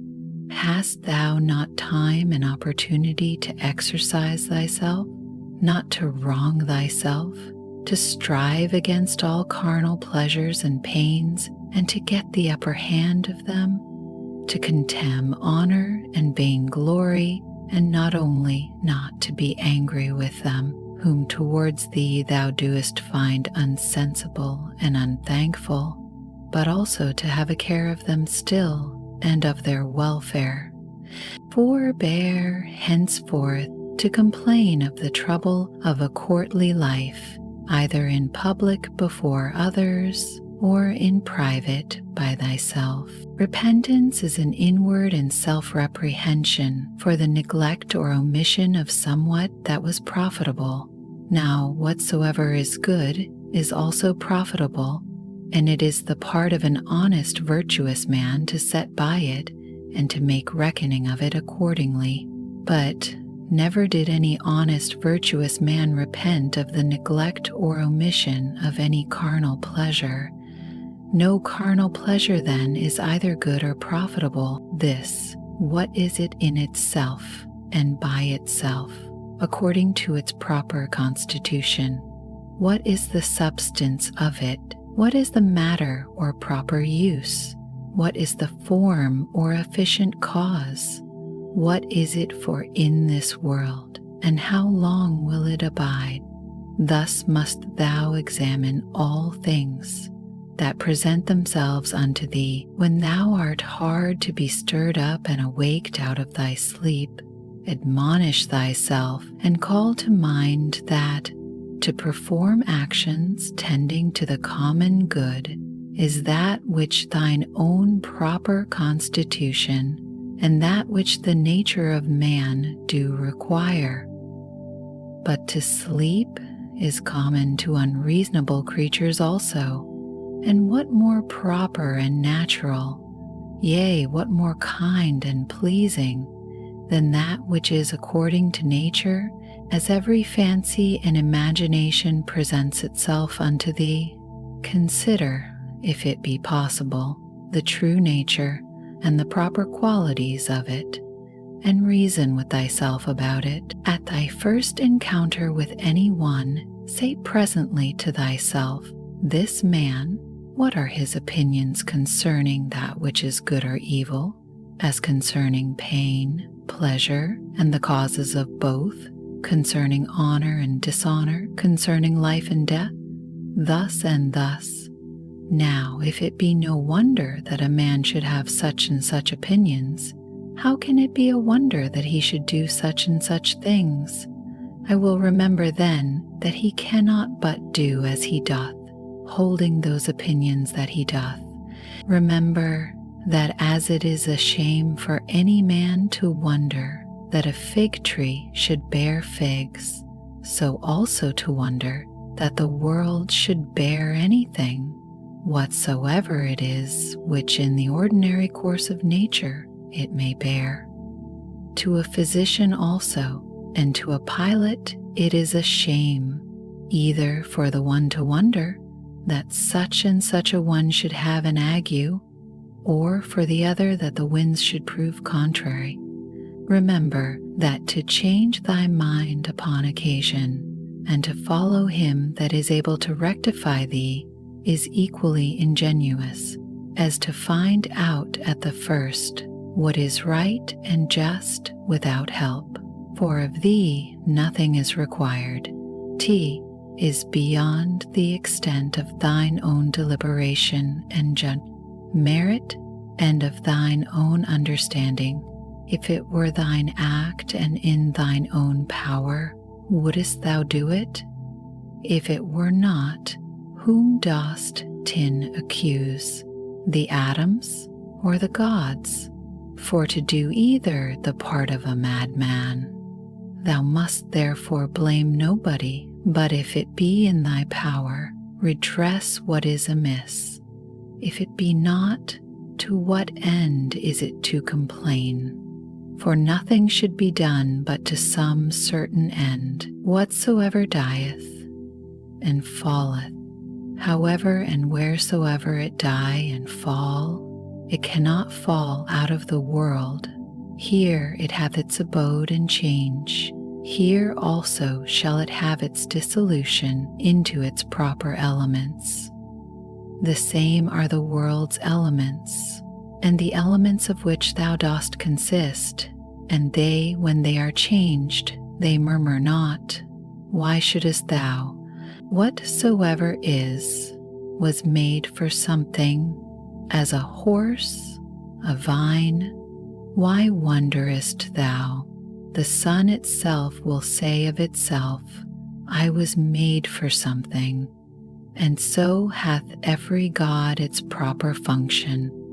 What then were then made for? To disport and delight thyself? See how even common sense and reason cannot brook it.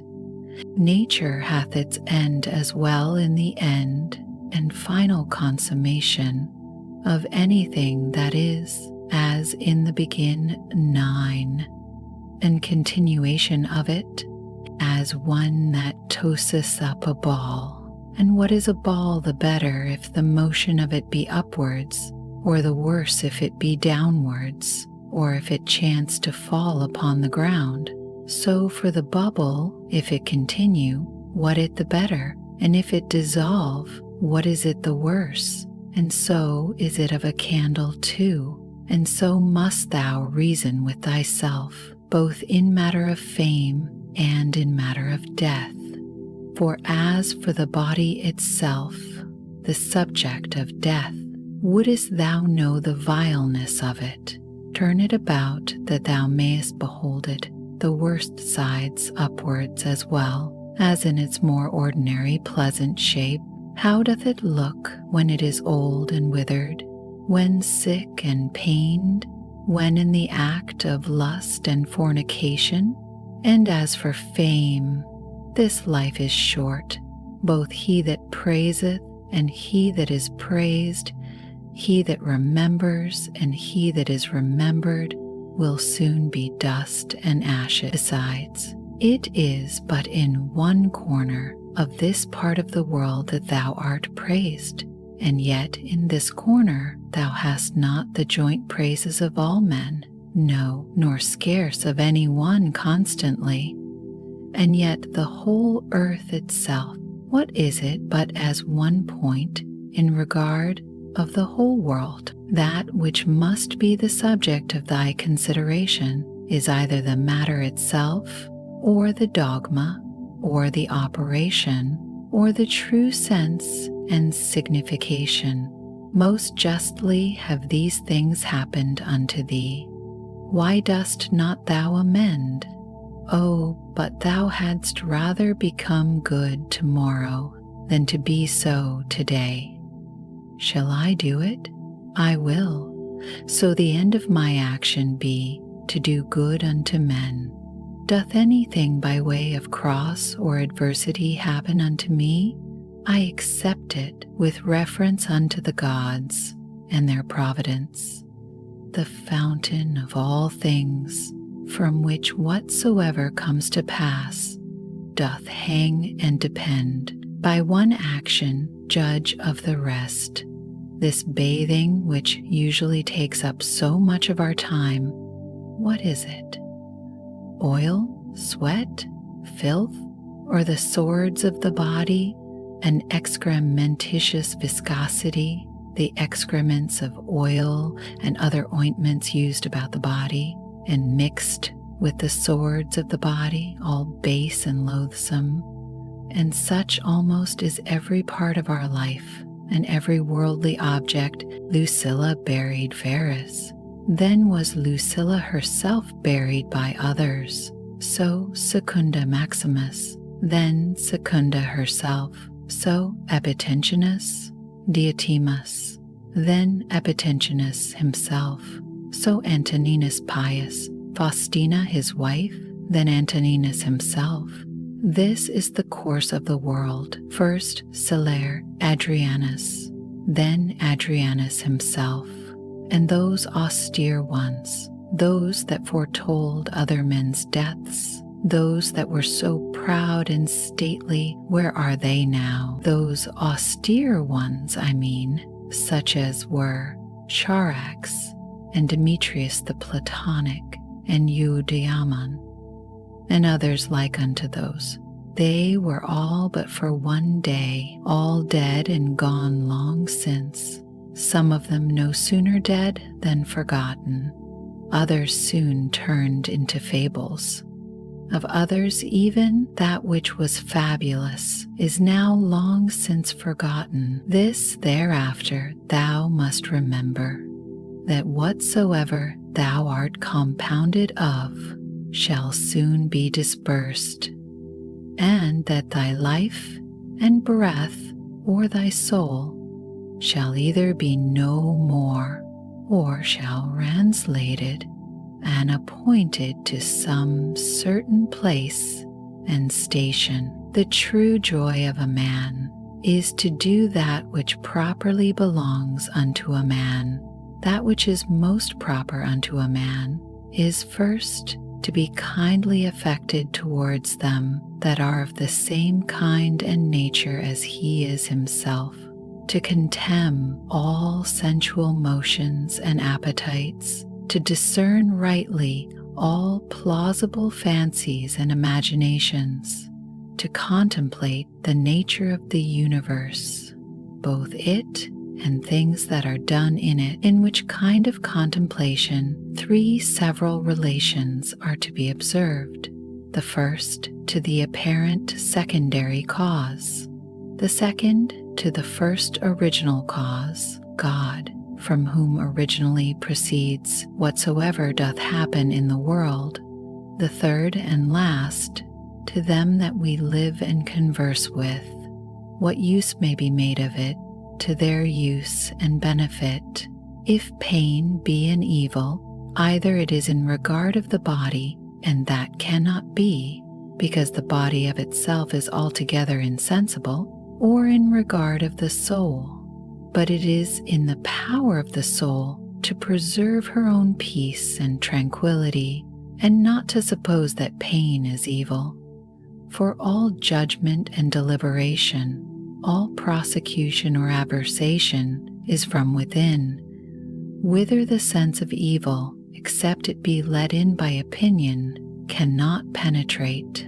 Wipe off all idle fancies, and say unto thyself incessantly, Now, if I will, it is in my power to keep out of this my soul all wickedness, all lust and concupiscences, all trouble and confusion, but on the contrary, to behold and consider all things according to their true nature, and to carry myself towards everything according to its true worth. Remember then this thy power that nature hath given thee, whether thou speak in the Senate, or whether thou speak to any particular, let thy speech in always grave and modest.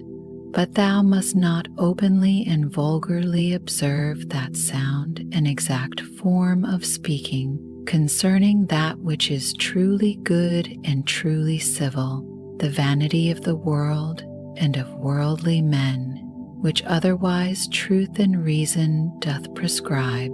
Augustus his court, his wife, his daughter, his nephews, his sons-in-law, his sister Agrippa, his kinsmen, his domestics, his friends, Arius, Maecenas, his slayers of beasts for sacrifice and divination.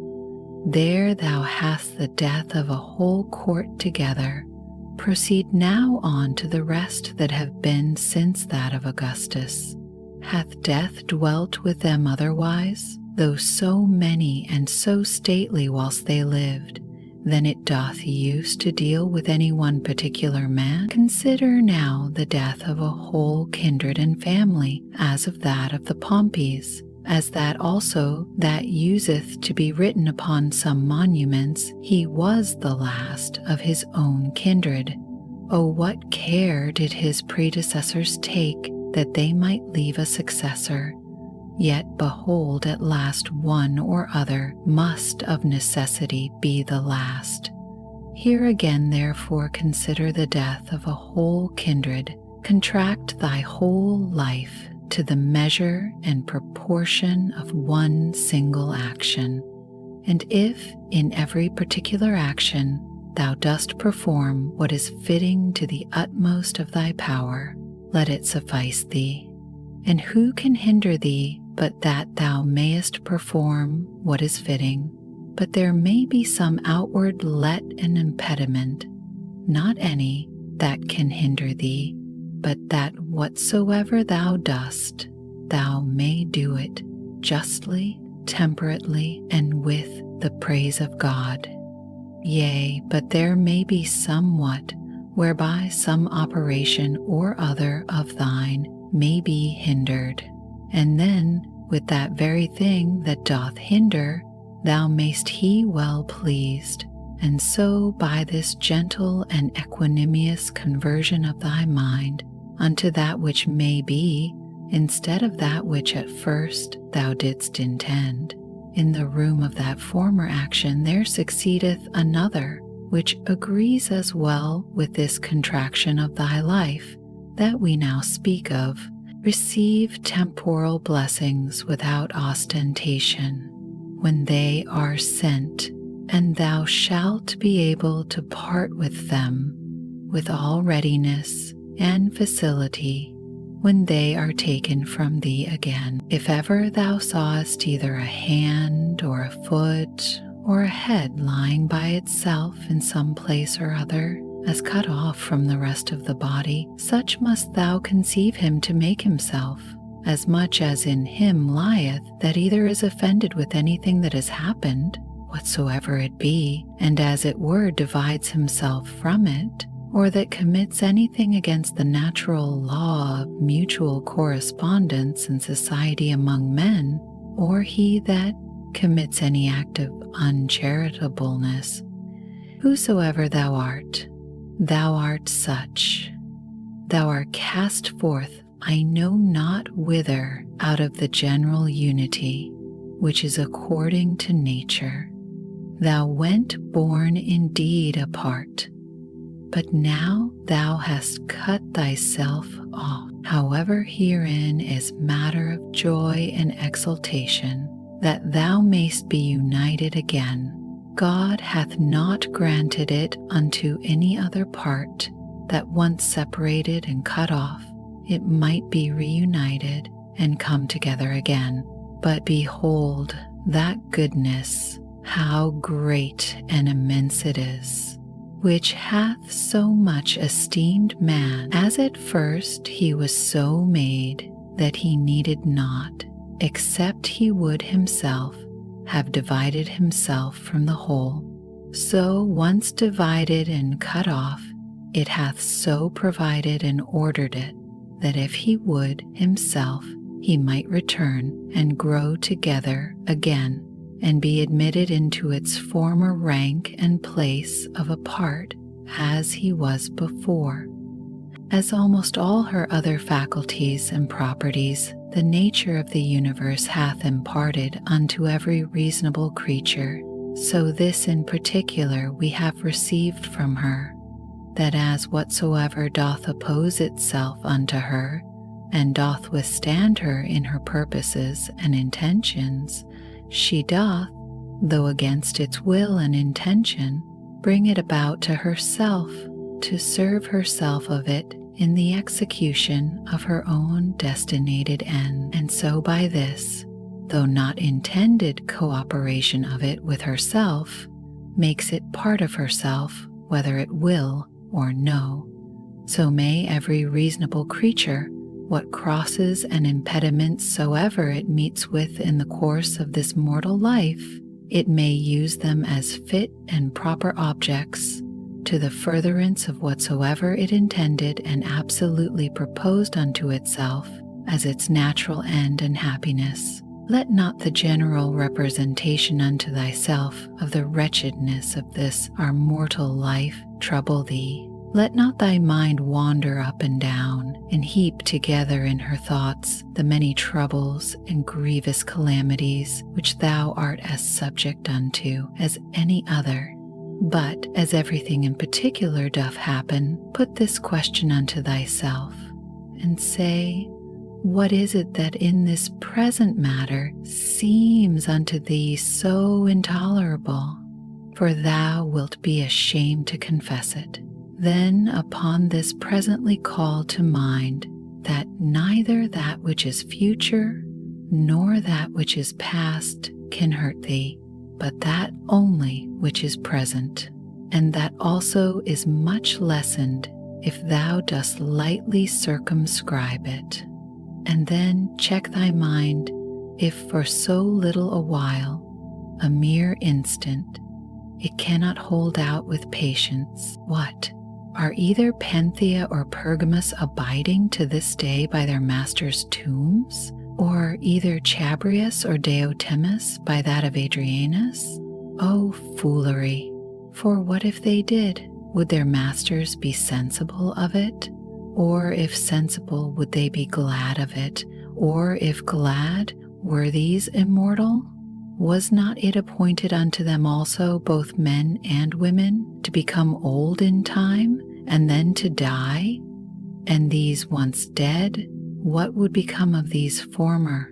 And when all is done, what is all this for, but for a mere bag of blood and corruption. If thou beest quick-sighted, be so in matter of judgment, and best discretion, saith he. In the whole constitution of man, I see not any virtue contrary to justice, whereby it may be resisted and opposed, but one whereby pleasure and voluptuousness may be resisted and opposed, I see continence. If thou canst but withdraw conceit and opinion concerning that which may seem hurtful and offensive, thou thyself art as safe may be, thou thyself, and who is that?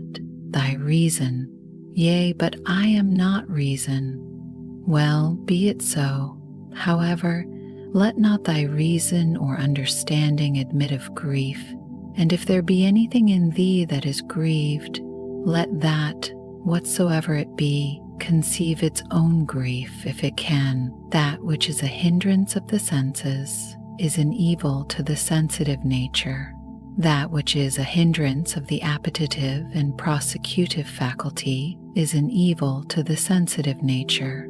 As of the sensitive, so of the vegetative constitution, whatsoever is a hindrance unto it is also in that respect an evil unto the same. And so likewise, whatsoever is a hindrance unto the mind and understanding must needs be the proper evil of the reasonable nature. Now apply all those things unto thyself. Do either pain or pleasure seize on thee? Let the senses look to that. Hast thou met with some obstacle or other in thy purpose and intention? If thou didst propose without due reservation and exception, now hath thy reasonable part received a blow indeed. But if in general thou didst propose unto thyself whatsoever might be, thou art not thereby either hurt nor properly hindered. For in those things that properly belong unto the mind, she cannot be hindered by any man. It is not fire nor iron, nor the power of a tyrant, nor the power of a slandering tongue, nor anything else that can penetrate into her. If once round and solid, there is no fear that ever it will change. XLI. Why should I grieve myself, who never did willingly grieve any other? One thing rejoices one, and another thing another. As for me, this is my joy, if my understanding be right and sound, as neither averse from any man, nor refusing any of those things which as a man I am subject unto. If I can look upon all things in the world meekly and kindly, accept all things, and carry myself towards everything according to true worth of the thing itself, this time that is now present, bestow thou upon thyself. They that rather hunt for fame after death do not consider that those men that shall be hereafter will be even such as these whom now they can so hardly bear with, and besides they also will be mortal men. But to consider the thing in itself, if so many with so many voices shall make such and such an opinion concerning thee, what is it to thee? Take me and throw me where thou wilt. I am indifferent.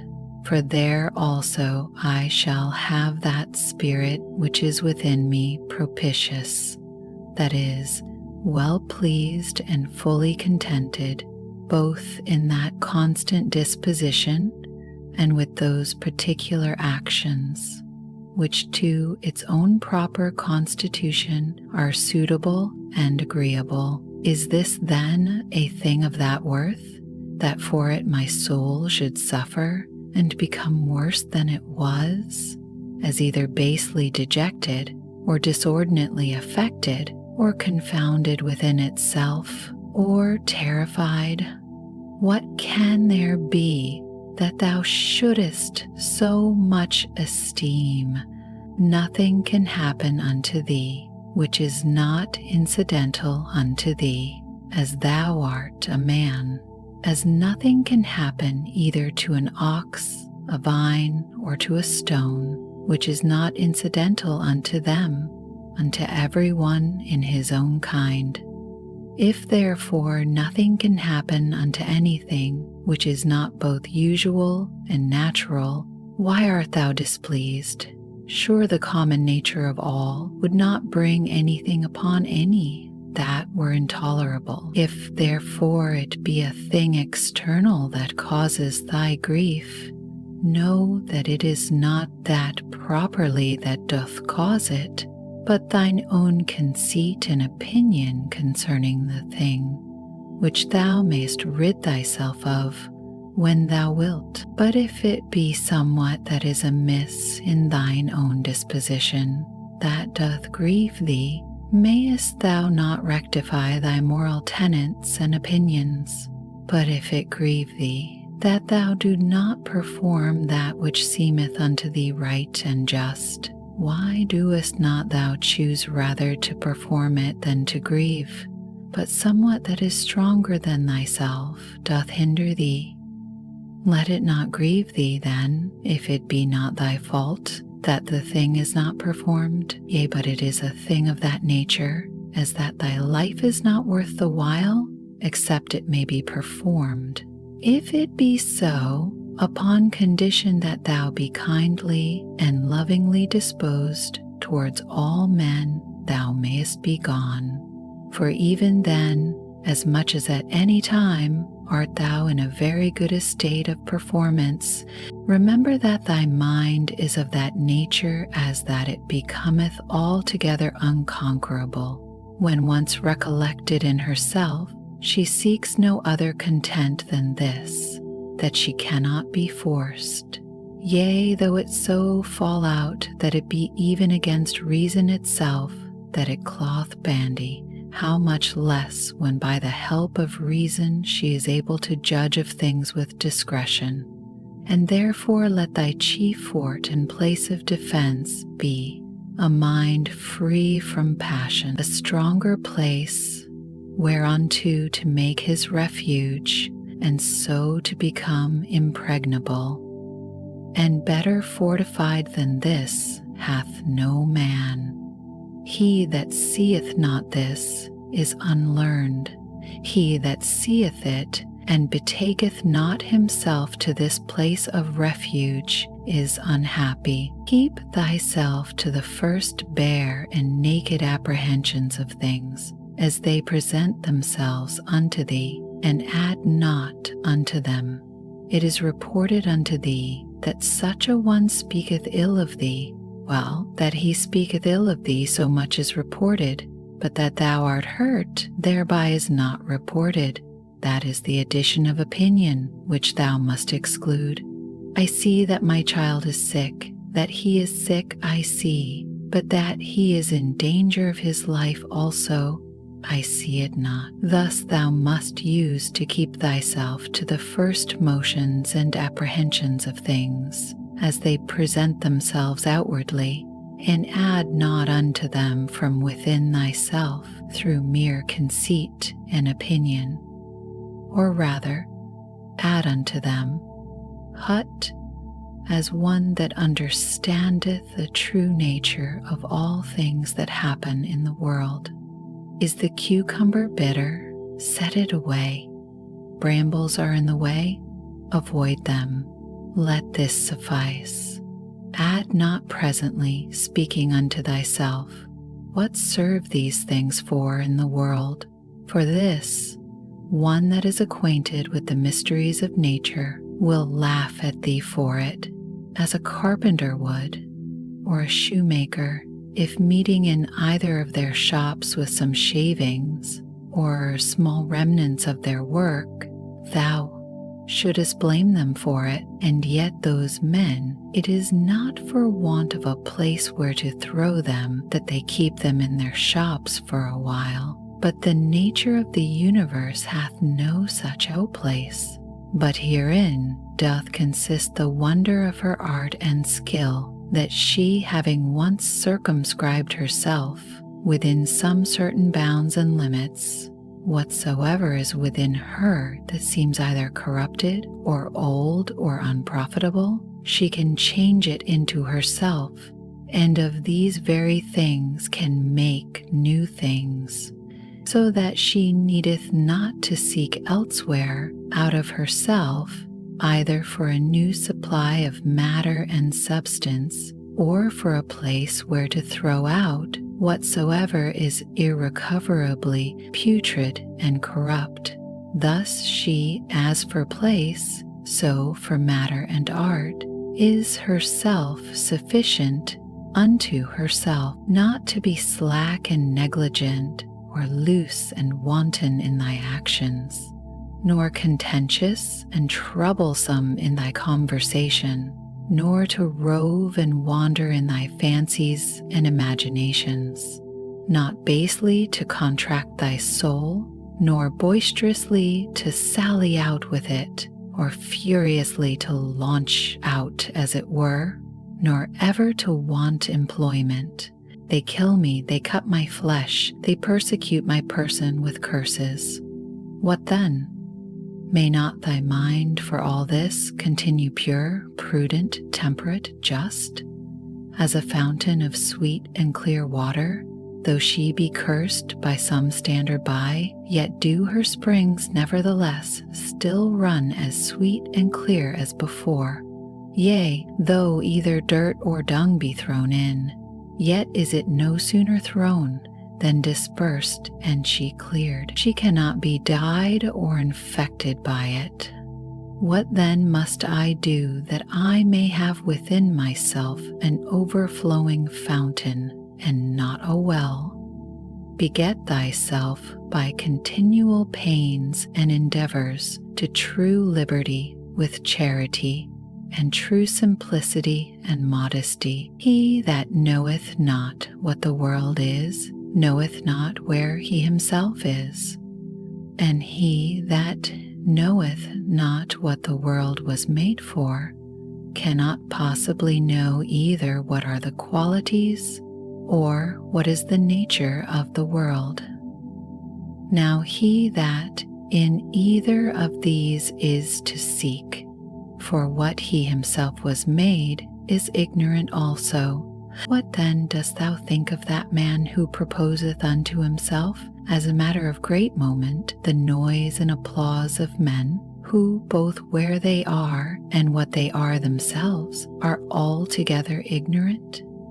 Dost thou desire to be commended of that man, who thrice in 1 hour perchance doth himself curse himself? Dost thou desire to please him who pleaseth not himself? Or dost thou think that he pleaseth himself, who doth use to repent himself almost of everything that he doth, not only now henceforth to have a common breath, or to hold correspondency of breath with that air that compasseth us about, but to have a common mind, or to hold correspondency of mind also with that rational substance which compasseth all things, for that also is of itself and of its own nature, if a man can but draw it in as he should, everywhere diffused, and passeth through all things no less than the air doth, if a man can but suck it in. Wickedness in general doth not hurt the world, particular wickedness doth not hurt any other, only unto him it is hurtful, whosoever he be that offends, unto whom in great favor and mercy it is granted, that whensoever he himself shall but first desire it, he may be presently delivered of it, unto my free will, my neighbor's free will, whoever he be, as his life or his bode is altogether indifferent. For though we are all made one for another, yet have our minds and understandings, each of them, their own proper and limited jurisdiction.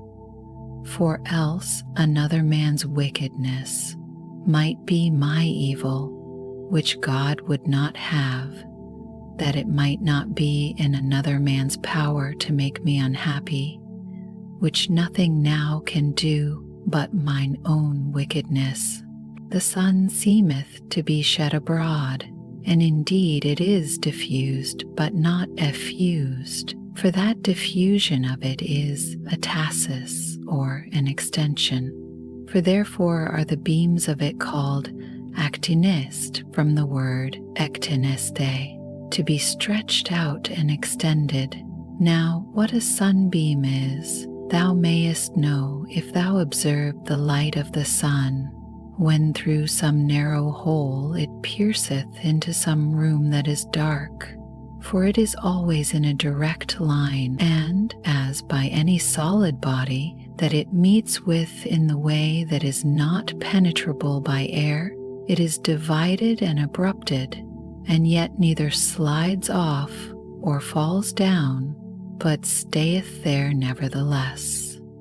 Such must the diffusion in the mind be, not an effusion, but an extension, what obstacles and impediments soever she meeteth within her way.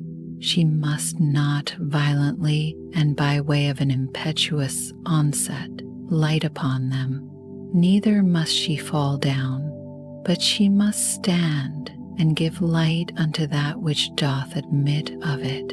For as for that which doth not, it is its own fault and loss.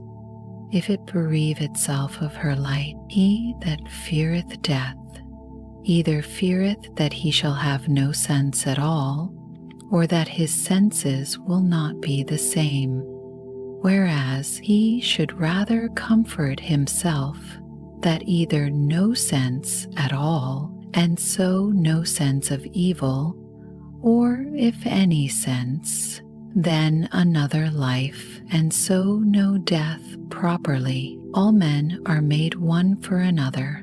Either then teach them better, or bear with them. The motion of the mind is not as the motion of a dart, for the mind, when it is wary and cautelous, and by way of diligent circumspection turneth herself many ways, may then as well be said to go straight on to the object, as when it useth no such circumspection, to pierce and penetrate into the estate of everyone's understanding that thou hast to do with, as also to make the estate of thine own open and penetrable to any other.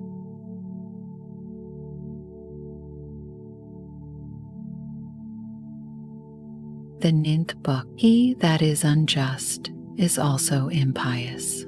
For the nature of the universe, having made all reasonable creatures one for another, to the end that they should do one another good, more or less according to the several persons and occasions, but in no wise hurt one another, it is manifest that he that doth transgress against this her will is guilty of impiety towards the most ancient and venerable of all the deities. For the nature of the universe is the nature, the common parent of all, and therefore piously to be observed of all things that are, and that which now is, to whatsoever first was, and gave it its being, hath relation of blood and kindred.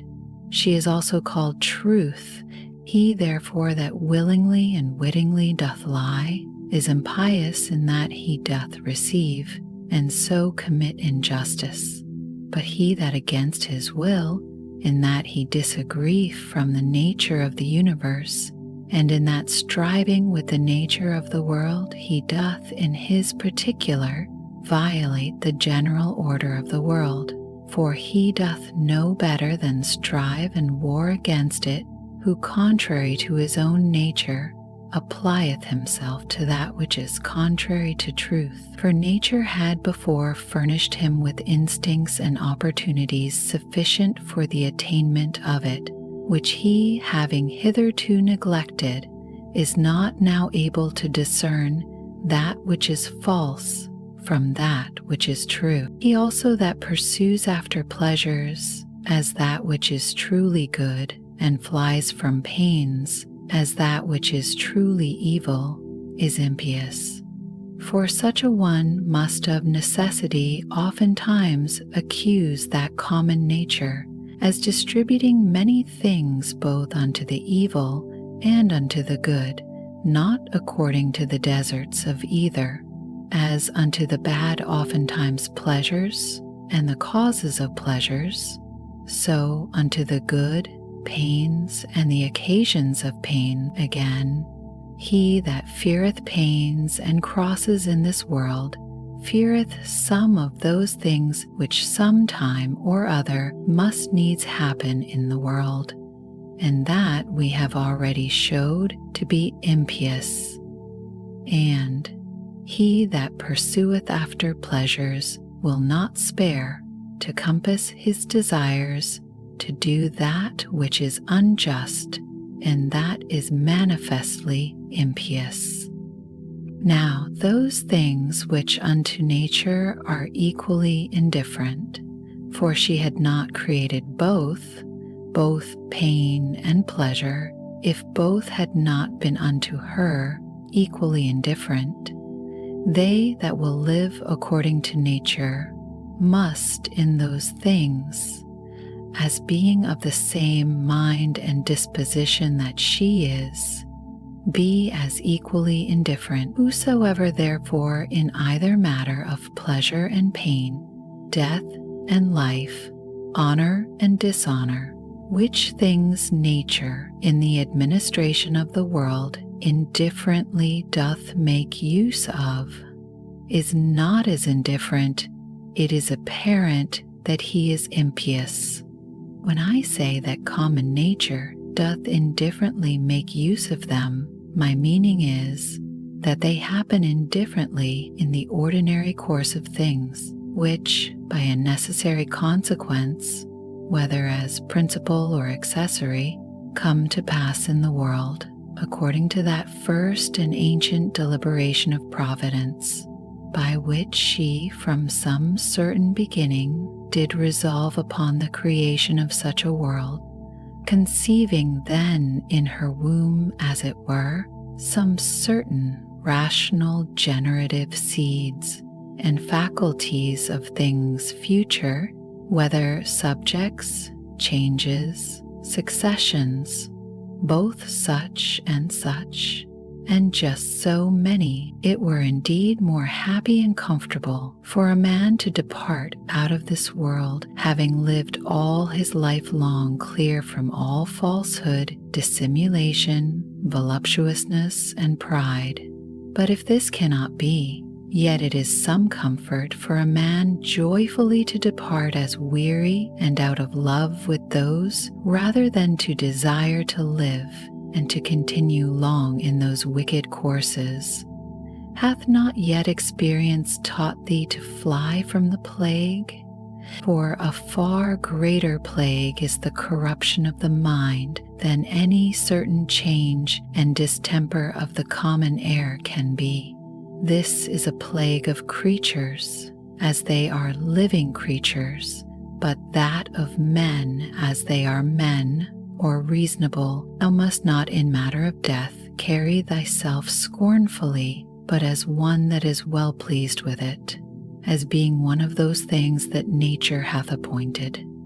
For what thou dost conceive of these, of a boy to become a young man, to wax old, to grow, to ripen, to get teeth, or a beard, or gray hairs, to beget, to bear, or to be delivered, or what other action soever it be that is natural unto man, according to the several seasons of his life, such a thing is it also to be dissolved. It is therefore the part of a wise man in matter of death, not in any wise to carry himself either violently or proudly, but patiently to wait for it as one of nature's operations, that with the same mind as now thou dost expect when that which yet is but an embryo in thy wife's belly shall come forth, thou mayst expect also when thy soul shall fall off from that outward coat or skin, wherein as a child in the belly it lieth involved and shut up. But thou desirest a more popular, and though not so direct and philosophical, yet a very powerful and penetrative recipe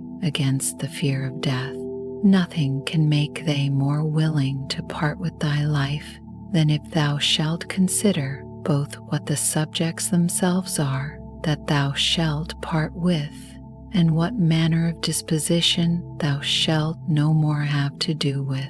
True it is that offended with them thou must not be by no means, but take care of them and meekly bear with them. However, this thou mayst remember, that whensoever it happens that thou depart, it shall not be from men that held the same opinions that thou dost.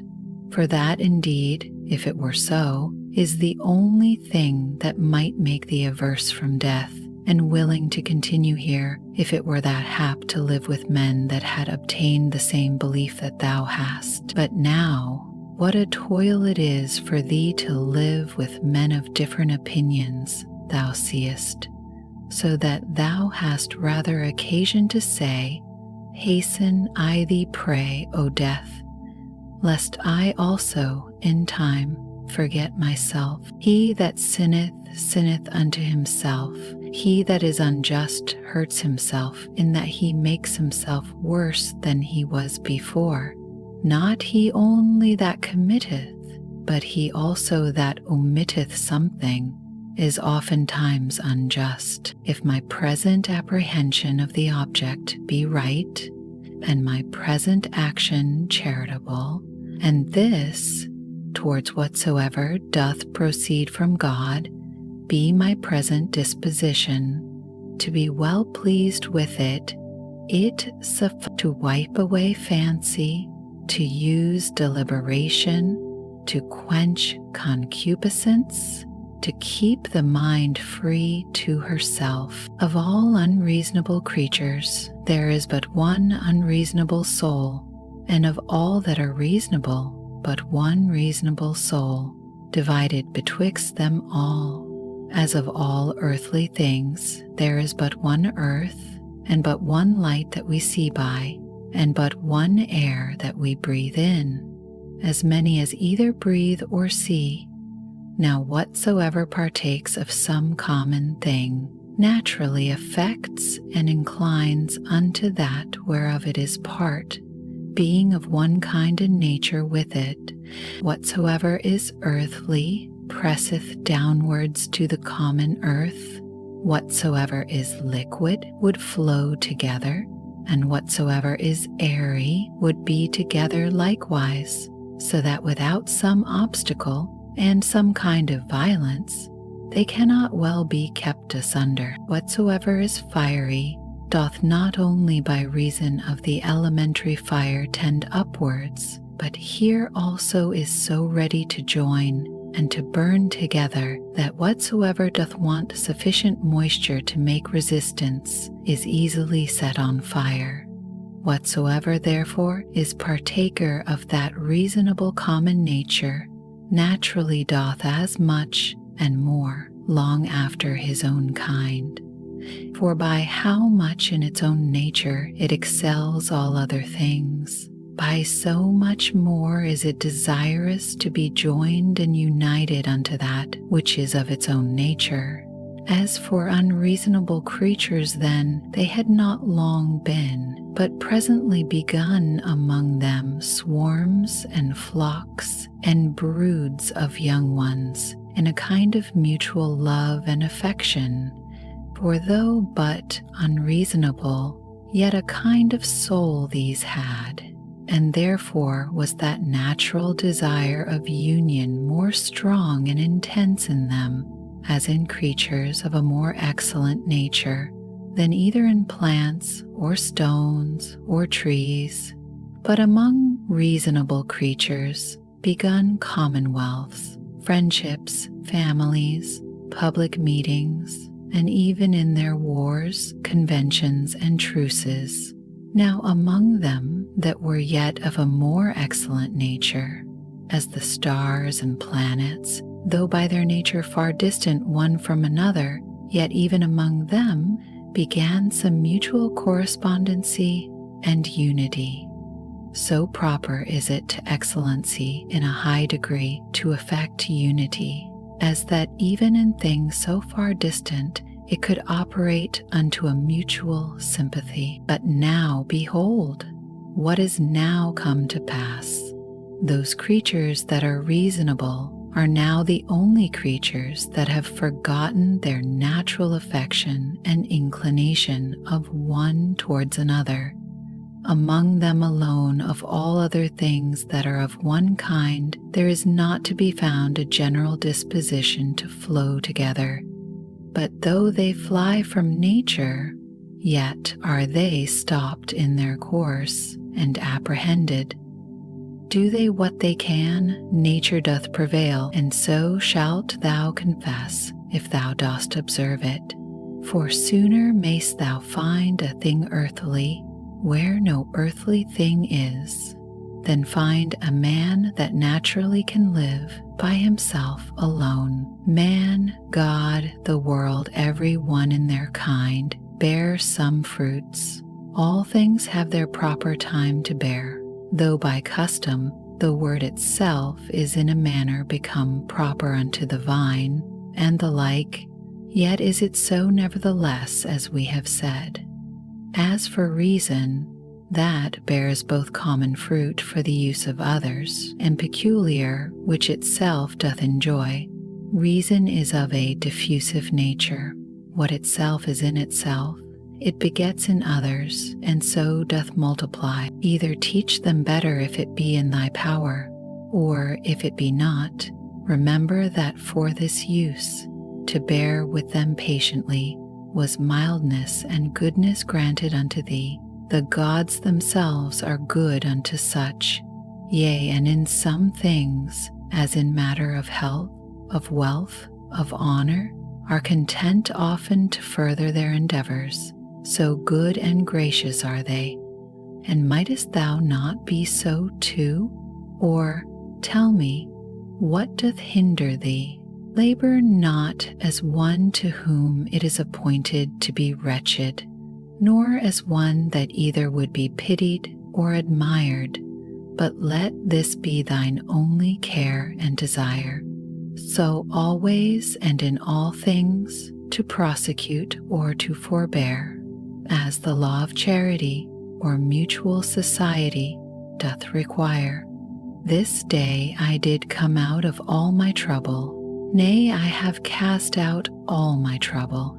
It should rather be, for that which troubled thee, whatsoever it was not without anywhere that thou shouldest come out of it, but within, in thine own opinions, from whence it must be cast out, before thou canst truly and constantly be at ease. All those things, for matter of experience, are usual and ordinary, for their continuance but for a day, and for their matter most base and filthy, as they were in the days of those whom we have buried, so are they now also, and no otherwise. The things themselves that affect us, they stand without doors, neither knowing anything themselves, nor able to utter anything unto others concerning themselves. What then is it that passeth verdict on them?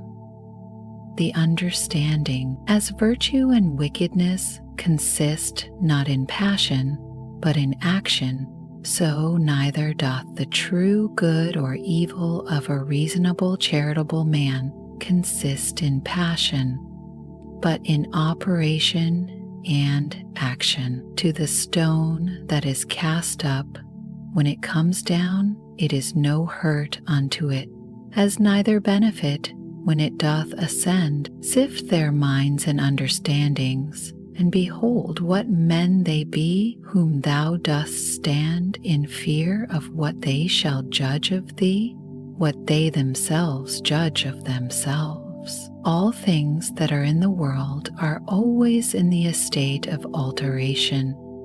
Thou also, art in a perpetual change, yea, and under corruption too, in some part, and so is the whole world. It is not thine, but another man's sin. Why should it trouble thee? Let him look to it, whose sin it is. Of an operation and of a purpose there is an ending, or of an action and of a purpose we say commonly that it is at an end. From opinion also there is an absolute cessation, which is as it were the death of it. In all this there is no hurt. Apply this now to a man's age, as first a child, then a youth, then a young man, then an old man. Every change from one age to another is a kind of death, and all this while here, no matter of grief, pass now unto that life first, that which thou liddest under thy grandfather, then under thy mother, then under thy father, and thus, when, through the whole course of thy life hitherto, thou hast found and observed many alterations, many changes, many kinds of endings and cessations, put this question to thyself: what matter of grief or sorrow dost thou find in any of these? Or what doest thou suffer through any of these? If in none of these, then neither in the ending and consummation of thy whole life, which is also but a cessation and change, as occasion shall require, either to thine own understanding, or to that of the universe, or to his whom thou hast now to do with, let thy refuge be with all speed to thine own, that it resolve upon nothing against justice, to that of the universe, that thou mayest remember part of whom thou art, of his, that thou mayest consider whether in the estate of ignorance or of knowledge. And then also must thou call to mind that he is thy kinsman, as thou thyself, whoever thou art, were made for the perfection and consummation, being a member of it, of a common society. So must every action of thine tend to the perfection and consummation of a life that is truly sociable. What action soever of thine, therefore, that either immediately or afar off hath not reference to the common good, that is an exorbitant and disorderly action, yea, it is seditious, as one among the people who from such and such a consent and unity should factiously divide and separate himself. Children's anger, mere babbles, wretched souls bearing up dead bodies, that they may not have their fall so soon, even as it is in that common dirge song. Go to the quality of the cause from which the effect doth proceed. Behold it by itself bare and naked, separated from all that is material. Then consider the utmost bounds of time that that cause, thus and thus qualified, can subsist and abide. Infinite are the troubles and miseries that thou hast already been put to by reason of this only, because that for all happiness it did not suffice thee, or that thou didst not account it sufficient happiness, that thy understanding did operate according to its natural constitution. When any shall either impeach thee with false accusations, or hatefully reproach thee, or shall use any such carriage towards thee, get thee presently to their minds and understandings, and look in them, and behold what manner of men they be. Thou shalt see that there is no such occasion why it should trouble thee, what such as they are think of thee. Yet must thou love them still, for by nature they are thy friends, and the gods themselves, in those things that they seek from them as matters of great moment, are well content, all manner of ways, as by dreams and oracles, to help them as well as others. Up and down, from one age to another, go the ordinary things of the world, being still the same, and either of everything in particular before it come to pass, the mind of the universe doth consider with itself and deliberate, and if so, then submit for shame unto the determination of such an excellent understanding. Or once for all it did resolve upon all things in general, and since that whatsoever happens, happens by a necessary consequence, and all things indivisibly in a manner and inseparably hold one of another, in sum, either there is a God, and then all is well,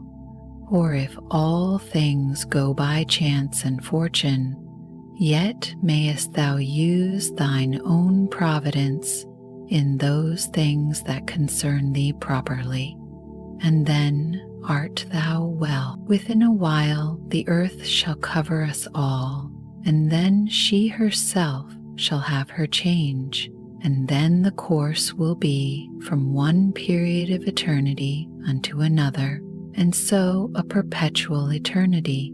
Now, can any man that shall consider with himself in his mind the several rollings or successions of so many changes and alterations, and the swiftness of all these rulings, can he otherwise but contemn in his heart and despise all worldly things? The cause of the universe is, as it were, a strong torrent. It carrieth all away. And these your professed politicians, the only true practical philosophers of the world, as they think of themselves, so full of affected gravity, or such professed lovers of virtue and honesty, what wretches be they in very deed, how vile and contemptible in themselves. O man, what ado didst thou keep? Do what thy nature doth now require, resolve upon it if thou mayest, and take no thought whether anybody shall know it or no. And yea, but sayest thou, I must not expect of Plato's commonwealth, if they profit though never so little, I must be content, and think much even of that little progress. Doth then any of them forsake their former false opinions, that I should think they profit? For without a change of opinions, alas, what is all that ostentation but mere wretchedness of slavish minds, that groan privately, and yet would make a show of obedience to reason and truth? Go to now, and tell me of Alexander and Philippus and Demetrius Phalaris, whether they understood what the common nature requireth, and could rule themselves or no. They know best themselves, but if they kept a life and swaggered, I, God be thanked, am not bound to imitate them. The effect of true philosophy is unaffected simplicity and modesty. Persuade me not to ostentation and vainglory, from some high place, as it were, to look down, and to behold here flocks, and there sacrifices without number, and all kind of navigation, some in a rough and stormy sea, and some in a calm, the general differences or different estates of things, some that are now first upon being, the several and mutual relations of those things that are together, and some other things that are at their last, their lives also, who were long ago, and theirs who shall be hereafter, and the present estate and life of those many nations of barbarians that are now in the world, thou must likewise consider in thy mind. And how many there be who never so much as heard of thy name, how many that will soon forget it, how many who but even now did commend thee, within a very little while perchance will speak ill of thee, so that neither fame nor honor nor anything else that this world doth afford is worth the while. The sum then of all, whatsoever doth happen unto thee, whereof God is the cause, to accept it contentedly. Whatsoever thou doest, whereof thou thyself art the cause, to do it justly, which will be, if both in thy resolution and in thy action thou have no further end than to do good unto others, as being that which by thy natural constitution as a man thou art bound unto. Many of those things that trouble and straiten thee, it is in thy power to cut off, as wholly depending from mere conceit and opinion, and then thou shalt have room enough to comprehend the whole world together in thy mind, and the whole course of this present age to represent it unto thyself, and to fix thy thoughts upon the sudden change of every particular object, how short the time is from the generation of anything unto the dissolution of the same, but how immense and infinite both that which was before the generation and that which after the generation of it shall be. All things that thou seest will soon be perished, and they that see their corruptions will soon vanish away themselves. He that dieth 100 years old, and he that dieth young, shall come all to one. What are their minds and understandings, and what the things that they apply themselves unto? What do they love, and what do they hate for? Fancy to thyself the estate of their souls openly to be seen, when they think they hurt them shrewdly whom they speak ill of, and when they think they do them a very good turn whom they commend and extol. Oh, how full are they then of conceit and opinion! Loss and corruption is in very deed nothing else but change and alteration, and that is it, which the nature of the universe doth most delight in, by which, and according to which, whatsoever is done is well done. For that was the estate of worldly things from the beginning, and so shall it ever be. Or wouldest thou rather say that all things in the world have gone ill from the beginning for so many ages, and shall ever go ill? And then among so many deities, could no divine power be found all this while that could rectify the things of the world? Or is the world to incessant woes and miseries forever condemned? How base and putrid every common matter is, water, dust, and from the mixture of these bones, and all that loathsome stuff that our bodies do consist of, so subject to be infected and corrupted. And again, those other things that are so much prized and admired as marble stones, what are they but as it were the kernels of the earth, thy most royal apparel? For matter it is but as it were the hair of a silly sheep, and for color the very blood of a shellfish. Of this nature are all other things.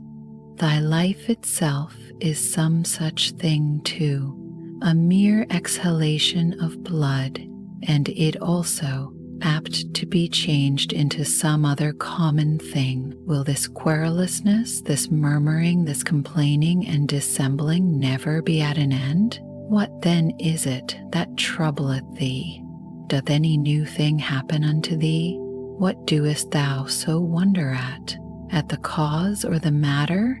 Behold, either by itself is either of that weight and moment indeed, and besides these there is not anything but thy duty towards the gods also.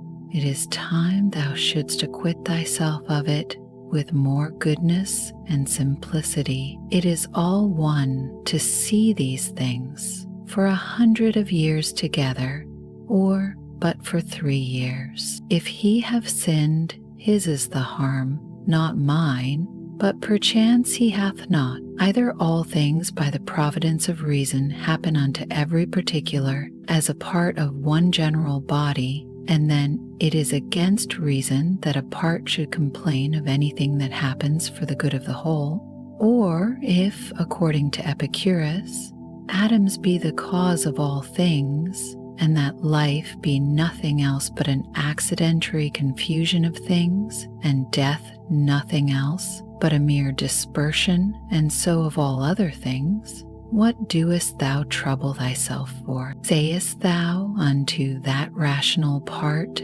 Thou art dead, corruption hath taken hold on thee? Doth it then also void excrements? Doth it like either oxen or sheep graze or feed, that it also should be mortal as well as the body? Either the gods can do nothing for us at all, or they can still and allay all the distractions and distempers of thy mind. If they can do nothing, why doest thou pray? If they can, why wouldst not thou rather pray that they will grant unto thee that thou mayst neither fear nor lust after any of those worldly things which cause these distractions and distempers of it? Why not rather that thou mayst not at either their absence or presence be grieved and discontented, than either that thou mayst obtain them or that thou mayst avoid them? For certainly it must needs be that if the gods can help us in anything, they may in this kind also. But thou wilt say, perchance, in those things the gods have given me my liberty, and it is in mine own power to do what I will. But if thou mayst use this liberty, rather to set thy mind at true liberty, than wilfully, with baseness and servility of mind to affect those things which either to compass or to avoid is not in thy power, wert not thou better? And as for the gods, who hath told thee that they may not help us up even in those things that they have put in our own power? Whether it be so or no, thou shalt soon perceive if thou wilt but try thyself and pray. One prayeth that he may compass his desire, to lie with such or such a one. Pray thou that thou mayst not lust to lie with her. Another, how he may be rid of such a one. Pray thou that thou mayst so patiently bear with him, as that thou have no such need to be rid of him. Another, that he may not lose his child. Pray thou that thou mayst not fear to lose him.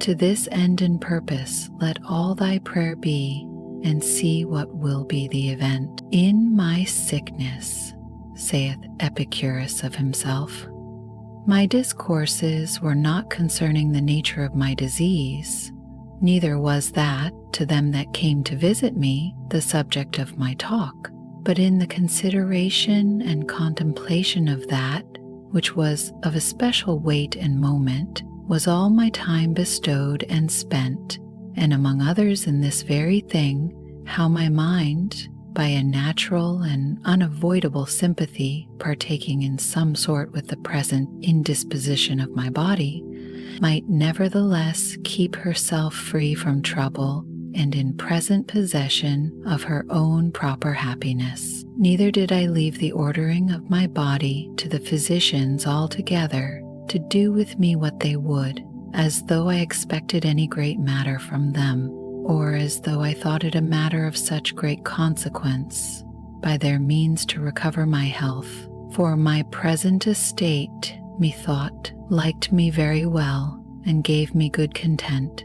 Whether therefore in sickness, if thou chance to sicken, or in what other kind of extremity soever, endeavor thou also to be in thy mind so affected as he doth report of himself, not to depart from thy philosophy for anything that can befall thee, nor to give ear to the discourses of silly people, and mere naturalists. It is common to all trades and professions to mind and intend that only which now they are about, and the instrument whereby they work. When at any time thou art offended with any one's impudency, put presently this question to thyself: what? Is it then possible that there should not be any impudent men in the world? Certainly it is not possible. Desire not then that which is impossible, for this one thou must think, whosoever he be, is one of those impudent ones that the world cannot be without. So of the subtile and crafty, so of the perfidious, so of every one that offendeth, must thou ever be ready to reason with thyself. For whilst in general thou dost thus reason with thyself, that the kind of them must needs be in the world, thou wilt be the better able to use meekness towards every particular. This also thou shalt find of very good use upon every such occasion, presently to consider with thyself what proper virtue nature hath furnished man with against such a vice, or to encounter with a disposition vicious in this kind, as for example, against the unthankful it hath given goodness and meekness as an antidote, and so against another vicious in another kind, some other peculiar faculty. And generally, is it not in thy power to instruct him better that is in an error? For whosoever sinneth doth in that decline from his purposed end, and is certainly deceived. And again, what art thou the worse for his sin? For thou shalt not find that any one of these, against whom thou art incensed, hath in very deed done anything whereby thy mind, the only true subject of thy hurt and evil, can be made worse than it was. And what a matter of either grief or wonder is this, if he that is unlearned do the deeds of one that is unlearned? Should not thou rather blame thyself, who, when upon very good grounds of reason thou mightst have thought it very probable that such a thing would by such a one be committed, didst not only not foresee it, but moreover dost wonder at it, that such a thing should be? But then especially, when thou dost find fault with either an unthankful or a false man, must thou reflect upon thyself, for without all question thou thyself art much in fault, if either of one that were of such a disposition thou didst expect that he should be true unto thee, or went unto any thou didst a good turn, thou didst not there bound thy thoughts as one that had obtained his end, nor didst not think that from the action itself thou hadst received a full reward of the good that thou hadst done. For what wouldst thou have more? And to him that is a man thou hast done a good turn. Doth not that suffice thee? What thy nature required, that hast thou done. Must thou be rewarded for it? As if either the eye for that it seeth, or the feet that they go, should require satisfaction. For as these, being by nature appointed for such an use, can challenge no more, than that they may work according to their natural constitution, so man, being born to do good unto others, whensoever he doth a real good unto any by helping them out of error, or though but in middle things, as in matter of wealth, life, preferment, and the like, doth help to further their desires, he doth that for which he was made, and therefore can require no more.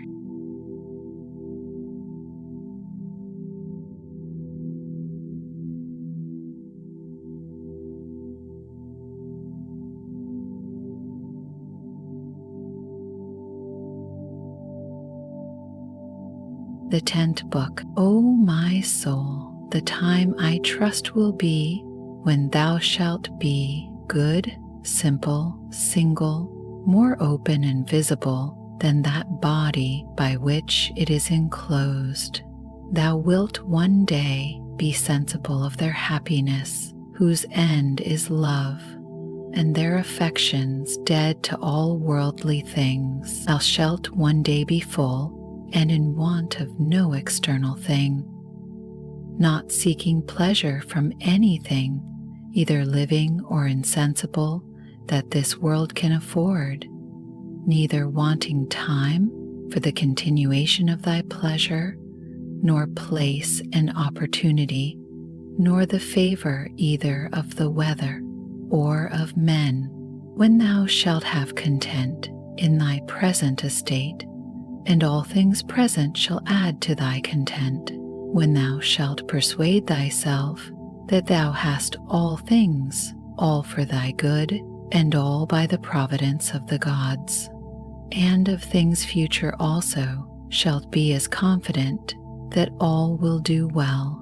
as tending to the maintenance and preservation in some sort of his perfect welfare and happiness, who is perfection of life, of goodness and beauty, who begets all things, and containeth all things in himself, and in himself doth recollect all things, from all places that are dissolved, that of them he may beget others again like unto them.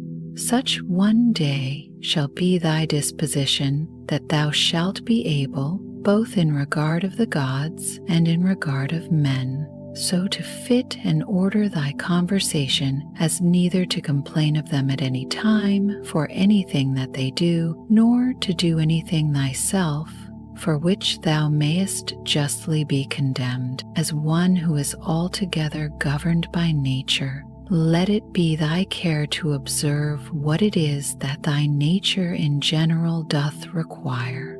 That done, if thou find not that thy nature, as thou art a living, sensible creature, will be the worse for it, thou mayest proceed.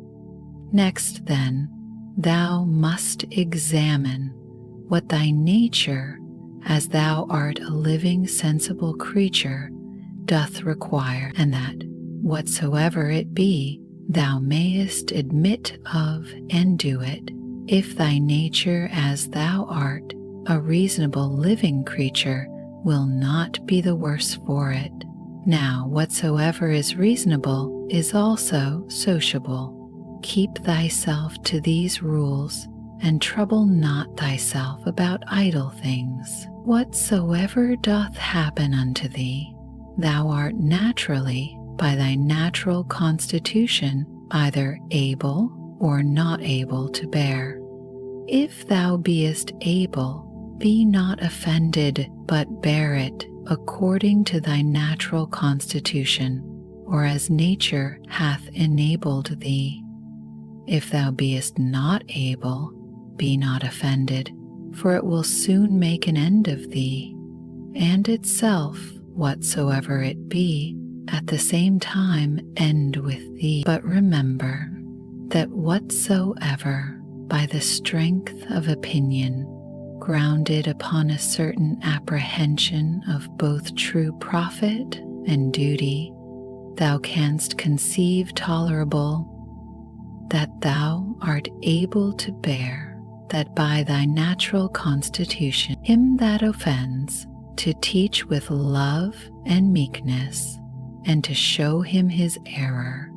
But if thou canst not, then to blame thyself, or rather not thyself neither, if thy will and endeavors have not been wanting. Whatsoever it be that happens unto thee, it is that which from all time was appointed unto thee, for by the same coherence of causes by which thy substance from all eternity was appointed to be, was also whatsoever should happen unto it, destinated. Either with Epicurus, we must fondly imagine the atoms to be the cause of all things, or we must needs grant a nature. Let this then be thy first ground, that thou art part of that universe which is governed by nature. Then, secondly, that to those parts that are of the same kind and nature as thou art, thou hast relation of kindred. For of these, if I shall always be mindful, first, as I am a part, I shall never be displeased with anything that falls to my particular share of the common chances of the world. For nothing that is behoveful unto the whole can be truly hurtful to that which is part of it. For this being the common privilege of all natures, that they contain nothing in themselves that is hurtful unto them, it cannot be that the nature of the universe, whose privilege beyond other particular natures is that she cannot against her will by any higher external cause be constrained, should beget anything and cherish it in her bosom that should tend to her own hurt and prejudice, as then I bear in mind that I am a part of such an universe, I shall not be displeased with anything that happens, and as I have relation of kindred to those parts that are of the same kind and nature that I am, so I shall be careful to do nothing that is prejudicial to the community, but in all my deliberations shall they that are of my kind ever be, and the common good that which all my intentions and resolutions shall drive unto, as that which is contrary unto it, I shall by all means endeavor to prevent and avoid. These things once so fixed and concluded, as thou wouldst think him a happy citizen, whose constant study and practice were for the good and benefit of his fellow citizens, and the carriage of the city such towards him that he were well pleased with it. So must it needs be with thee, that thou shalt live a happy life. All parts of the world, all things I mean that are contained within the whole world, must of necessity at some time or other come to corruption. Alteration, I should say, to speak truly and properly, but that I may be the better understood, I am content at this time to use that more common word. Now say I, if so be that this be both hurtful unto them, and yet unavoidable, would not, thinkest thou, the whole itself be in a sweet case, all the parts of it being subject to alteration, yea, and by their making itself fitted for corruption, as consisting of things different and contrary? And did nature then either of herself thus project and purpose the affliction and misery of her parts, and therefore of purpose so made them, not only that haply they might, but of necessity that they should fall into evil? Or did not she know what she did when she made them? For either of these two to say is equally absurd. But to let pass nature in general, and to reason of things particular according to their own particular natures, how absurd and ridiculous is it, first to say that all parts of the whole are, by their proper natural constitution, subject to alteration, and then, when any such thing doth happen, as when one doth fall sick and dieth, to take on and wonder, as though some strange thing had happened, though this besides might move not so grievously to take on, when any such thing doth happen, that whatsoever is dissolved, it is dissolved into those things whereof it was compounded. For every dissolution is either a mere dispersion of the elements into those elements again, whereof everything did consist, or a change of that which is more solid into earth, and of that which is pure and subtle, or spiritual into air, so that by this means nothing is lost, but all resumed again into those rational generative seeds of the universe. And this universe, either after a certain period of time to lie consumed by fire, or by continual changes to be renewed, and so forever to endure. Now that solid and spiritual that we speak of, thou must not conceive it to be that very same which at first was when thou wert born. For, alas, all this that now thou art in either kind, either for matter of substance or of life, hath but 2 or 3 days ago, partly from meats eaten, and partly from air breathed in, received all its influx, being the same then in no other respect than a running river, maintained by the perpetual influx and new supply of waters, is the same.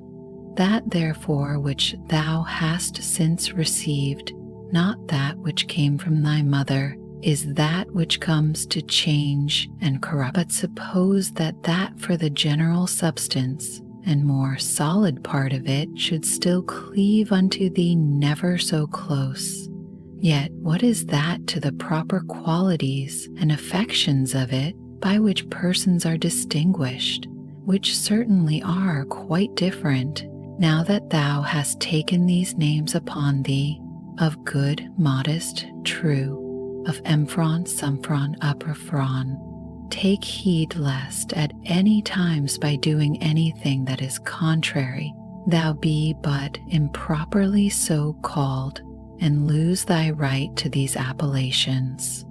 Or if thou do, return unto them again with all possible speed, and remember that the word emphron notes unto thee an intent and intelligent consideration of every object that presents itself unto thee without destruction, and the word sumphron, a ready and contented acceptation of whatsoever by the appointment of the common nature happens unto thee, and the word uprophron, a superextinction or a transcendent and outreaching disposition of thy mind, whereby it passeth by all bodily pains and pleasures, honor and credit, death and whatsoever is of the same nature, as matters of absolute indifferency, and in no wise to be stood upon by a wise man.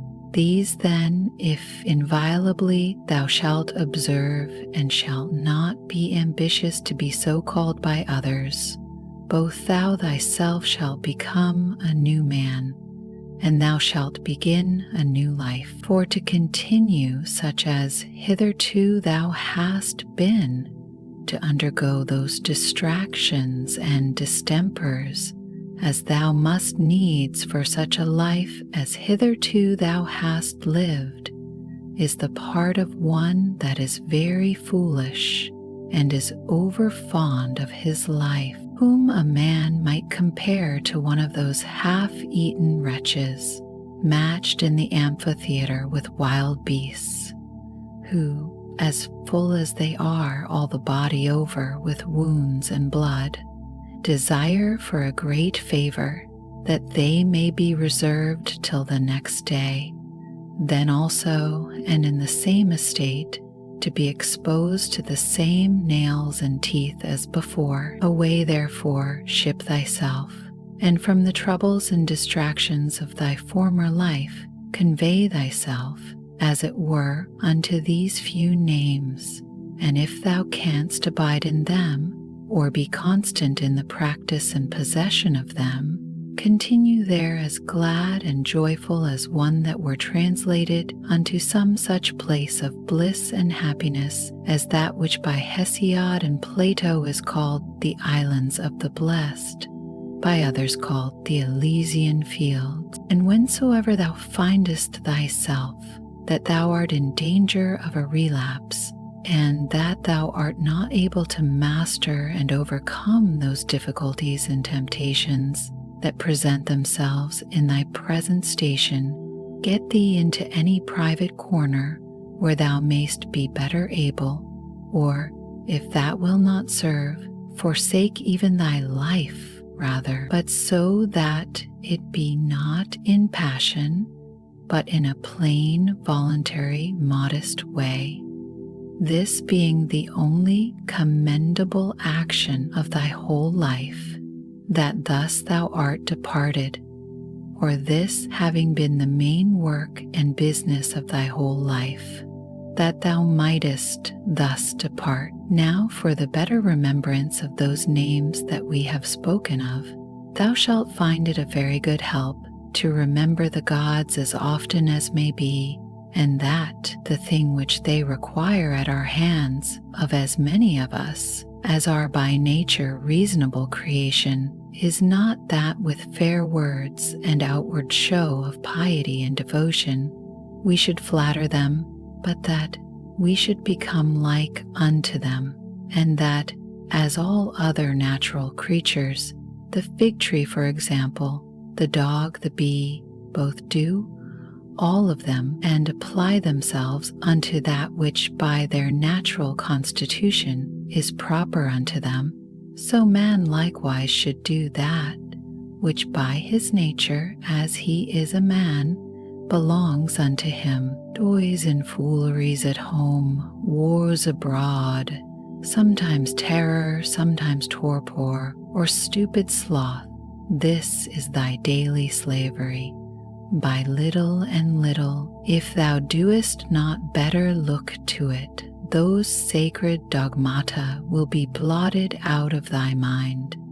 How many things be there which, when as a mere naturalist thou hast barely considered, of according to their nature, thou doest let pass without any further use, whereas thou shouldst in all things so join action and contemplation, that thou mightest both at the same time attend all present occasions, to perform everything duly and carefully, and yet so intend the contemplative part too, that no part of that delight and pleasure which the contemplative knowledge of everything, according to its true nature, doth of itself afford, might be lost, or that the true and contemplative knowledge of everything according to its own nature might of itself, action being subject to many lets and impediments, afford unto thee sufficient pleasure and happiness, not apparent indeed, but not concealed. And when shalt thou attain to the happiness of true simplicity and unaffected gravity? When shalt thou rejoice in the certain knowledge of every particular object, according to its true nature, as what the matter and substance of it is, what use it is for in the world, how long it can subsist, what things it doth consist of, who they be that are capable of it, and who they that can give it and take it away. As the spider, when it hath caught the fly that it hunted after, is not little proud nor meanly conceited of herself, as he likewise that hath caught an hare or hath taken a fish with his net, as another for the taking of a boar and another of a bear, so may they be proud and applaud themselves for their valiant acts against the Sarmatai or northern nations lately defeated. For these also, these famous soldiers and warlike men, if thou dost look into their minds and opinions, what do they for the most part but hunt after prey to find out, and set to thyself some certain way and method of contemplation, whereby thou mayest clearly discern and represent unto thyself the mutual change of all things, the one into the other. Bear it in thy mind evermore, and see that thou be thoroughly well exercised in this particular.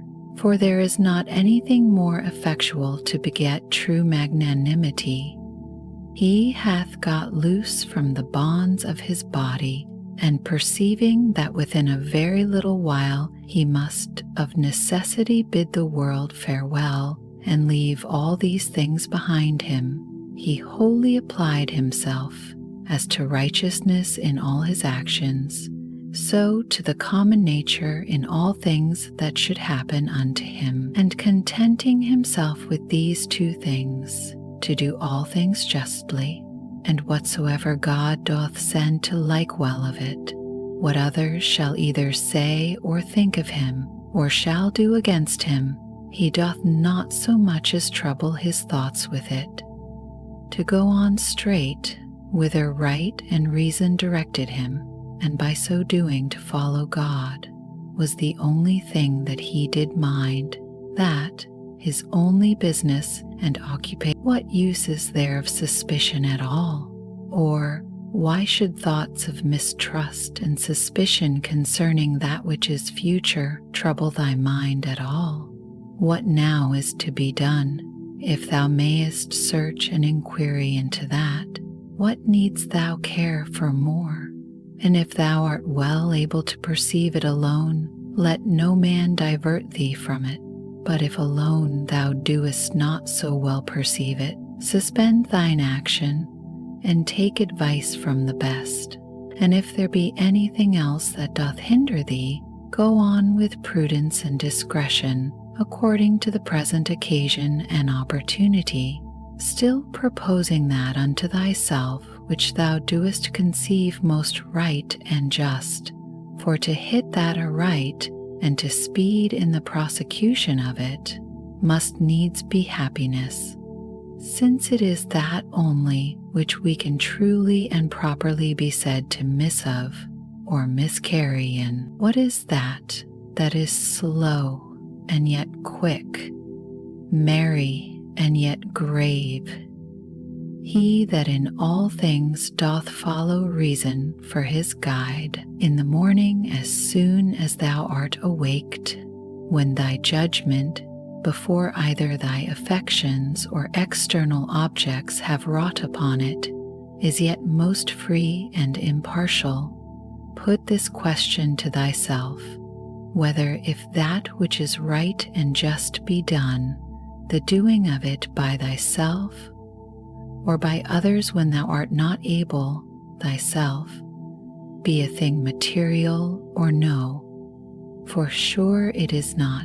And as for these that keep such a life, and stand so much upon the praises or dispraises of other men, hast thou forgotten what manner of men they be that such and such upon their beds and such at their board, what their ordinary actions are, what they pursue after, and what they fly from, what thefts and rapines they commit, if not with their hands and feet, yet with that more precious part of theirs, their minds, which, would it but admit of them, might enjoy faith, modesty, truth, justice, a good spirit, give what thou wilt, and take away what thou wilt, saith he that is well taught and truly modest, to him that gives and takes away.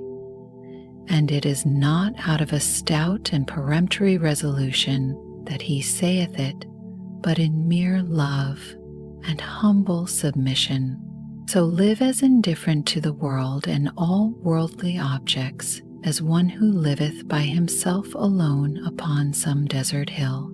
For whether here or there, if the whole world be but as one town, it matters not much for the place. Let them behold and see a man that is a man indeed, living according to the true nature of man. If they cannot bear with me, let them kill me, for better were it to die than so to live as they would have thee. Make it not any longer a matter of dispute or discourse. What are the signs and proprieties of a good man, but really and actually to be such, ever to represent unto thyself and to set before thee both the general age and time of the world and the whole substance of it, and how all things particular in respect of these are for their substance, as one of the least seeds that is, and for their duration as the turning of the pestle in the mortar once about. Then to fix thy mind upon every particular object of the world, and to conceive it as it is indeed, as already being in the state of dissolution and of change, tending to some kind of either putrefaction or dispersion, or whatsoever else it is, that is, the death, as it were, of everything in his own kind. Consider them through all actions and occupations of their lives, as when they eat and when they sleep, when they are in the act of necessary exoneration and when in the act of lust.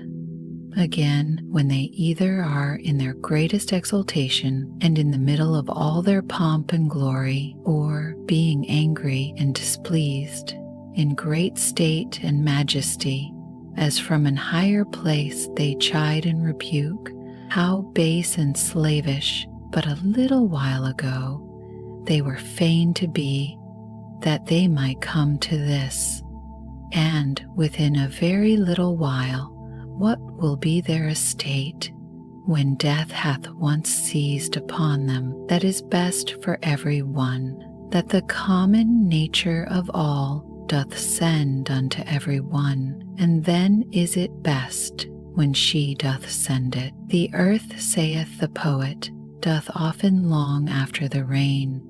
So is the glorious sky often as desirous to fall upon the earth, which argues a mutual kind of love between them. And so, say I, doth the world bear a certain affection of love to whatsoever shall come to pass. With thine affections shall mine concur, O world.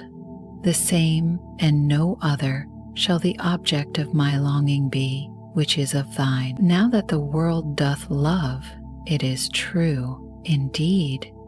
So is it as commonly said, and acknowledged ledged, when, according to the Greek phrase, imitated by the Latins, of things that used to be, we say commonly that they love to be. Either thou dost continue in this kind of life, and that is it, which so long thou hast been used unto and therefore tolerable, or thou doest retire or leave the world, and that of thine own accord, and then thou hast thy mind, or thy life is cut off, and then mayest thou rejoice that thou hast ended thy charge. One of these must needs be. Be therefore of good comfort. Let it always appear and be manifest unto thee that solitariness and desert places, by many philosophers so much esteemed of and affected, are of themselves but thus and thus, and that all things are them to them that live in towns and converse with others, as they are the same nature everywhere to be seen and observed, to them that have retired themselves to the top of mountains and to desert havens, or what other desert and inhabited places soever. So, for anywhere it thou wilt, mayest thou quickly find and apply that to thyself, which Plato saith of his philosopher, in a place as private and retired, saith he, as if he were shut up and enclosed about in some shepherd's lodge on the top of a hill, there by thyself to put these questions to thyself, or to enter in these considerations: what is my chief and principal part, which hath power over the rest? What is now the present estate of it, as I use it? And what is it that I employ it about? Is it now void of reason ere no?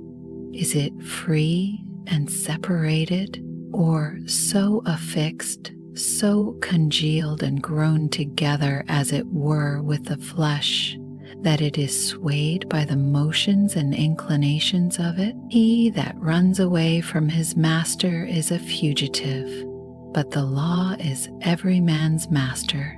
He therefore that forsakes the law is a fugitive.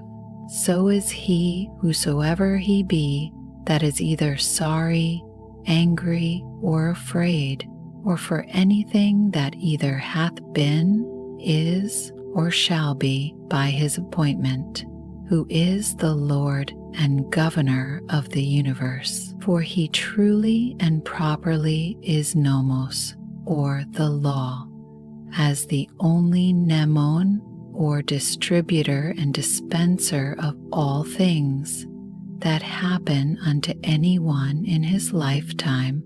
Whatsoever then is either sorry, angry, or afraid is a fugitive. From man is the seed that once cast into the womb, man hath no more to do with it. Another cause succeedeth and undertakes the work, and in time brings a child, that wonderful effect from such a beginning to perfection. Again, man lets food down through his throat, and that once down he hath no more to do with it.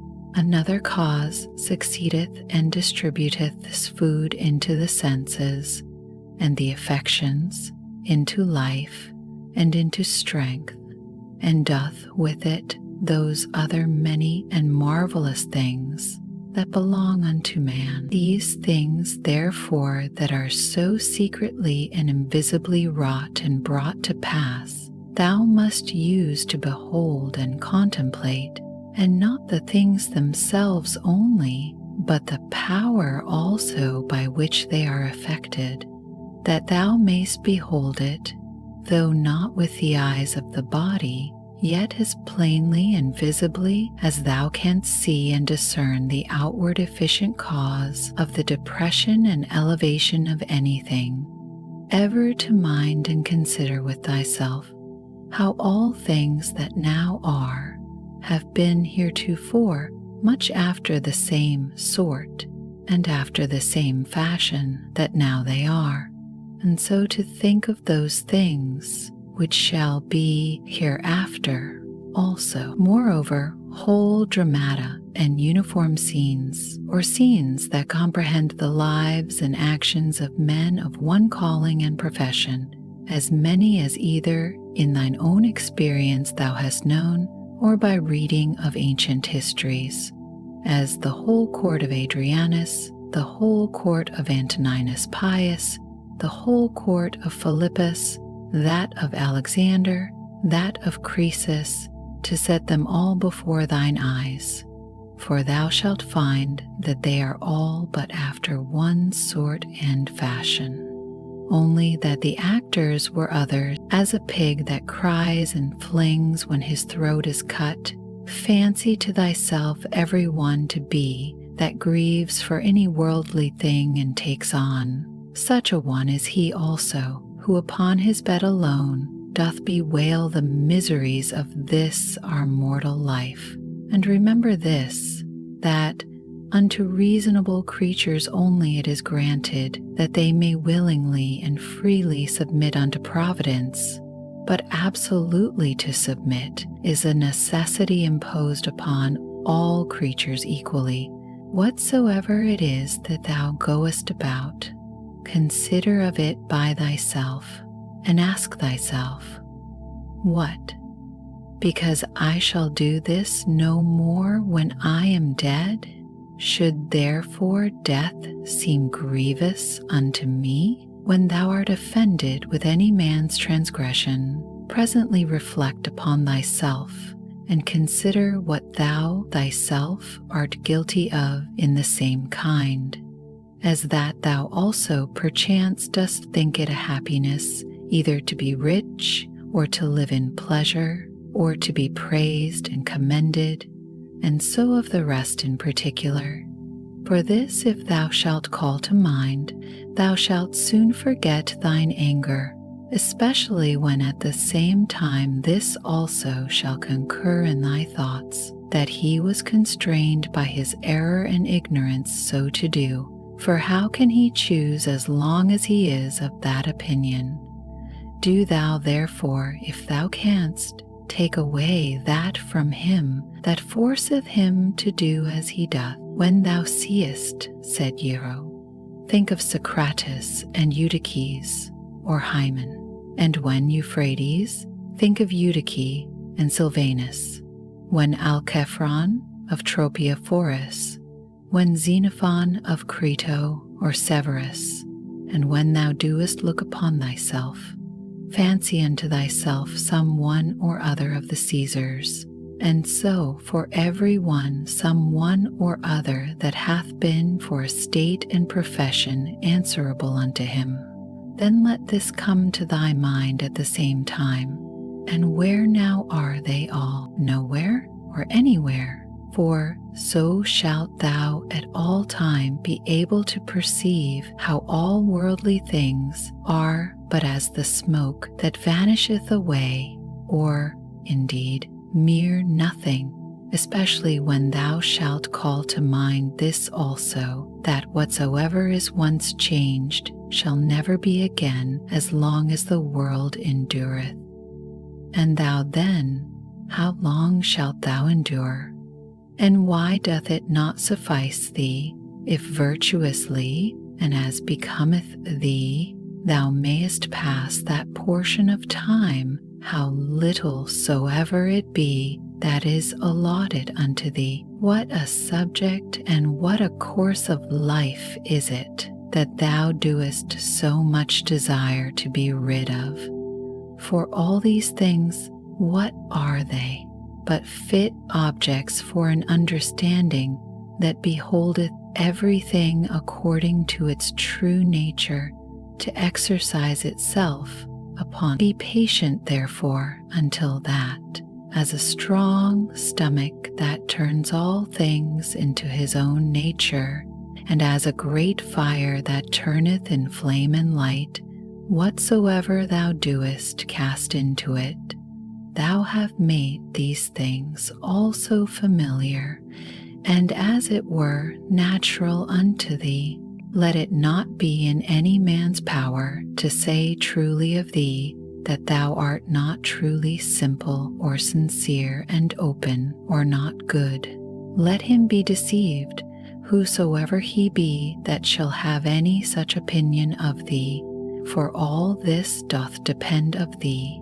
For who is it that should hinder thee from being either truly simple or good? Do thou only resolve rather not to live than not to be such. What then is it that may upon this present occasion, according to best reason and discretion, either be said or done? For whatsoever it be, it is in thy power either to do it or to say it, and therefore seek not any pretenses. As though thou wert hindered, thou wilt never cease groaning and complaining, until such time as that what pleasure is unto the voluptuous be unto thee, to do in everything that presents itself, whatsoever may be done conformably and agreeably to the proper constitution of man, or to man as he is a man. For thou must account that pleasure, whatsoever it be, that thou mayest do according to thine own nature. And to do this, every place will fit thee. And to the cylindrus or roller, it is not granted to move everywhere according to its own proper motion, as neither unto the water, nor unto the fire, nor unto any other thing that either is merely natural or natural and sensitive, but not rational.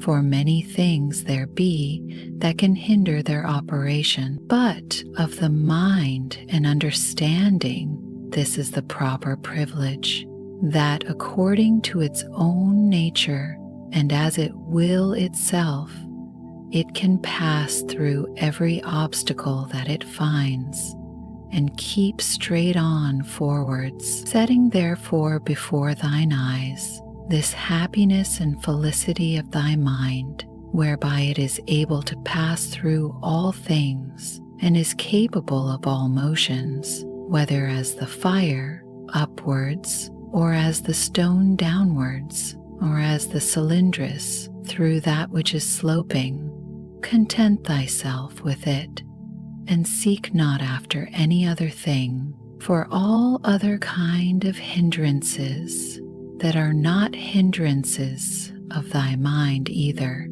they are proper to the body, or merely proceed from the opinion, reason not making that resistance, that it should, but basely and cowardly suffering itself to be foiled, and of themselves can neither wound nor do any hurt at all, else must he of necessity, whosoever he be that meets with any of them, become worse than he was before.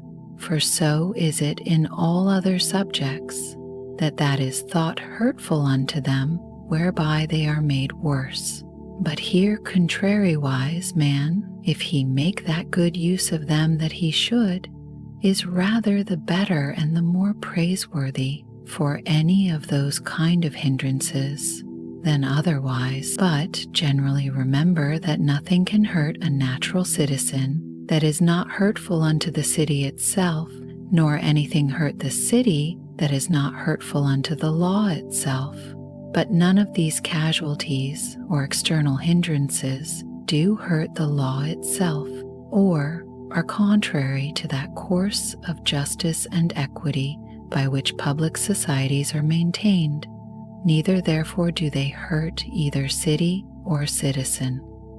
As he that is bitten by a mad dog is afraid of everything almost that he seeth, so unto him whom the dogmata have once bitten, or in whom true knowledge hath made an impression, everything almost that he sees or reads, be it never so short or ordinary, doth afford a good memento, to put him out of all grief and fear, as that of the poet, the winds blow upon the trees, and their leaves fall upon the ground. Then do the trees begin to bud again, and by the springtime they put forth new branches.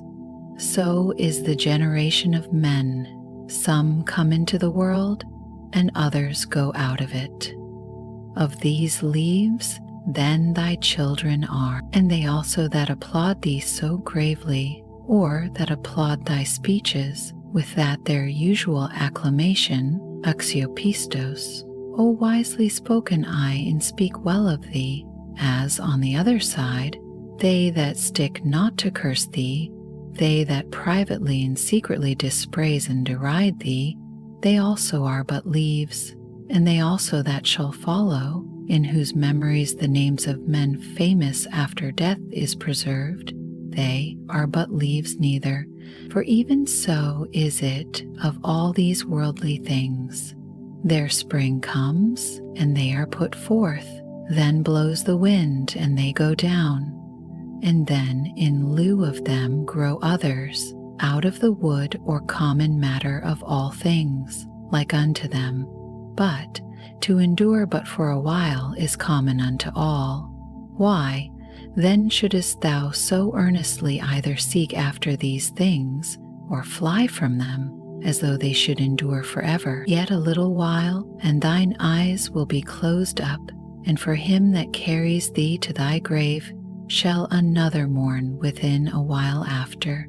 A good eye must be good to see whatsoever is to be seen, and not green things only, for that is proper to sore eyes. So must a good ear and a good smell be ready for whatsoever is either to be heard or smelt, and a good stomach as indifferent to all kinds of food as a millstone is to whatsoever she was made for to grind. As ready, therefore, must a sound understanding be for whatsoever shall happen. But he that saith, O that my children might live, and O that all men might commend me for whatsoever I do, is an eye that seeks after green things, or as teeth after that which is tender. There is not any man that is so happy in his death, but that some of those that are by him when he dies will be ready to rejoice at his supposed calamity. Is it one that was virtuous and wise indeed? Will there not some one or other be found who thus will say to himself, "Well, now at last shall I be at rest from this pedagogue. He did not indeed otherwise trouble us much, but I know well enough that in his heart he did much condemn us."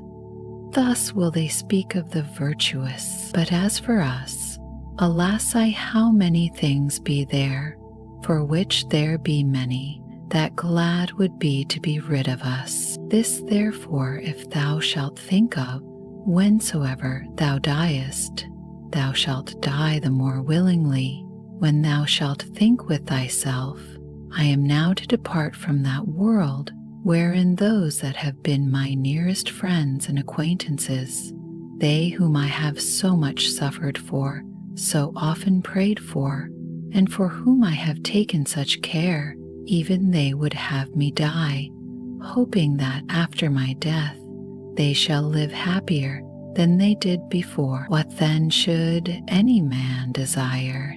To continue here any longer? Nevertheless, whensoever thou diest, thou must not be less kind and loving unto them for it, but as before, see them, continue to be their friend, to wish them well, and meekly and gently to carry thyself towards them, but yet so that on the other side it make thee not the more unwilling to die. But as it fareth with them that die an easy quick death, whose soul is soon separated from their bodies, so must thy separation from them be. To these had nature joined and annexed me. Now she parts us. I am ready to depart, as from friends and kinsmen, but yet without either reluctancy or compulsion, for this also is according to nature. Use thyself as often as thou seest any man do anything, presently, if it be possible, to say unto thyself, what is this man's end in this his action? But begin this course with thyself first of all, and diligently examine thyself concerning whatsoever thou doest. Remember that that which sets a man at work and hath power over the affections to draw them either one way or the other way is not any external thing properly, but that which is hidden within every man's dogmata and opinions. That is rhetoric, that is life, that, to speak true, is man himself. As for thy body, which as a vessel or a case compasseth thee about, and the many and curious instruments that it hath annexed unto it, let them not trouble thy thought, for of themselves they are but as a carpenter's axe, but that they are born with us, and naturally sticking unto us, but otherwise without the inward cause that hath power to move them and to restrain them. Those parts are of themselves of no more use unto us than the shuttle is of itself to the weaver, or the pen to the writer, or the whip to the coachman.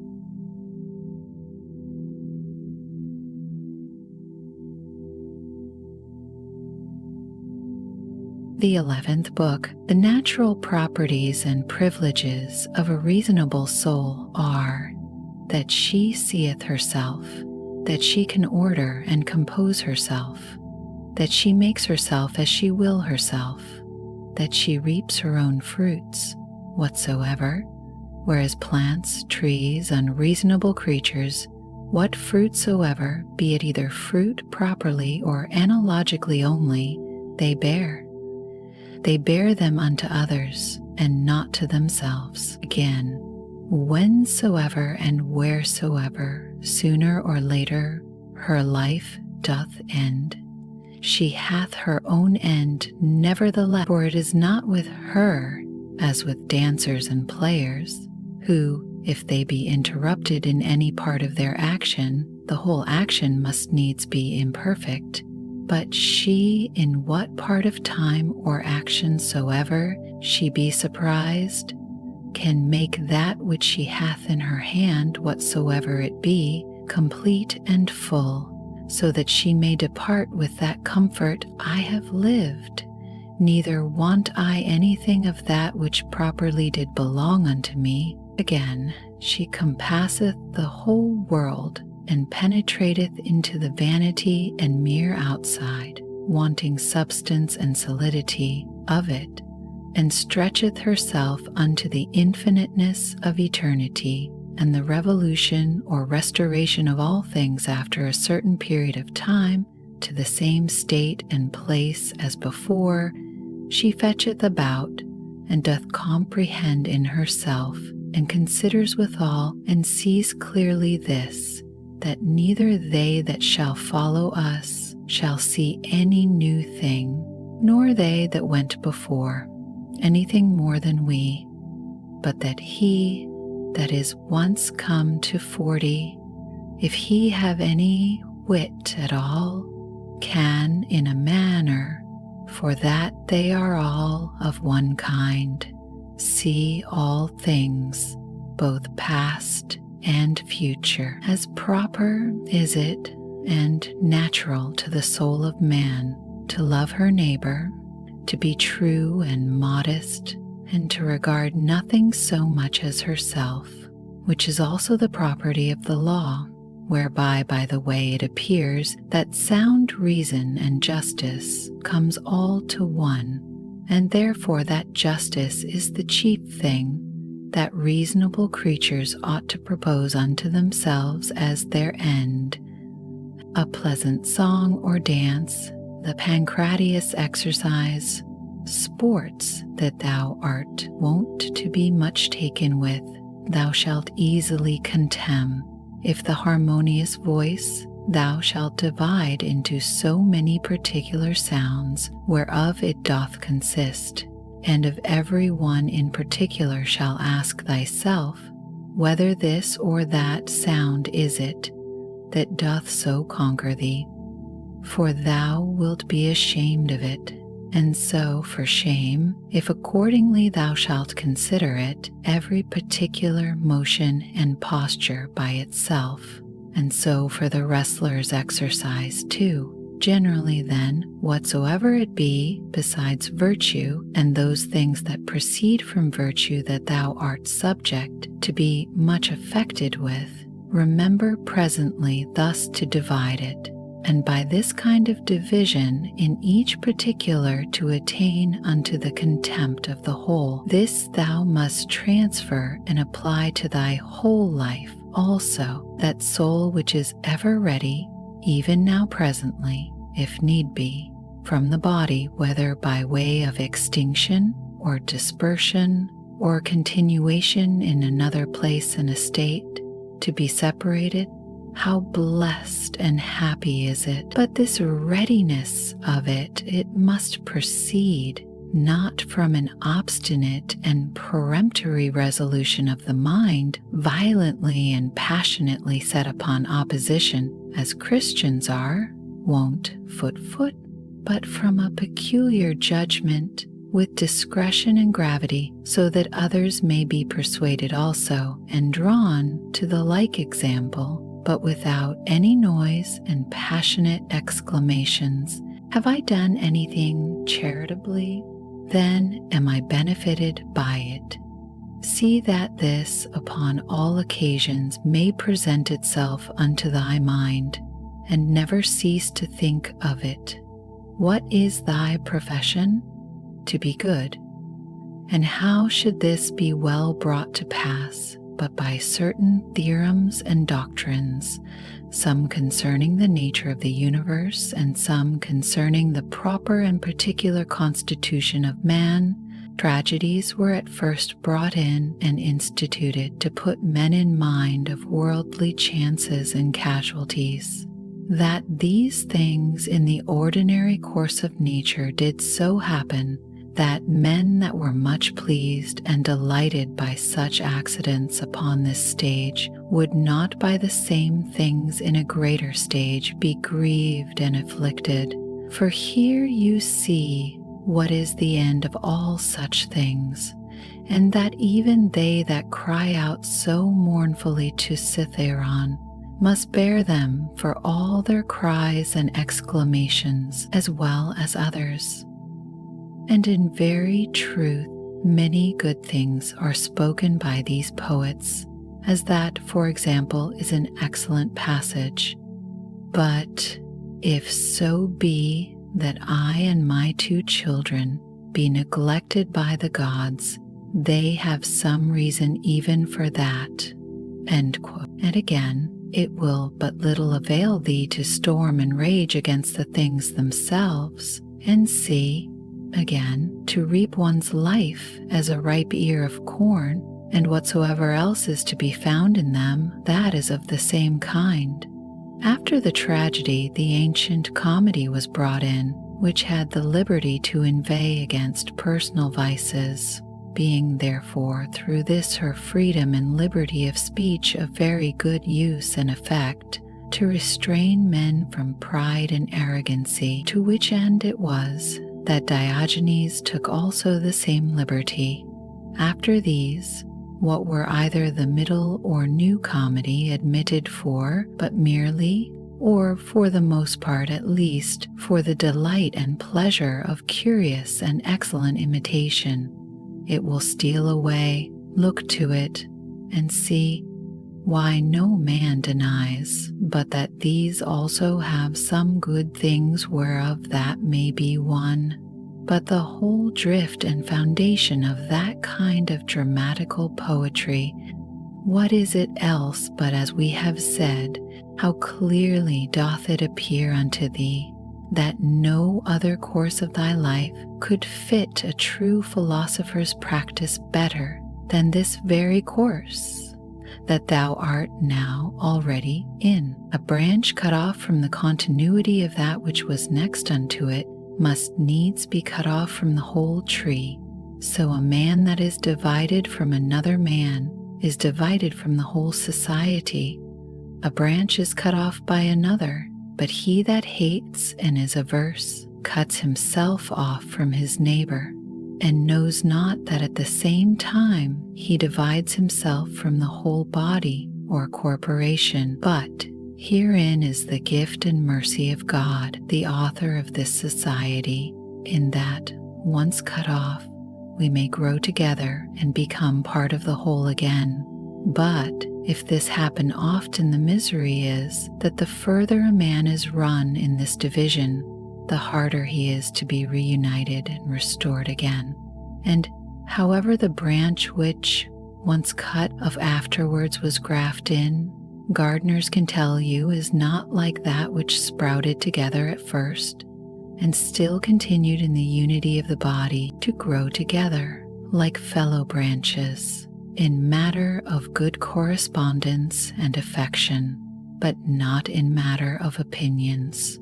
They that shall oppose thee in thy right courses, as it is not in their power to divert thee from thy good action, so neither let it be to divert thee from thy good affection towards them, but be it thy care to keep thyself constant in both in a right judgment and action, and in true meekness towards them, that either shall do their endeavor to hinder thee, or at least will be displeased with thee for what thou hast done. For to fail in either in the one to give over for fear, or in the other to forsake thy natural affection towards him, who by nature is both thy friend and thy kinsman, is equally base, and much savoring of the disposition of a cowardly fugitive soldier. It is not possible that any nature should be inferior unto art, since that all arts imitate nature. If this be so, that the most perfect and general nature of all natures should in her operation come short of the skill of arts is most improbable. Now common is it to all arts to make that which is worse for the better's sake. Much more then doth the common nature do the same. Hence is the first ground of justice. From justice, all other virtues have their existence. For justice cannot be preserved if either we settle our minds and affections upon worldly things, or be apt to be deceived or rash and inconstant. The things themselves, which either to get or to avoid thou art put to so much trouble, come not unto thee themselves, but thou in a manner goest unto them. Let then thine own judgment and opinion concerning those things be at rest, and as for the things themselves, they stand still and quiet, without any noise or stir at all, and so shall all pursuing and flying cease. Then is the soul, as Empedocles doth liken it, like unto a sphere or globe, when she is all of one form and figure, when she neither greedily stretcheth out herself unto anything, nor basely contracts herself, or lies flat and dejected, but shineth all with light, whereby she does see and behold the true nature, both that of the universe and her own in particular. Will any contemn me? Let him look to that, upon what grounds he does it. My care shall be that I may never be found either doing or speaking anything that doth truly deserve contempt. Will any hate me? Let him look to that. I, for my part, will be kind and loving unto all, and even unto him that hates me, whomsoever he be, will I be ready to show his error, not by way of expropriation or ostentation of my patience, but ingenuously and meekly, such as was that famous Phocion, if so be that he did not dissemble. For it is inwardly that these things must be, that the gods who look inwardly and not upon the outward appearance may behold a man truly free from all indignation and grief. For what hurt can it be unto thee whatsoever any man else doth, as long as thou mayest do that which is proper and suitable to thine own nature? Wilt not thou, a man wholly appointed to be both what, and as the common good shall require, accept of that which is now seasonable to the nature of the universe? They contemn one another, and yet they seek to please one another, and whilst they seek to surpass one another in worldly pomp and greatness, they most debase and prostitute themselves in their better part one to another. How rotten and insincere is he that saith, I am resolved to carry myself hereafter towards you with all ingenuity and simplicity. O man, what doest thou mean? What needs this profession of thine? The thing itself will show it. It ought to be written upon thy forehead. No sooner thy voice is heard than thy countenance must be able to show what is in thy mind, even as he that is loved knows presently by the looks of his sweetheart what is in her mind. Such must he be for all the world that is truly simple and good, as he whose armholes are offensive, that whosoever stands by, as soon as ever he comes near him, may as it were smell him, whether he will or no. But the affectation of simplicity is nowise laudable. There is nothing more shameful than perfidious friendship.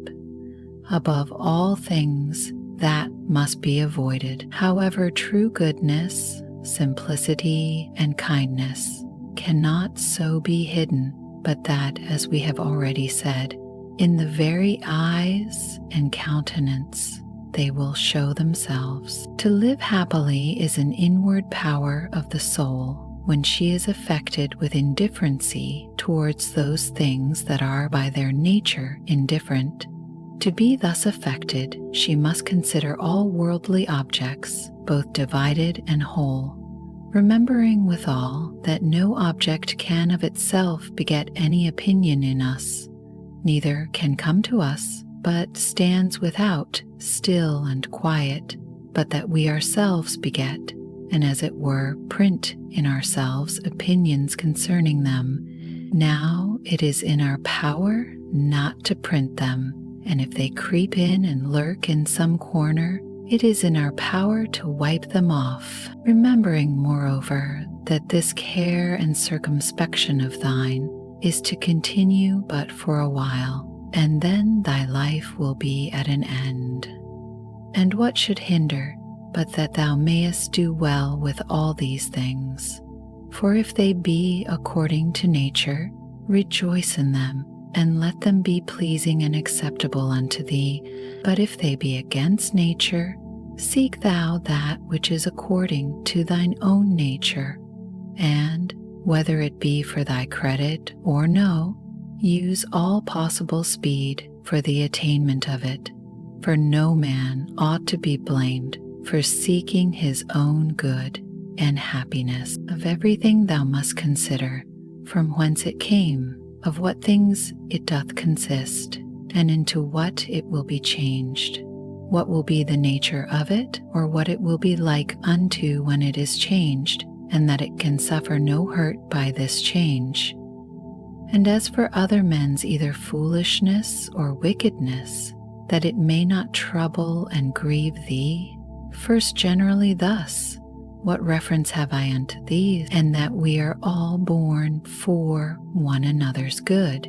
Then, more particularly, after another consideration, as a ram is first in a flock of sheep, and a bull in a herd of cattle, so am I born to rule over them. Begin yet higher, even from this.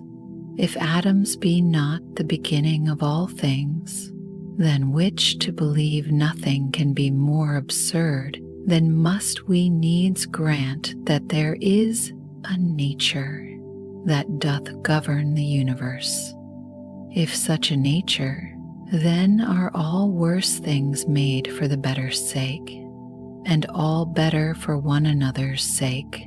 Secondly, what manner of men they be, at board and upon their beds, and so forth. But above all things, how they are forced by their opinions that they hold to do what they do, and even those things that they do, with what pride and self-conceit they do them. Thirdly, that if they do these things rightly, thou hast no reason to be grieved.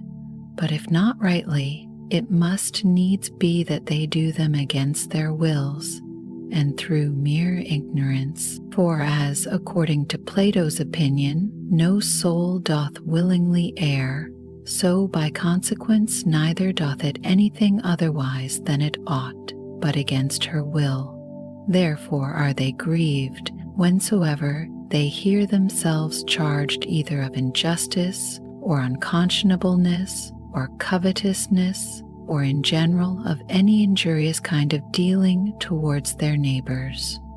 Fourthly, that thou thyself doest transgress in many things, and art even such another as they are. And though perchance thou doest forbear the very act of some sins, yet hast thou in thyself an habitual disposition to them, but that either through fear or vainglory, or some such other ambitious, foolish respect, thou art restrained.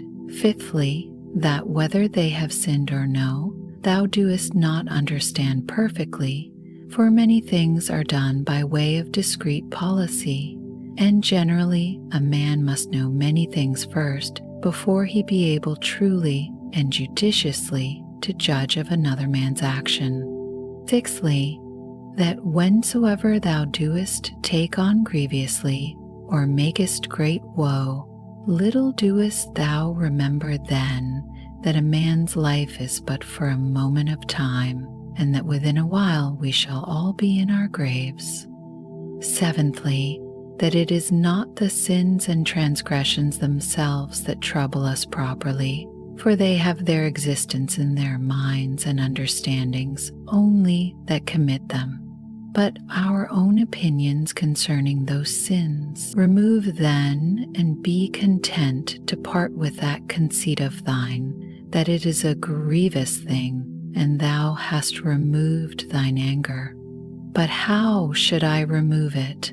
How?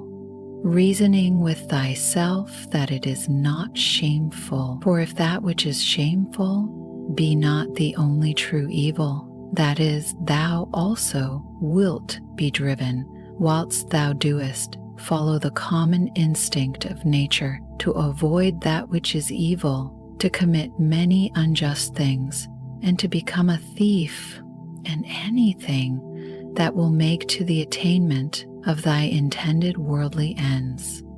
Eighthly, how many things may and do oftentimes follow upon such fits of anger and grief, far more grievous in themselves than those very things which we are so grieved or angry for.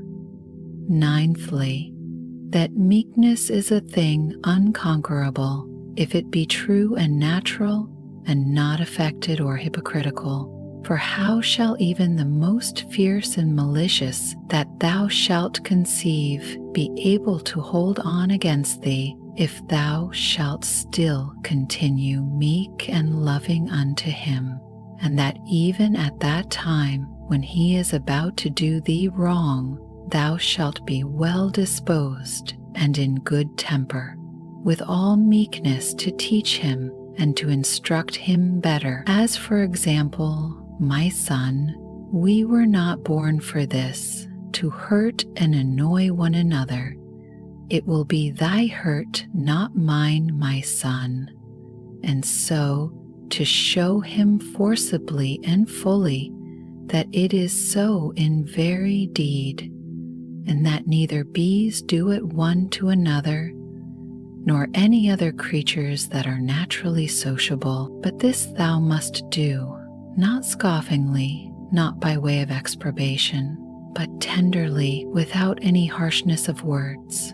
Neither must thou do it by way of exercise or ostentation, that they that are by and hear thee may admire thee, but so always that nobody be privy to it but himself alone. Yea, though there be more present at the same time, these 9 particular heads, as so many gifts from the Muses, see that thou remember well, and begin one day, whilst thou art yet alive, to be a man indeed. But on the other side, thou must take heed as much to flatter them as to be angry with them, for both are equally uncharitable and equally hurtful, and in thy passions take it presently to thy consideration, that to be angry is not the part of a man, but that to be meek and gentle, as it savors of more humanity, so of more manhood, that in this there is strength and nerves, or vigor and fortitude, whereof anger and indignation is altogether void. For the nearer everything is unto unpassionateness, the nearer it is unto power. And as grief doth proceed from weakness, so for both he that is angry and that grieveth have received a wound, and cowardly have as it were yielded themselves unto their affections.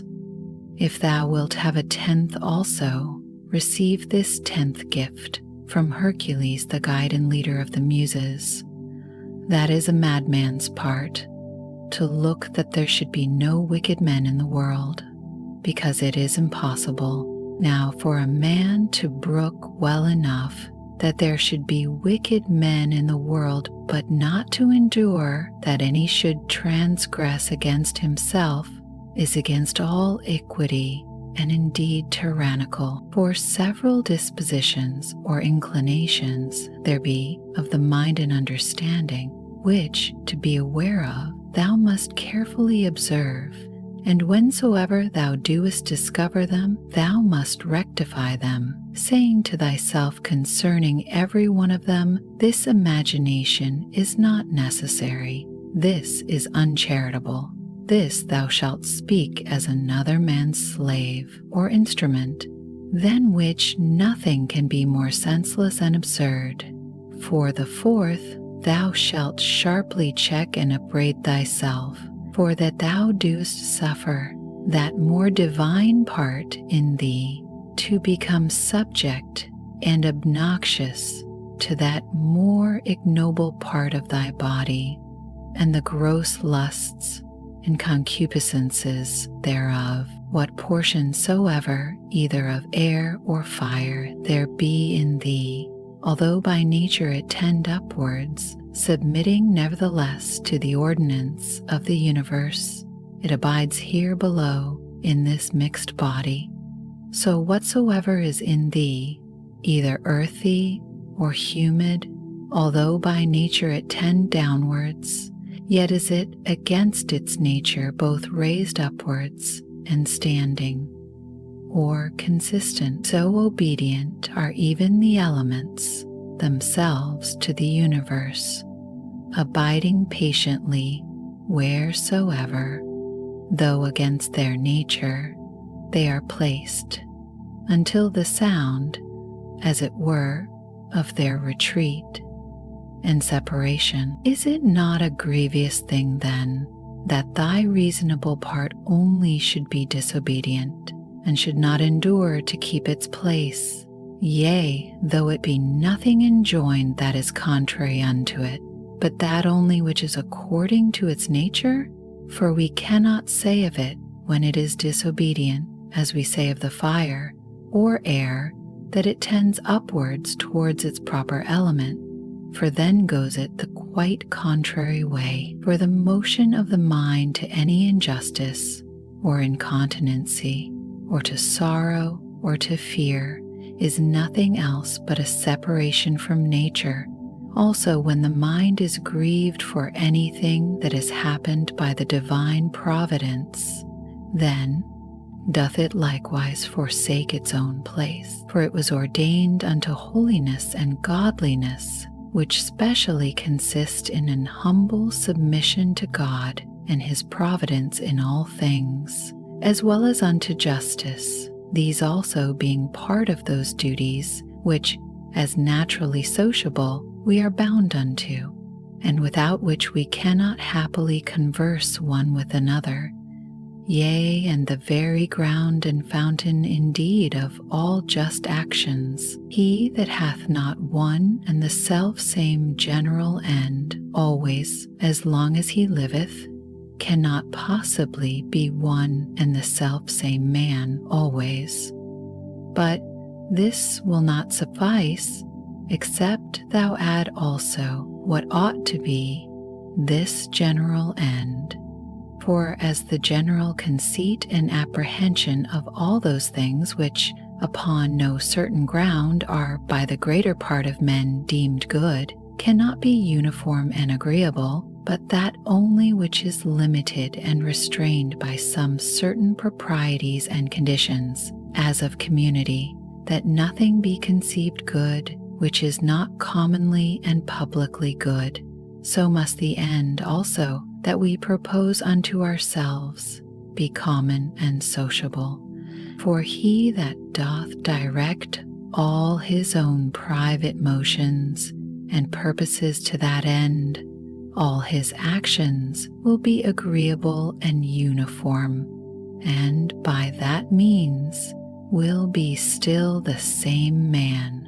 Remember the fable of the country mouse and the city mouse, and the great fright and terror that this was put into. Socrates was wont to call the common conceits and opinions of men The common bugbears of the world, the proper terror of silly children, the Lacedaemonians, at their public spectacles, were wont to appoint seats and forms for their strangers in the shadow. They themselves were content to sit anywhere. But Socrates answered unto Perdiccas, why he did not come unto him, lest of all deaths I should die the worst kind of death, said he, that is, not able to requite the good that hath been done unto me. In the ancient mystical letters of the Ephesians, there was an item that a man should always have in his mind some one or other of the ancient worthies.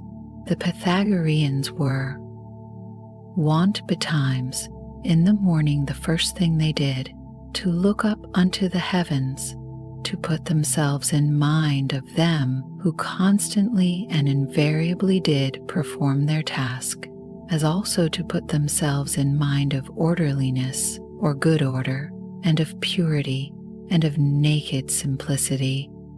For no star or planet hath any cover before it.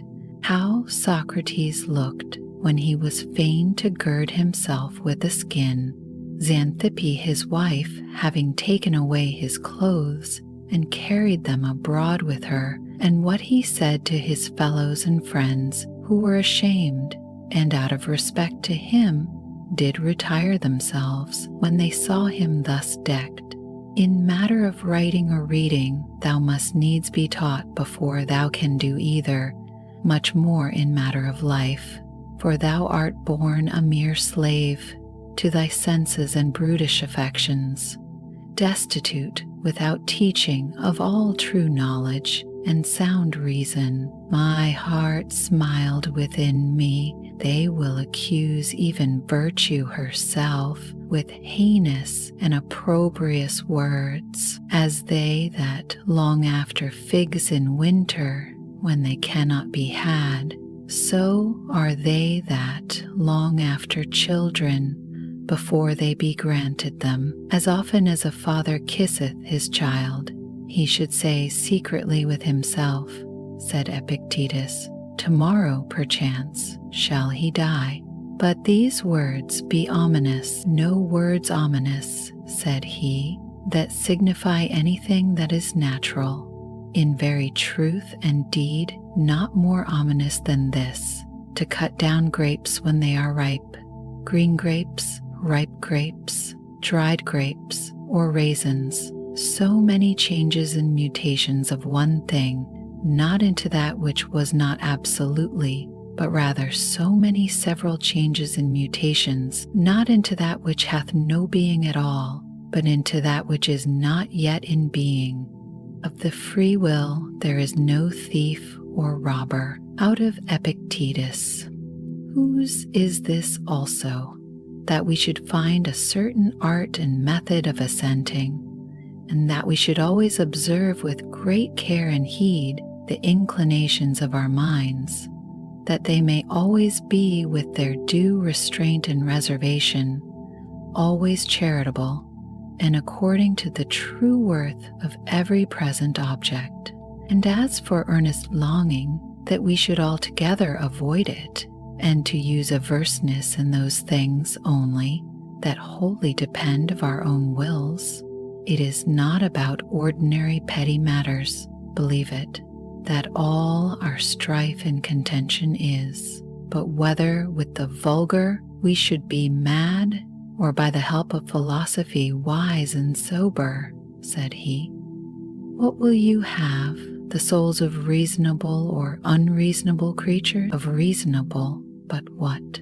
Of those whose reason is sound and perfect, or of those whose reason is vitiated and corrupted? Of those whose reason is sound and perfect. Why then labor ye not for such, because we have them already? What then do ye so strive and contend between you?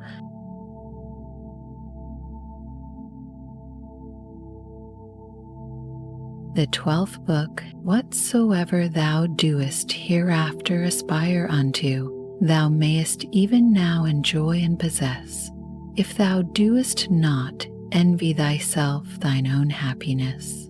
And that will be if thou shalt forget all that is past, and for the future refer thyself wholly to the divine providence, and shalt bend and apply all thy present thoughts and intentions to holiness and righteousness, to holiness, in accepting willingly whatsoever is sent by the divine providence, as being that which the nature of the universe hath appointed unto thee, which also hath appointed thee for that, whatsoever it be, to righteousness, in speaking the truth freely and without ambiguity, and in doing all things justly and discreetly. Now, in this good course, let not other men's either wickedness or opinion or voice hinder thee. No, nor the sense of this thy pampered mass of flesh. For let that which suffers look to itself. If therefore, whensoever the time of thy departing shall come, thou shalt readily leave all things, and shalt respect thy mind only, and that divine part of thine, and this shall be thine only fear, not that some time or other thou shalt cease to live, but thou shalt never begin to live according to nature. Then shalt thou be a man indeed, worthy of that world from which thou hadst thy beginning. Then shalt thou cease to be a stranger in thy country, and to wonder at those things that happen daily, as things strange and unexpected, and anxiously to depend of divers things that are not in thy power. God beholds our minds and understandings bare and naked from these material vessels, and outsides, and all earthly dross. For with his simple and pure understanding he pierceth into our inmost and purest parts, which from his, as it were by a water pipe and channel, first flowed and issued. This, if thou also shalt use to do, thou shalt rid thyself of that manifold luggage wherewith thou art round about encumbered. For he that does regard neither his body, nor his clothing, nor his dwelling, nor any such external furniture, must needs gain unto himself great rest and ease. 3 things there be in all, which thou doest consist of: thy body, thy life, and thy mind. Of these the 2 former are so far forth thine, as that thou art bound to take care for them. But the 3rd alone is that which is properly thine. If then thou shalt separate from thyself, that is, from thy mind, whatsoever other men either do or say, or whatsoever thou thyself hast heretofore either done or said, and all troublesome thoughts concerning the future, and whatsoever as either belonging to thy body or life is without the jurisdiction of thine own will, and whatsoever in the ordinary course of human chances and accidents doth happen unto thee, so that thy mind, keeping herself loose and free from all outward coincidental entanglements, always in a readiness to depart, shall live by herself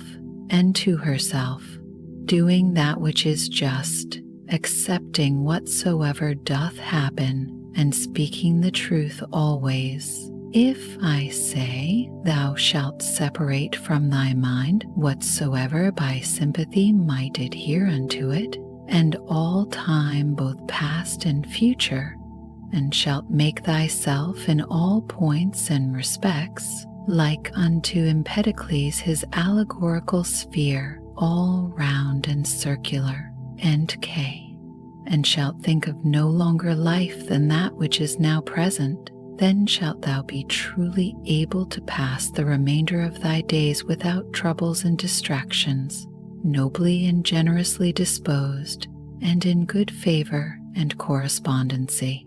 with that spirit which is within thee, I have often wondered how it should come to pass that every man loving himself best should more regard other men's opinions concerning himself than his own. For if any god or grave master standing by should command any of us to think nothing by himself but what he should presently speak out, no man were able to endure it, though but for one day. Thus do we fear more what our neighbors will think of us than what we ourselves. How come it to pass that the gods, having ordered all other things so well and so lovingly, should be overseen in this one only thing, that whereas then hath been some very good men that have made many covenants as it were with God, and by many holy actions and outward services contracted a kind of familiarity with him, that these men, when once they are dead, should never be restored to life, but be extinct forever. But this thou mayst be sure of, that this, if it be so indeed, would never have been so ordered by the gods had it been fit otherwise.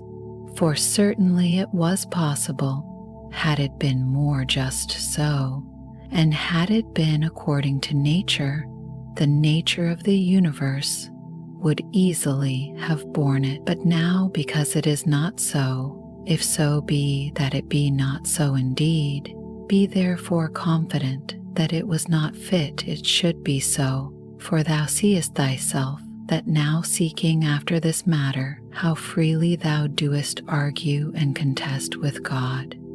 But were not the gods both just and good in the highest degree, thou durst not thus reason with them. Now if just and good, it could not be that in the creation of the world they should either unjustly or unreasonably oversee anything. Use thyself even unto those things that thou doest at first despair of. For the left hand we see, which for the most part lieth idle, because not used, yet doth it hold the bridle with more strength than the right, because it hath been used unto it.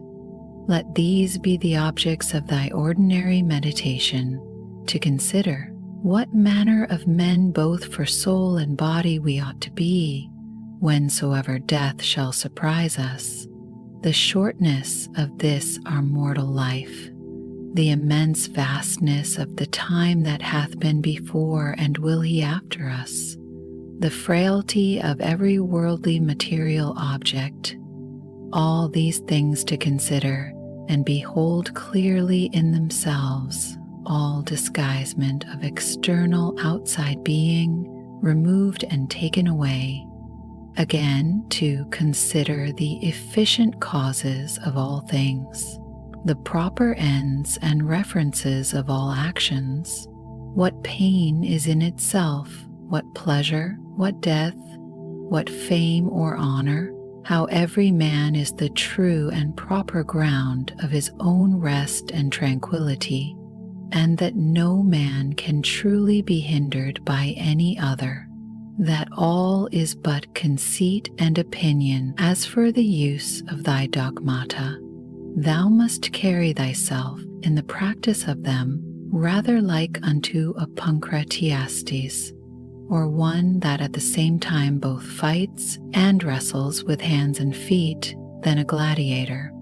For this, if he lose his sword that he fights with, he is gone, whereas the other hath still his hand free, which he may easily turn and manage at his will. All worldly things thou must behold and consider, dividing them into matter, form, and reference, or their proper end. How happy is man in this his power that hath been granted unto him, that he needs not do anything but what God shall approve, and that he may embrace contentedly whatsoever God doth send unto him, whatsoever doth happen in the ordinary course and consequence of natural events, neither the gods, for it is not possible that they either wittingly or unwittingly should do anything amiss, nor men,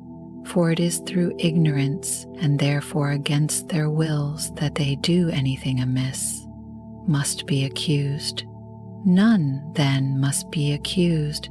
How ridiculous and strange is he that wonders at anything that happens in this life in the ordinary course of nature, either fate, in that either an absolute necessity, an unavoidable decree, or a placable and flexible providence, or all is a mere casual confusion, void of all order and government. If an absolute and unavoidable necessity, why doest thou resist? If a placable and exorable providence, make thyself worthy of the divine help and assistance. If all be a mere confusion, without any moderator or governor, then hast thou reason to congratulate thyself, that in such a general flood of confusion thou thyself hast obtained a reasonable faculty, whereby thou mayest govern thine own life and actions. But if thou beest carried away with the flood, it must be thy body perchance, or thy life, or some other thing that belongs unto them that is carried away. Thy mind and understanding cannot.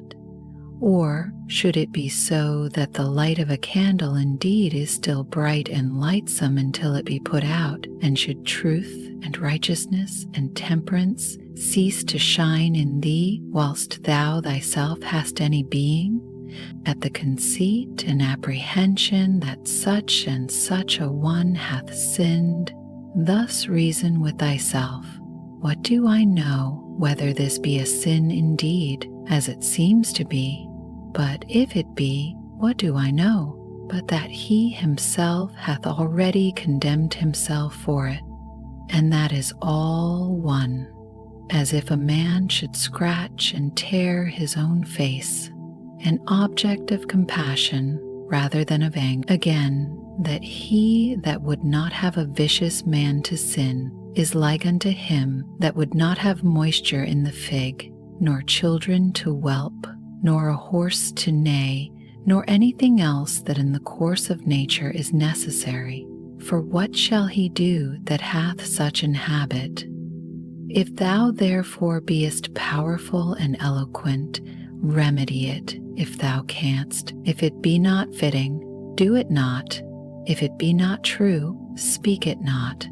Ever maintain thine own purpose and resolution, free from all compulsion and necessity of everything that presents itself unto thee, to consider what the true nature of it is, and to unfold it as it were by dividing it into that which is formal, that which is material, the true use or end of it, and the just time that it is appointed to last. It is high time for thee to understand that there is somewhat in thee better and more divine than either thy passions or thy sensual appetites and affections.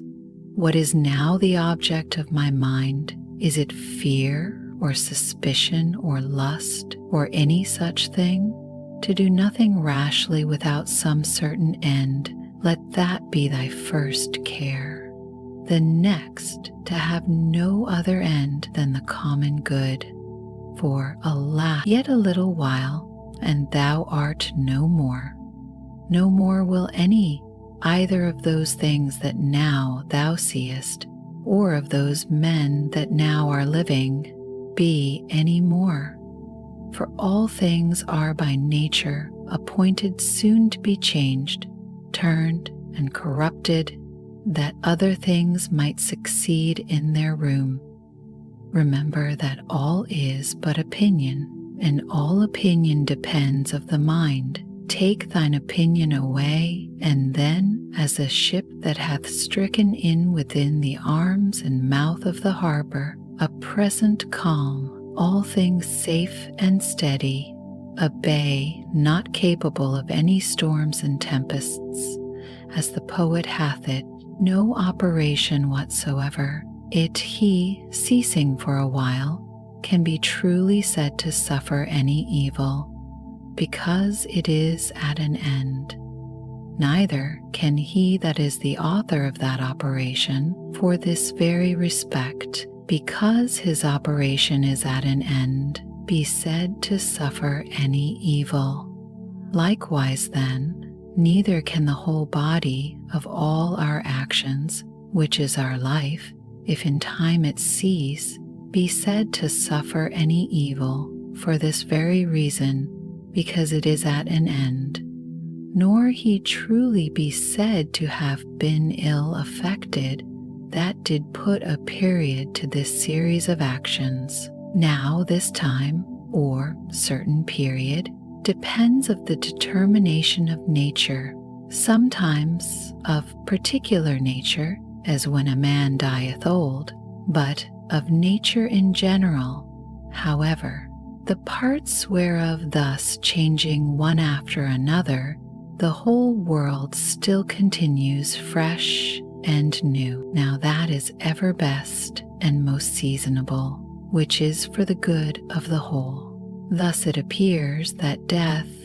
of itself, can neither be hurtful to any in particular, because it is not a shameful thing, for neither is it a thing that depends of our own will, nor of itself contrary to the common good, and generally, as it is both expedient and seasonable to the whole, that in that respect it must needs be good.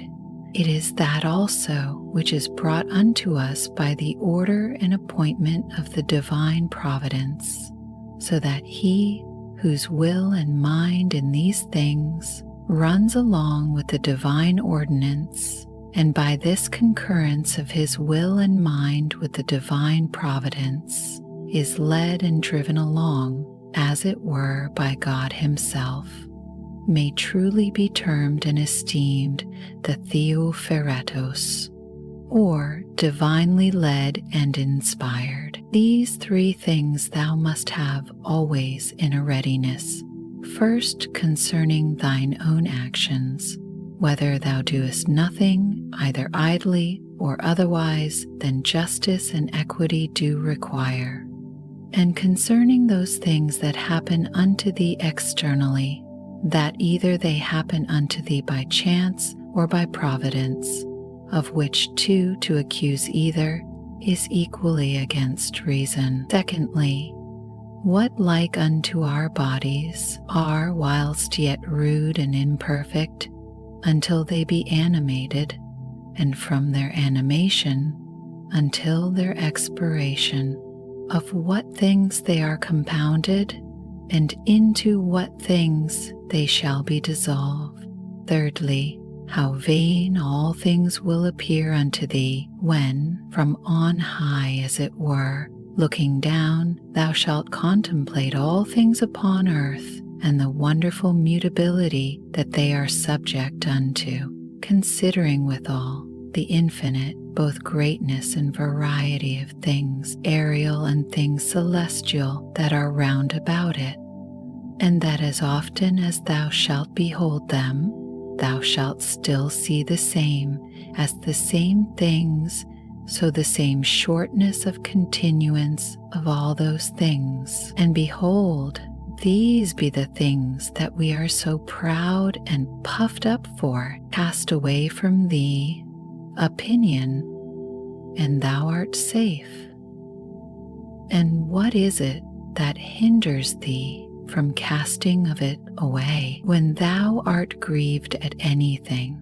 Hast thou forgotten that all things happen according to the nature of the universe, and that him only it concerns who is in fault, and moreover, that what is now done is that which from ever hath been done in the world, and will ever be done, and is now done everywhere, how nearly all men are allied one to another by a kindred not of blood nor of seed, but of the same mind. Thou hast also forgotten that every man's mind partakes of the deity and issueth from thence, and that no man can properly call anything his own, no, not his son, nor his body, nor his life, for that they all proceed from that one who is the giver of all things.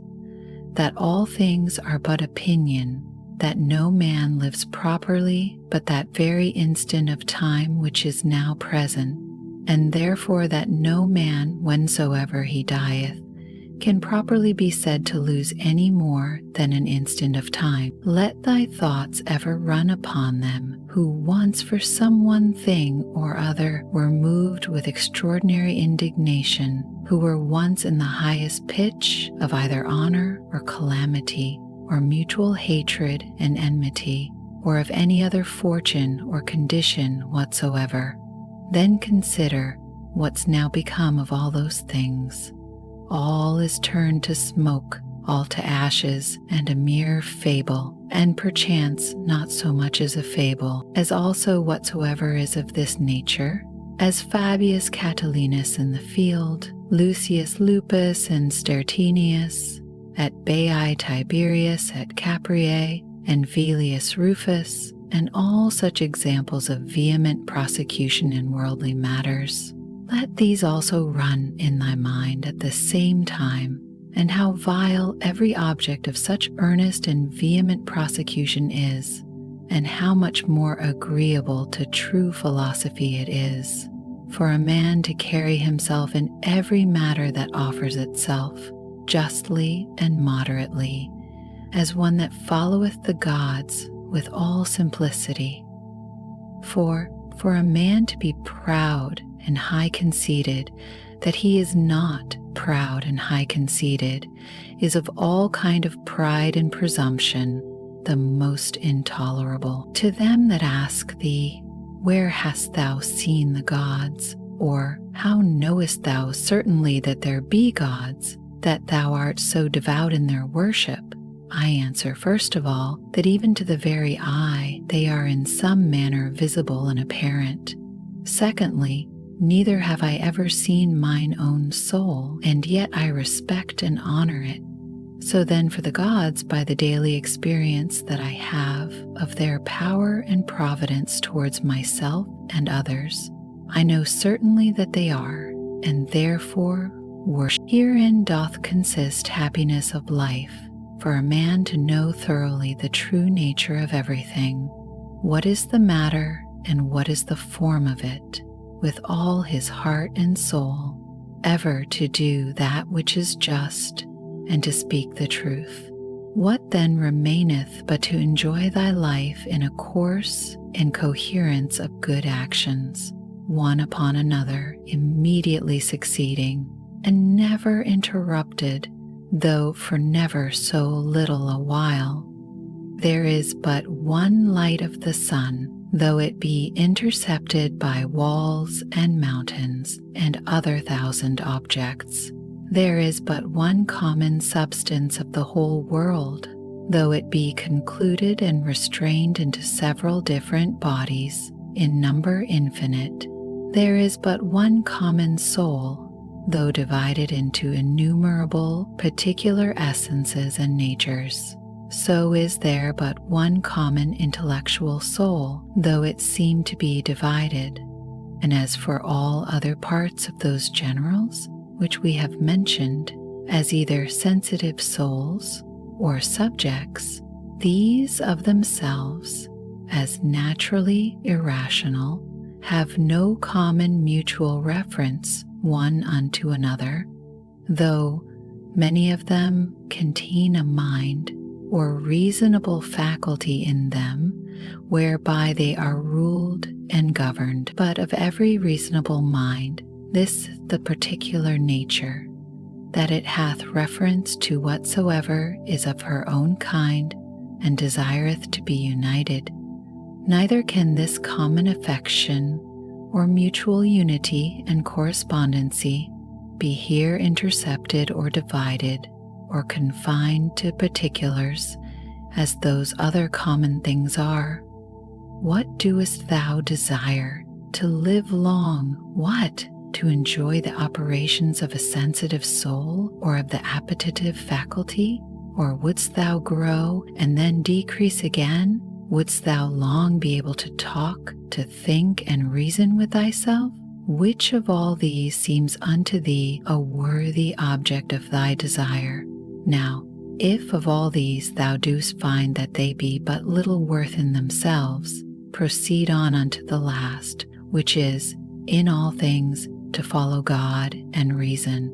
But for a man to grieve, that by death he shall be deprived of any of these things, is both against God and reason. What a small portion of vast and infinite eternity it is that is allowed unto every one of us, and how soon it vanisheth into the general age of the world, of the common substance, and of the common soul also.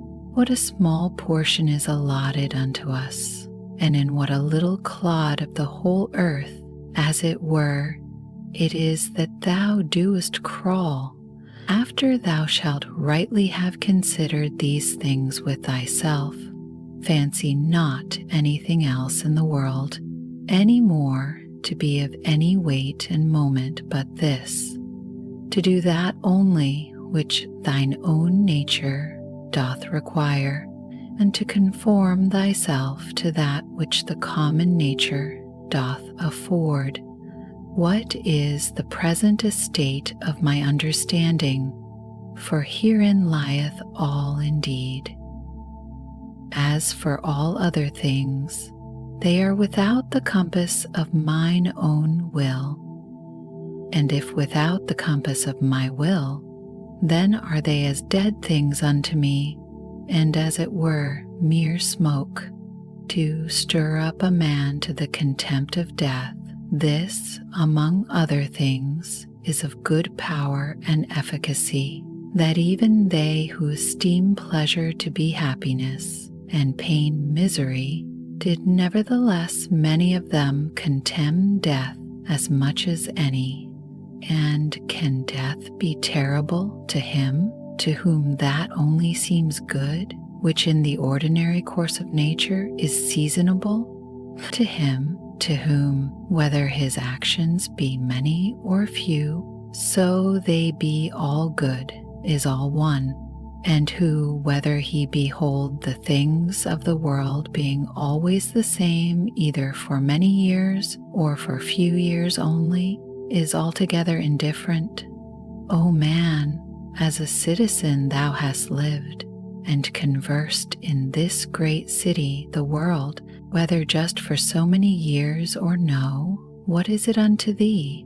Thou hast lived, thou mayst be sure, as long as the laws and orders of the city required, which may be the common comfort of all.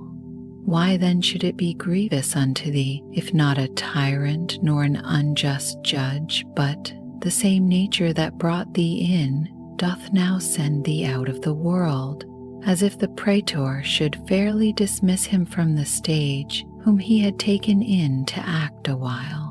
Oh, but the play is not yet at an end. There are but 3 acts yet acted of it. Thou hast well said, for in matter of life 3 acts is the whole play. Now to set a certain time to every man's acting belongs unto him only, who as first he was of thy composition, so is now the cause of thy dissolution. As for thyself, thou hast to do with neither. Go thy ways then well pleased and contented, for so is he that dismisseth thee.